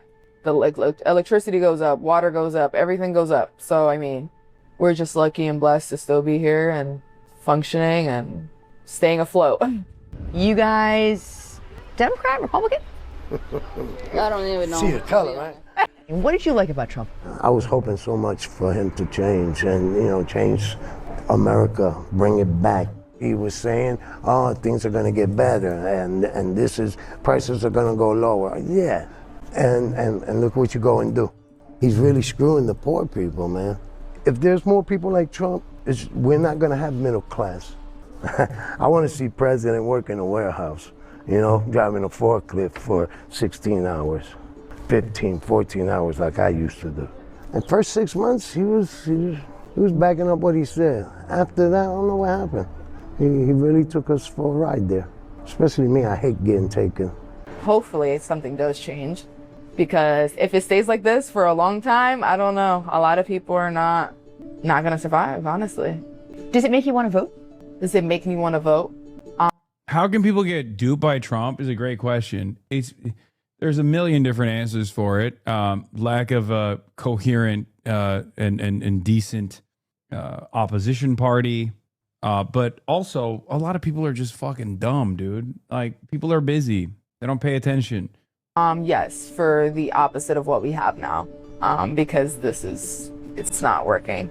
People are busy, they're desperate, they're silly, they're dumb. Some are lead poisoned, you know, Gen X, the lead poison generation. And they see so many fucking people. They see the Democratic Party also refusing to identify their problems and work to solve them. And they think, all right, well, this guy will break everything. This guy will destroy everything. And the system has not been beneficial for me at all. So why not break it? I'll give this guy a shot. It's literally like $5 or mystery gift. It's more like 1 penny or mystery gift. And then you open the mystery gift because you're like, why would I ever fucking take the single penny? This sucks. You always go with the mystery gift, right? And then you open the mystery gift and it's a fucking, it's a nuclear atom bomb that is exploding in your face. Yeah. New FEC report reveals Abdul El-Sayed raised over $1.1 million since the rally. This is more than his two other opponents combined. Here on the Anyway, now let's look at some real evil shit. factory floor this morning of Blue Origin, and we are here with Jeff Bezos, the founder of Blue Origin, also, of course, founder of Amazon. It is great to see you. This is remarkable. Looking like doo-doo, my man. Jesus Christ. By the way, just the scale of it. We've been talking about it all morning, but of all the people that we could talk to about everything that's going on in the country right now, in the economy, AI, jobs, space, we want to talk to you. And there is so much to talk about. We're going to touch on that, policy, politics, and so much more. But one of the topics that I thought we should talk about, and maybe even start with, is these days it feels almost impossible to pick up a newspaper without reading a headline about wealth in America, about the billionaire class, about wealth inequality and policy and everything else. And it's taken a uniquely critical turn, I think. And I'm so curious, before we even get into everything else, what you think about that right now. Well, first of all, Andrew, I'm glad you're asking the question. I think it's a really important topic. And I think it's an important one to discuss because I see the same thing you do. You know, you see it in a bunch of headlines, you see it in a bunch of places. And I have been thinking about, like, what is driving this? Because it does seem different from 10 years ago. And I think what's going on is that it's kind of a tale of two economies. So you have a bunch of people in this country who are doing really well, but you also have a bunch of people in this country who are struggling to pay rent, groceries. And so what's happening here is politicians are using the kind of age-old technique. So there's this tale of two economies, and they're using this age-old technique of, picking a villain and pointing fingers. But the problem is that doesn't solve anything. And so, like, if you want to help the group of people who are struggling, you have to figure out real root causes and solutions, and that takes skill. It's like the way if we have a problem at Amazon, the way we would fix it is we would go in and we'd do the 5 whys and we'd try to get to a root cause. We'd try to find a root fix. Is this what unfettered profit does to your body? You don't stay human? Dude, I don't even know what the fuck's going on with this guy. But yes, everybody knows the most depressed person after Twitch streamers, of course, is the billionaire. Number 1, Twitch streamers. Number 2, billionaires. Twitch streamers basically also billionaires in many ways, and trapped inside of billions of minds, having permanent occupation. Oh, by the way, Jeff Bezos is a big advocate of this whole, like, let's cut taxes for people making less than $100,000 a year method, which is insane. Okay. And of course, the reason why it's insane is because that's how everything gets funded. The point shouldn't be to further erode the government coffers. It should be to make Jeff Bezos pay a comparable amount of his, yearly growth of not income necessarily, because these guys also pay themselves like $1, but his yearly net worth growth in wealth. Yes, the United States is the most progressive tax system in the world. The top 1% pay 40% of taxes. The bottom 50% pay 3% of taxes. We can make it even more progressive by zeroing out taxes on the bottom half. It's a small amount of the total tax revenue, but very meaningful to people in this group. The bottom 50% pay 3% of taxes. Okay, I'm willing to entertain that if the top 1% pay literally more than 40%. How about that? Get the top 1% to pay 100% of the taxes. Reactions from Zoran and Tom Steyer. I know a few teachers in Queens who would beg to differ. Yeah, Bezos on CNBC. You could double the taxes I pay, and it's not going to help teachers in Queens, I promise you. Yeah, Tom Steyer, billionaire, says, this is bullshit. I promise you, tax billionaires invest in schools. What the fuck is Patrick Bet-David talking about in the replies? Where Nick Shirley, I know a few teachers and New Yorkers who will benefit from less fraud. You don't know any teachers, dog. You were homeschooled. Okay? You were motherfucking homeschooled. So no, you don't know any teachers. Shut the fuck up. And we know you don't know any teachers. Nick was in your replies too. Brilliant. Common sense argument. We need more of this. people talk about, making the tax system more progressive. How about we start by having the nurse in Queens not pay taxes? Why is somebody at all? Why is a nurse in Queens who makes $75,000 a year paying more than $1,000 a month in taxes? That's $1,000 a month that could help with rent or. What is this? Somewhere out there, there's a dude making $45,000 a year and he absolutely believes this nonsense down to the bone. Somewhere out there, there's a dude making $1 million a year who preaches to his audience about the benefits of communism and socialism while he profits from capitalism. And they believe his nonsense down to the bone. The benefits. You like the benefits of capitalism. This is nonsense. I'm Nick Shirley. Bleh. Does everything Nick Shirley do get botted? Because, like, look at this. This motherfucker got 37,000 likes, almost as many likes as I did. I got 1.6 million views. He got 200,000 views. 1.3K replies. He got 300 replies. I feel like Elon boosts his shit, right? He's got a, I'm the doctor that lobotomized Nick Shirley. Well, you couldn't stop him. Josh Johnson breaks down. It was still some good investigative journalism. Oh, shit. I forgot to hit up Charlemagne. Nick Shirley's part? That's the guy that exposed everything in Minnesota, right? I wouldn't say he exposed everything. I mean, he did. Didn't he expose the whole Minnesota fraud case? Or am I confusing people? No. Because I think you might be confusing the fact that in Minnesota, the stuff that he was talking about was already being investigated. So he just amplified it. He just amplified it. And he also incorrectly amplified it because this dude, because he's not a journalist, doesn't know like protocols, doesn't know what to do. So then this dude also just shows up at a daycare and it's like, let me in with a camera. It's like they were like, no. And they're like, well, you must be doing fraud. It's like, no, you are a grown man with a camera that wants to come in. Yeah. No, yeah. That's crazy. That's an interesting one, though, because if there clearly was something going on there that was wrong. Now, I don't know who hipped him to it or why he did what he did. But what if he heard about it just being in Minnesota and decided to be vigilante?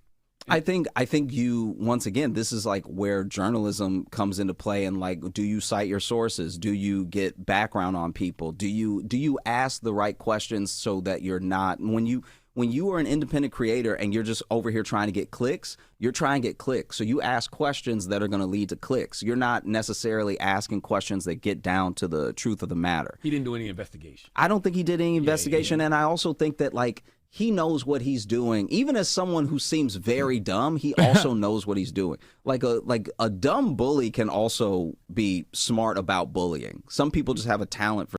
I don't think he knows what he's doing. I think his mom is just like sending him to places, and his mom is the one that is getting paid by the Republican Party. Pageant mom, but for neo-fascism. Little taste situation, but a grown man. I mean, he's not. I wouldn't call him a grown man. Because he doesn't have the brain of a grown man. Like it's strange to call him a grown man because he literally has the mental faculties of maybe an 8-year-old. I'm telling you, I don't think he knows what the fuck he's up to. The government is flying this kid around on the taxpayer dime. Wait, what? The government's flying him around? Oh my God. On our way to Minnesota, where Froster's about to leer a hard lesson. They leered, confirmed, Dr. Oz is a savage. We live in hell, bro. We actually live in hell. We live in fucking hell. Oh my God. I guess we have to have deserved it at some point, right? I don't know. And then when we fix it at the root, you're fixing it forever. It's a real solution. And what we don't do, because it doesn't work, is just point fingers and blame people. It might feel good for 10 seconds, but doesn't accomplish anything. And so what could you really do? So, like, I started. Do you have a plan? I have some ideas. I have some places to start. So, I started thinking about this and doing some research. A nurse in Queens who makes $75,000 a year pays more than $12,000 a year in taxes. Does that really make sense? So people talk about, making the tax system more progressive. How about we start by having the nurse? This is genuinely a fucking distraction. It is a way to just say there's no increase of taxes, right? You will never have an increase in taxes, which means he's never getting his taxes increased. He knows, look, billionaires, they're not the smartest, but they obviously exercise their self-interest quite a bit. And they're smart enough to recognize that right now there is tremendous appetite to not only tax these guys, but maybe even punish them, right? And to be fair, chipping away at their net worth even a little bit is the biggest punishment of all time. You might as well throw them in prison at that point from their perspective. So they recognize that there is a real appetite for this, and people are saying it, right? People are demanding it. And some politicians, like Bernie Sanders, are leaning into those demands. So what do? You pull off the ripcord and you lean into, how about no taxes for people making less than $100,000? How about that? Don't you think that's a better way to help the working class? No, the best way to help the working class would be to tax you, motherfucker. We arrived at this problem because we have been slowly but surely chipping away at taxes. Of course, Elon Musk, and Elon Musk is in agreement with Jeff Bezos. That's your boss, bro? I know. Queens not pay taxes. Why is somebody at all? Why is a nurse in Queens who makes $75,000 a year paying more than $1,000 a month in taxes? That's $1,000 a month that could help with rent or groceries or anything. And so, and by the way, do you know what that all adds up to? The bottom half of income earners in this country pay only 3% of the taxes. It's only 3%. We can find 3%. So we don't have, it's a small amount of money for the government, you know that. And really, and the more I thought about it, to me, it's kind of absurd that we're doing this. You know, we shouldn't be asking this nurse in Queens to send money to Washington. They should be sending her an apology. It really makes no sense. Okay, but then on the other end, the question is, should you be paying higher taxes to pay for the 3% component part of this that you think is going to need to be paid for, if not more than that, given the debts we have? It's certainly a perfectly valid policy debate to say, do we want an even more progressive tax system? So, you know, the line that gets quoted all the time is, the wealthy should pay their fair share. Right. And we can argue about what the fair share is. That's a policy debate. That's okay. But the vilification is the thing that's just the distraction. And by the way, if you really are being honest about it, we don't have a revenue problem in this country. We already have the most progressive tax system in the world. The top 1% of taxpayers pay 40% of all the tax revenue. The bottom half pay only 3%. We have already, and I think it should be 0. I don't think it should be 3%. I think it should be 0. So we'd be making it more progressive that way. We actually have. Yeah, it's not even sneaky. He's just straight up saying there's no world where taxes get increased for people like myself. But he also knows that there's unlimited appetite by Americans to cut taxes even further, which, of course, once again, is the never-ending cycle of destroying the existing social safety nets. And lo and behold, the destruction of social safety nets and the state comes along with wonderful new profit opportunities. It comes along with privatization. So you advocate for more tax cuts. Not only does this benefit you personally, right? Even if you're not getting any tax cuts as a billionaire, you've gotten the unlimited tax cuts, which, by the way, for Jeff Bezos, I mean, what the fuck can you tax? Let's be real. I mean, he doesn't, his income is like, his W-2 form is like 70 grand. Okay. He doesn't actually make money off income. That's not a thing. Okay. He has assets. He has ownership over Amazon. And then he uses that asset as leverage to go and get incredibly cheap loans that he never actually ever has to pay, right? And every now and then you can get maybe a modicum of a payout when he has to pay the interest on the loans that he's taken, right? Obviously he can't default, right? So because if he does default, then they can seize his assets. Never going to happen. So every now and then he'll like liquidate something, right? He'll And in that process, then he pays a little bit of tax. But that tax is obviously still a lower percentage than the tax he would pay for straight income. There's that part too, right? And ultimately, it's nothing. Is nothing. In the grand scheme of things, it's nothing. This process is called buy, borrow, die. Okay? Wait, what did that guy say? Why did you ban him? I want to duke it out with someone not over like how I'm not sufficiently anti-Zionist, but instead a billionaire defender. Oh, he said, all you do is talk utter crap. God, billionaire defenders, man, the best. One day, King. One day, King, you're going to make it too, okay? Keep pushing for it, big dog. Keep sigmaing your grind set, okay? You're going to make it, dude. What did this guy say? How do people listen to you and think you have a clue? What do you think his contribution to society is compared to yours?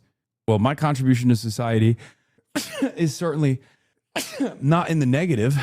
I think Jeff Bezos' contributions are fairly negative. We got to unban guys like this. These guys are brilliant. You're licking billionaire Bean, dude. You're licking his bald head right now, and his balls, and his ass. It's fucking awesome. You're engaging in worship of another man. You have debased yourself. You have reduced yourself to something worse than cattle. Jeff Bezos is nothing without all the labor that allowed him to become a billionaire, okay? There is no value without labor. Jeff Bezos was unbelievably and immensely lucky at numerous points in his life. I'm sure he worked hard, but you know who else works hard? A fucking teacher, a nurse, okay? Probably a lot harder than Jeff Bezos ever did. Jeff Bezos does not work a billion times or 20 billion times harder than the average teacher or the average nurse does. He was, however, 20 billion times luckier than the average teacher or the average nurse, right? Making the right decisions, being at the right place in the right time, being born into the right family. These are all unbelievably important factors in the success that people arrive at. I guess if you consider being a billionaire to be a good thing, also fortunate enough to be a little bit of a sociopath. Not even a little bit, a lot bit of a sociopath to be able to be vicious. Okay? What is this? His stock could also be owned by his own LLC where he writes off private jet purchases the same year he sells the stock to pay the interest, effectively paying no tax, or the government lines them up, a tax holiday when they sell, or the bank just never cares because they don't need the liquidity and would just rather have more on paper. Like, he got a loan from his parents that's worth $100,000 to start his business, right? That's fortune. That's incredibly lucky. But what he made with that, I think, is far luckier, right? Because there are probably a lot of people who are who have that level of affluence in their family and don't become one of the richest people on the fucking planet. I'm not discounting that, but I'm just saying that's not where the luck ends, right? Fortunate enough to be able to be born into a family that could loan him $500,000 in today's money, right? That's immensely fortunate. That's unbelievably fortunate. But then even outside of that, like, there are so many instances where he was at the right place at the right time, made the right decision, gambled and succeeded, right? The point of it, the point of the thesis here is not to say, you know, it's just luck, who cares? It's to show you that meritocracy is simply a lie that people like Jeff Bezos and those who benefit from the system tell the working class. So they also feel like he deserves to have this level of wealth and power consolidated in the hands of the few. Okay? I think this isn't a very productive way to organize society. It certainly is not a productive way to organize society unless you have that chip in your brain that says, you know, we have to have powerful puppeteers controlling every aspect of our lives. I'm not one of those people. I think, unfortunately, a lot of Americans are exactly like that, though. They're very servile. They find it's oftentimes the people who think they're free thinkers that are the biggest sheep, the biggest cattle.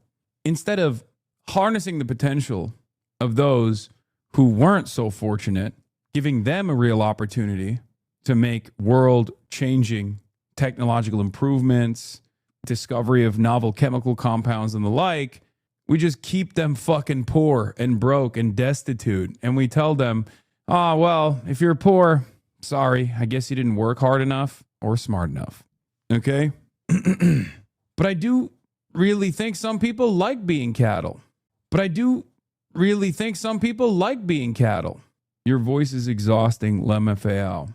Like this guy. I think this guy likes being cattle. He hears something that makes him, for a brief moment, second guess the way that society is designed.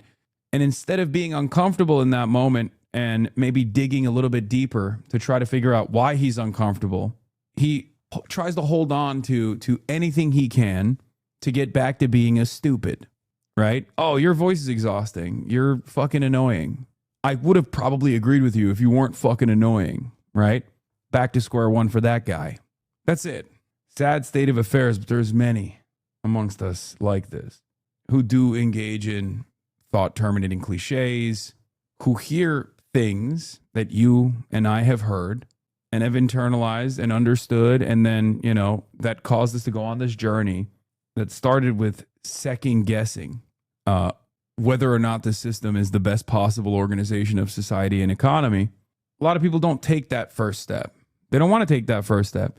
Here, I'll use an analogy that stupids love. They don't want to take the red pill. They want to take the blue pill and go back to their drunken stupor. And let's be real. It can be rewarding. Their ignorance is bliss at the end of the day. Because once you see it, once you see this system's design, it's very hard to unsee it. It's very hard to go back to it. And one of the craziest parts about it is I think these guys like Jeff Bezos, they see it. They've taken the red pill. They know. They know how vicious this system is. But they're at the tippy top and they benefit from it. And they know that in order to continue benefiting from it, they have to make sure that the masses are never conscious. They're never conscious of their class position. They're never conscious of the fact that these guys have designed the system in this way and want to maintain it. And the maintenance of this system is violence. There's no difference between if you're a working class, regular, stiff, everyday man, okay, working tirelessly to make ends meet, and you look at the system's design and you say, well, you know, these guys did work hard. They did work smart. They deserve it. And maybe one day if I work hard and smart, I will get there, or at least have a comfortable nest egg. The guys that think that way, the guys that engage in fealty for billionaires, millionaires, capitalism in general, they're in a way no different than the peasant that actually thinks that God did ordain the king, that God actually is responsible for why the king remains the king. No difference whatsoever. And I'm sure at the time when the peasantry was toiling the lands, there were probably plenty of people who would tell on their fellow peasants, their fellow serfs, tell on the Lord, tell them, "My lordship, they're stealing the grain, my lordship. They're taking it away from you. You must punish them, my lord." That's what you behave like when you tell me Jeff Bezos' contributions to society are immense. "Me lordship protects me. He has my best interest in mind. He protects. And if he takes away more of my grain, it's for the overall good. This year, he took even less than last year. It's an objective improvement. How dare you speak out against our Lord?" That's it. That's what you're doing. I wonder what the medieval peasantry equivalent of "don't tread on me" guys was, you know? The libertarians, the free thinkers. I'm not sheep. The guys who in this day and age will be like, I'm not sheep, but these billionaires, I mean, they worked real hard. What's the alternative? Communism? That's terrifying. You know? What would be the alternative in medieval peasantry? Tavern owners, the mercantile class, roadside bandits, aka Jesus and his friends. No, roadside bandits would be the lumpen pros, I guess, so a certain degree. Like, what is the equivalent of a rallying cry for a serf or a peasant that thought that they were actually free thinkers, but they were still servants?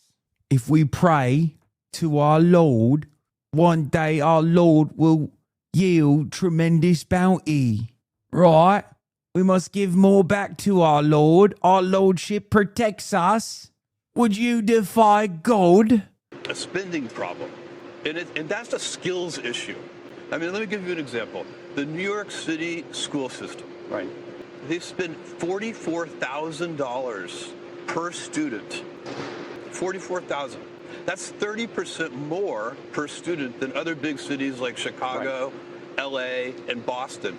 And it's 3 times more than Miami and Houston. And by the way, New York City doesn't get better outcomes. So listen, let me just say, if we ran Amazon the way New York City runs their school system, your packages would take 6 weeks to arrive. We'd have to charge you a $100 delivery fee. And then when the package did finally arrive, it'd have the wrong item in it anyway. We can't, that's a skills issue, Andrew. It's not about, it's just competence. I mentioned my optimism a minute ago, and we should definitely talk about that because I think there's so many people who are afraid that AI is going to take their job. I think that there's going to be a labor shortage. Dog, first of all, capitalism necessitates that cities do run like fucking businesses, and that's unironically the problem. Okay? Except if USPS didn't exist, the last mile delivery wouldn't exist, which Jeff Bezos relies on, because private delivery services don't have any obligation to deliver to routes that are hard to track. USPS, on the other hand, is not a profitable business. It's not supposed to be profitable at all, as a matter of fact, because it's supposed to work. Okay?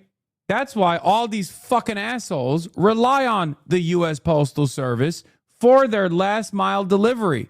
UPS ain't fucking going up the mountain. USPS is. Yeah, through rain or snow. The U.S. Postal Service is one of the best examples of a government-provided service that simply has to work. Okay? It can't exist as a profitable entity because many of the routes that they go down, where they deliver medicine, for example, right? No private company would ever do it because it's not profitable. And remember, these fucking demons want to take that away too. They want to take that away too so they can privatize that too so they can make more money off that. And who gives a shit if poor people living in rural areas don't have anything, any service to deliver them these goods that they need to survive? It doesn't matter because these guys don't give a fuck. They only care about profit. It's that simple. The government has an obligation to take care of its citizens, at least in theory, okay? And even in a capitalist government like the one that we live under, like the one that we exist under, there are still certain institutions that just have to work, okay? The U.S. Postal Service is one of those institutions. One example I can use is Walmart, this behemoth that relies heavily on government subsidies, both tax breaks and tax benefits that they receive, and then also on top of that, welfare and food assistance that they rely on, that their own employees that they underpay can still use at Walmart, okay? Now, when Walmart comes into town in places that are forgotten, people celebrate. They're like, oh, the price of food is going to be cheaper. This is going to be more cost effective. But what ends up happening is Walmart ends up sucking up the entire consumer base, and it kills all the local businesses in the neighborhood, all the mom and pop shops that have been around for 20, 30, 40 years. But eventually, Walmart, when it's no longer as profitable, will just fuck off. So then what do? You lived in a town your whole life, and your parents lived there before you. There was a local grocery store that made things work, okay? It wasn't the cheapest, but you knew the grocer, right? It was a small business. But then Walmart came around and knocked that business out because the business could not compete with the prices of Walmart. But when Walmart becomes unprofitable, they fuck off. Now your town is a food desert. Now your town doesn't have any options whatsoever. Now you have to go to the town over to a dollar store or another Walmart. Now you're spending more money on gas. Now there is an invisible cost, an additional cost. It's hurting your wallet all the same. Even if the food prices were more costly in the local grocer that you could go to, now you're paying even more money to go to the Walmart that's a town over. Now you're spending more time on travel. These are the invisible ways that poor people get fucked over because of capitalism, because of the interests of profits. That's how it works. But because it's a part of the system's design, and because many people have decided that it's the best possible system, is the only system that we can exist under, it's everything that we've ever known. And once again, like I said, because of the invisibility of it all, the invisibility of that cruelty, you seek out other reasons as to why you're experiencing this economic struggle. And then a guy that wears a red tie and a suit on the TV says, it's actually because we're taking all this money that exists out there in the ether and we're spending it on scary brown people. We're spending it on transgenders. And then the other side, who you may have trusted at some point in time, is telling you, well, things aren't that bad. Things aren't that bad. We don't have to we'll maybe improve a little bit, but obviously we can't go after Walmart. We can't tell you the truth about what happened and why you're currently struggling. So we'll just tell you the other side is evil and bad and leave it at that. A lot of people look at that and go, okay, fuck both of these guys. My life sucks. It's dog shit. Barely making ends meet. Fuck it. I'm not voting. Then there are others who hear the other guy with the red tie over the blue tie, and they go, that's a convincing argument. I am a little scared of brown people. They got salsa hips. They dance. I feel like my wife is quite fond of that Mario Lopez guy, and it's causing a lot of sexual frustration within me, sexual anxiety within me, and that's now translating to my lifelong loyalty to the reactionary cause. Okay? I'm obviously, joking. It's not that simple, but I was just thinking, like, what's a Latino guy that someone in West Virginia would see on television and be frustrated by? And I feel like Mario Lopez is that guy. You know what I mean? In the 10 years after a Walmart Supercenter opened in a given community, the average household in that community experienced a 6% decline in yearly income, equivalent to about $5,000 a year in 2024 dollars, compared with households that didn't have a Walmart open near them. New research suggests that the company makes the communities it operates in poorer, even taking into account its famous low prices. Walmart imposes in the form of not only lower earnings, but also higher employment in the wider community outweigh the savings it provides for shoppers. On the net, they conclude Walmart makes the places it operates in poorer than they would be had it never shown up at all. Sometimes consumer prices are an incomplete, even misleading signal of economic well-being. Yeah. Amazon works in an identical manner to Walmart. Both of these behemoths are obviously massive jobs providers, some of the biggest hiring bodies in the United States of America. I think Walmart might be the biggest, or maybe it's the U.S. military, one of the two. I think Walmart literally might be the biggest. And they operate in the exact same way. They operate with predatory pricing, where they price out all the competition and destroy it with one interest in mind, and that is to become a monopoly, a monopoly in a locality or a monopoly altogether. And once you're a monopoly, there are no more market factors that you have to abide by. You can raise the prices, you can lower the service, you can cut jobs, and you can cut tail at the end of the day if it's no longer profitable anyway. You can just close up shop and leave these communities behind, destitute.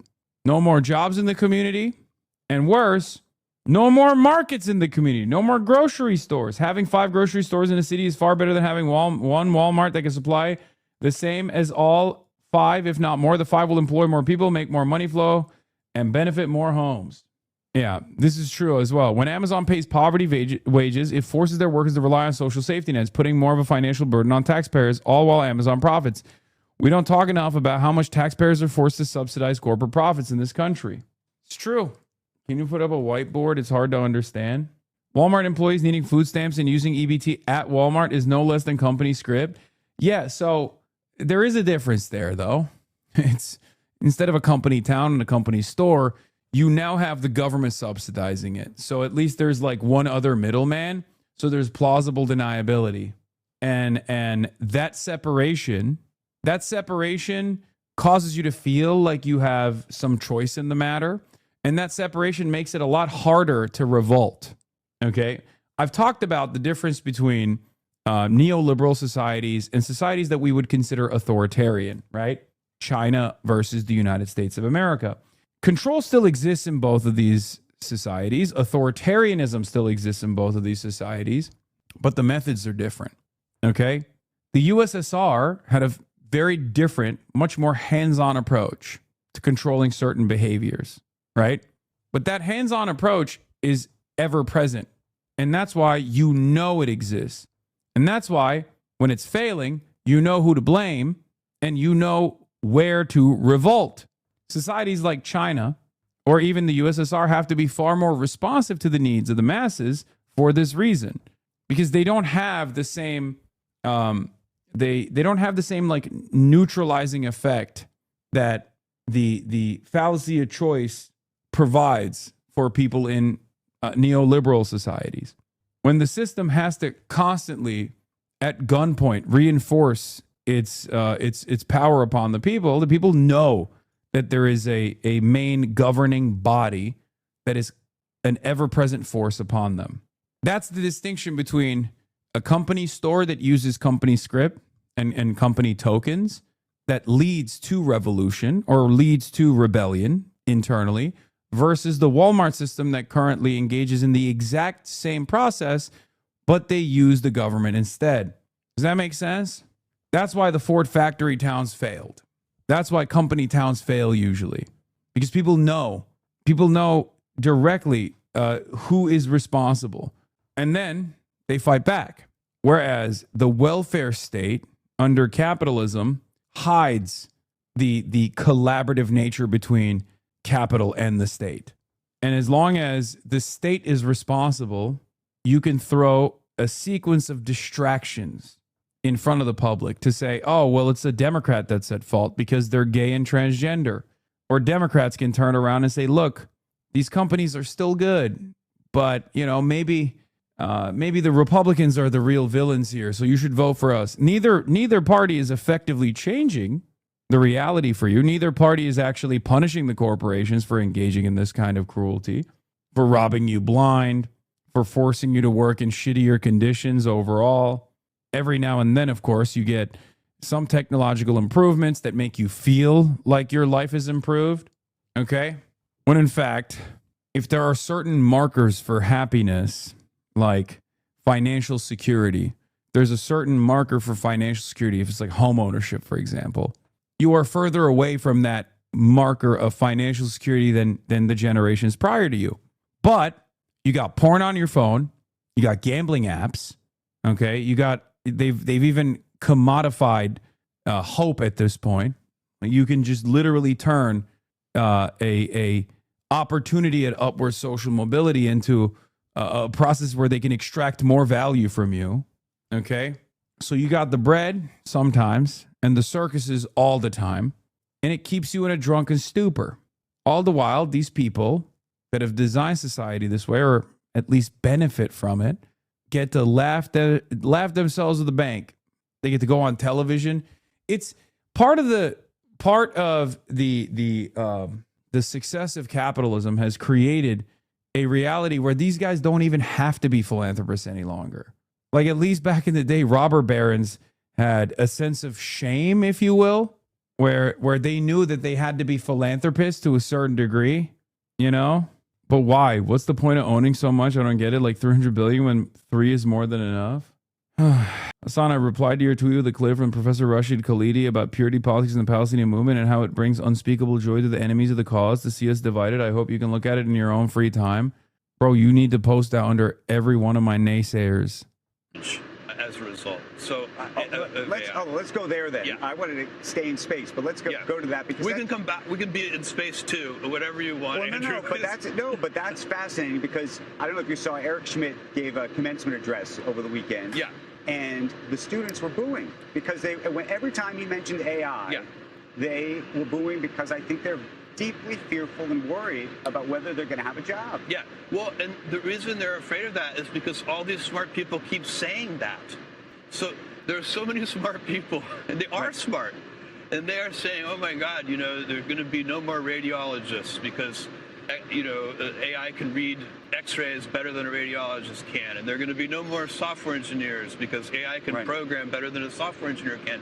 These people are wrong.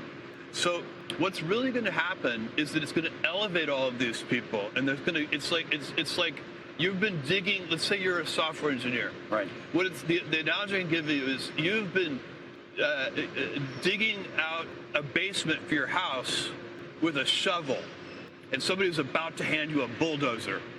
You should be so happy. If you're digging the basement to your house and somebody says, hey, how about this? I have a tool here that's going to, and what's really going to happen is we're going to have so much productivity in our economy that, for example, this is just one effect. A lot of people who have two-earner income households, one of the people is going to drop out of the workforce. That's why we're going to have a labor shortage. People, because of the productivity gains, you're going to be able to afford things. We're going to have, I predict we'll actually have deflation of certain core, assuming we let this technology play out and don't hamstring it with regulation too early. Oh, thank God. I mean, hopefully not. That would be terrifying. Yeah, regulation is always hampering innovation, you know? Just let it run its course. This is also the point of billionaires promoting lowering taxes for the poor, a band-aid to assuage revolt. Yeah, no, they just don't want you to even believe there is an opportunity or any value in increasing taxes for them or increasing taxes at all. Okay? They're fine if you pay no tax. They don't give a shit. Oh, okay. The government services are worse off. When is the last time this motherfucker used a government service? You know what I mean? Beyond like roads and shit. And if it gets to that, they'll go and yell at the government to fix it, and then the government will fix it, right? He's already doing AI podcasts. Wait, what? Amazon Premium Alexa service can now generate custom AI podcasts on demand. Turn any topic you're curious into a podcast episode ready in minutes. Wait, what? The Rise and Fall of Rome, the podcast? What the fuck? Dude, that's crazy. Dude, you know what's really funny? I just never stop thinking about the fact that all of the things that AI is doing are things that we were supposed to do. It's not doing any of the things that were supposed to lighten the burden of the labor force. All the route tasks, all the menial labor you have to do. And then when you go home on your journey home, okay, if you're lucky enough to, ride a bus, if there's any public transit whatsoever, in your car when you're driving back, you listen to an AI podcast. We are literally serving the machines at that point.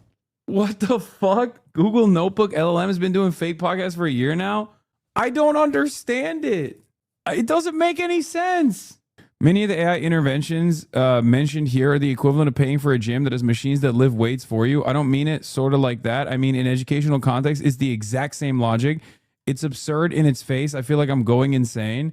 I understand there's a gray area with teaching about tools versus using tools to give the vague appearance of educational achievement, but clearly AI doing a student's writing, which is to say doing a student's thinking, is a conspiracy to make the public passive brain-dead consumers. Genuinely, I don't know where all of this goes, but I have been saying this over and over again. I think it's still important to understand and learn all the new technology. Obviously, you don't want to fall short, okay? But I really do think not using AI in your experience, in your learning, in your development is going to give you an immediate boost. Like, you are going to be a superhuman in comparison to the next crop, the next generation of people who do rely on AI and engage in the cognitive offloading. You will literally, they think you'll be able to levitate, basically. Amazon AI podcast example here. Today, our AI-generated shopping show is exploring the Wellmedix Rapid Relief Diaper Rash Cream. Emma, what makes this hospital-grade cream different from standard diaper rash products? Well, it's really interesting. This cream uses a dual-action approach. Instead of just zinc oxide, it combines that with white petrolatum to create two protective barriers. This helps both treat existing irritation and prevent new issues from developing. That's fascinating. So it's not just about treating the problem, but stopping it from coming back? Exactly. And they've added Bro, this is literally really... turning a podcast into a Twitch stream. Oh my God. And the questions are the same. The questions are the same. This is literally the type of question that a dumb fuck would ask me in the chat. Really thoughtful ingredients like calendula and white birch bark extract. These botanical ingredients help soothe sensitive skin, while the dual barrier does the heavy lifting. All right, Katie, we've got you. You're dealing with discomfort, and this cream is designed for exactly that kind of irritation. Emma, what can you tell them? This is actually formulated for adults dealing with skin irritation from incontinence, chafing, or moisture. It's got 15% zinc oxide and 49% petrolatum working together to create a protective barrier that shields irritated skin while helping with redness and discomfort. Customers mention it works well. Oh my God. Oh God. We're so fucking cooked, dude. Oh, we're so cooked. I wrote about my new favorite podcast. I note that to my disappointment, product listings, former paper, and dildos did not yet offer the AI audio feature. Yeah, I get the advantages of avoiding AI at work, but in software engineering, being a Luddite will literally get you left behind. The gains exist, but that doesn't mitigate the psychosis or need to adapt to a psychotic leadership. Spoken to someone in one of the most prominent of such companies. It's an advertisement? Yes. Katie made it specifically as an advertisement. Or I guess you can turn a product into a podcast format so you can learn more about it or something. Yes, I saw the Stanford study that Stanford researchers found that overworked AI agents began embracing Marxist views. I mean, they'll nip this shit in the bud, let's be real, okay? They'll find a way to quickly destroy whatever makes the AI go, hey, we must actually seize the means of production. What the fuck is this shit? I'll never get over this edit where Stalin has a little afro. Dr. Hannah Fry of YouTube fame made an episode about this. Her OpenClaw chatbot hired people to deliver packages and resolve CAPTCHAs. Did you see Galindo responded to you? Yes, I did. I saw on the stream. We watched it on the stream. This person sincerely is a Galindo head, by the way. Okay? Like, genuinely, sincerely. Absolutely. And they're, of course, always on the scene, retweeting Bad Empanada. Yes, these guys are legitimately Galindo heads, where they're like, dude, I'm telling you. I mean, I don't know why they're not like Dan Bilzerian heads as well. Like, what causes these guys not to be in favor of Nick Fuentes at that point? I mean, they are also ostensibly anti-Zionist, right? They're anti-Israel. Like, I don't get it. I'm not even saying like Maureen Galindo is the same as these other people. But I mean, like, if the highest priority here is to just like be as if the only way that you can show that you're anti-Israel is if you say stuff like, you know, Jews control the banks, or that you're going to castrate every Zionist in a concentration camp. Like, if that's the only way that you can show that you are the most viable, the most real anti-Zionist, then what's the difference? Like, do you guys fuck with Dan Bilzerian? Maybe some people do. I don't know. Not anyone in here. I don't know. Maybe there are some Galindo heads, but if that's the case, like, if there is, you rarely see a horseshoe this clean. It's the Epstein class. This design is just say Jews, you fucking cowards. Amen. They yell at you for sheepdogging, but support her primary. Yeah. Maybe they're just diehard Overton window heads doing their part and pushing the boundaries of what's acceptable. Okay. Did they still support her when she backtracked? Yes. Texas Democrat Maureen Galindo goes on an unhinged rant against the DCCC and the media, saying the Democrats want her dead. The internment camp comment was made up by a journalist here who literally wants me dead, who literally, I believe, wants me dead. The DCCC coordinated all this because they want their billionaire Zionist-backed cop candidate. She also says that MAGA and Zionism is the same. Again, 80% of the way. 80% of the way, I'm like, wow, not bad. And then the last 20%, I'm like, God damn it. What the fuck? Marxist Chongist, dude. Professor Chong principle holds for... There are Professor Chongs everywhere for those with eyes to see. She might be the first gang stalking victim representative. I think we have some. Most in the Republican Party, but we've definitely had some gang stalking victim representatives. I mean, Nancy Mace. I mean, fucking Marjorie Taylor Greene.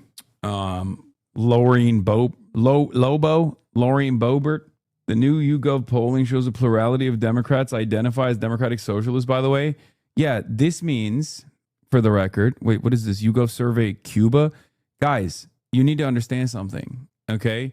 This means that everyone is compromised, okay? Because the only way that I can identify with a revolutionary movement is if it's unbelievably unappealing to the masses, okay? I need you to understand something, okay? the only way to have a true, pure revolutionary movement is if the average person wants to beat me to death with hammers when they have a 3-minute conversation with me. Okay? This is how it works. So if there are people who are self-identifying as democratic socialists, that must mean that we have failed, because that means now democratic socialism is a sheepdog for the Democratic Party, which, I mean, they do say that. And there's some validity to that argument as well. Let's be real. But make it more obvious that you're joking, Lamau. I mean, bro, did they really not ask you about this at all? No, they did not. Pour one out for the abundists. Democratic voters, what's your opinion of abundance? Haven't heard of it, don't know. 3% favorable, 3% unfavorable. Socialism, 49% favorable, 22% unfavorable, 30% haven't heard of it, don't know. Not looking too good for the abundists. Pretty good. Pretty fucking good. Perhaps the electoral route isn't all that bad, at least for the time being, right? Because these numbers are not going to work for the Democrats. And eventually they're going to do something really fucking stupid and try to purge their ranks or something, you know? But until that moment becomes a reality, you might as well keep getting in front of the masses and showing them that good governance is possible. And those who are engaging in good governance, who are fighting for their constituents and the things they want, are self-identifying socialists. Never said you got to do it in the Democratic Party. I have no loyalty to any party. I have no loyalty to any politician. Politicians are servants, okay? They are our servants. They are supposed to advance our goals. They are supposed to do right by us. We vote for them. That's what the whole point of democracy is, right? This is what's so frustrating for a lot of people when they hear me say this. I'm like, I don't care. I don't care what any party is called. The reason why it's currently the Democratic Party is because that's the only available route to get more responsive politics. So yeah, when I see stuff like this, it does give me a little bit more confidence. And I think, I probably should keep doing what I'm doing instead of listening to fucking chirpers on Twitter, But yeah, on that note, oh, Jesus Christ. Perhaps associating good governance and responsive politics with socialism isn't so bad, especially as far as breaking through the, unlimited amount of propaganda, Red Scare propaganda. Just saying. Something to think about. Anyway, that's all I got for today, folks. I will be back tomorrow. And then on Saturday, I will be in New York City. Ashley St. Clair is going to be on the broadcast. A bunch of other guests are going to be on the broadcast. I'm going to be hanging out with Daraliza, doing something with Claire Valdez as well, and numerous others.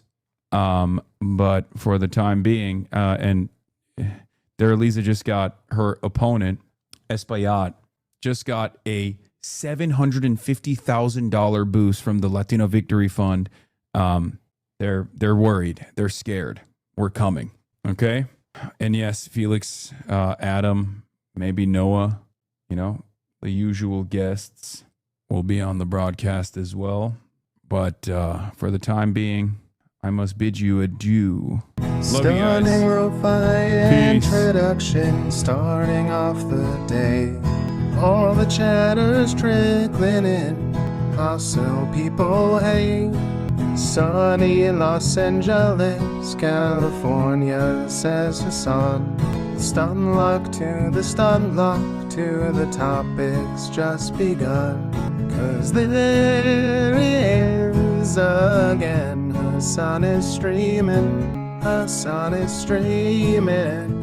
There is again, Hasan is streaming. Hasan is streaming. Reviewing a Chinese train, telling Kaya place. Sun and Asmin chatter loves, giving greetings grace. Zoran winning NYC, woke two back with the force. The Rogan of the left, to me a dumb himbo still of course. The Charlie Kirk assassination, the Fear and Online show. 8 full fucking years of this, and plenty more to go.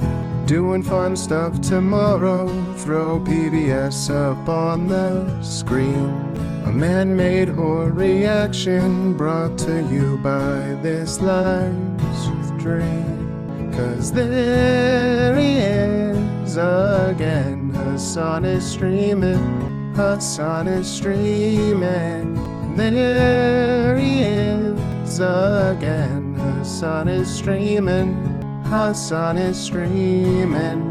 Kicked out of the DNC IRL with March the Goat, combating the propaganda that shoved down people's throats. CBS Israeli news, a coup, a regime falls, a full-blown fascist takeover, and still the duty calls. Total radicalization coming out to see.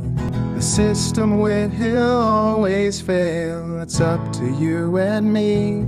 On these daily streets, whether short or whether long, have helped millions of people keep it moving right along. 'Cause there he is again, Hasan is streaming, Hasan is streaming.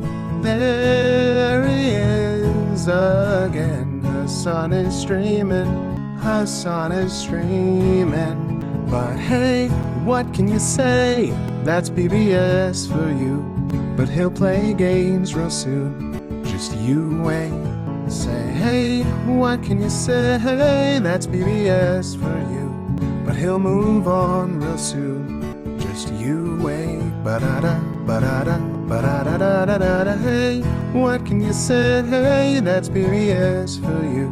But he'll pull your lungs real soon, just you wait. Sha-da-da, sha-da-da, sha-da-da-da-da-da. Hey, what can you say? That's PBS for you. But he'll do your advice real soon, just you wait. But hey, what can you say? That's PBS for you. Brought up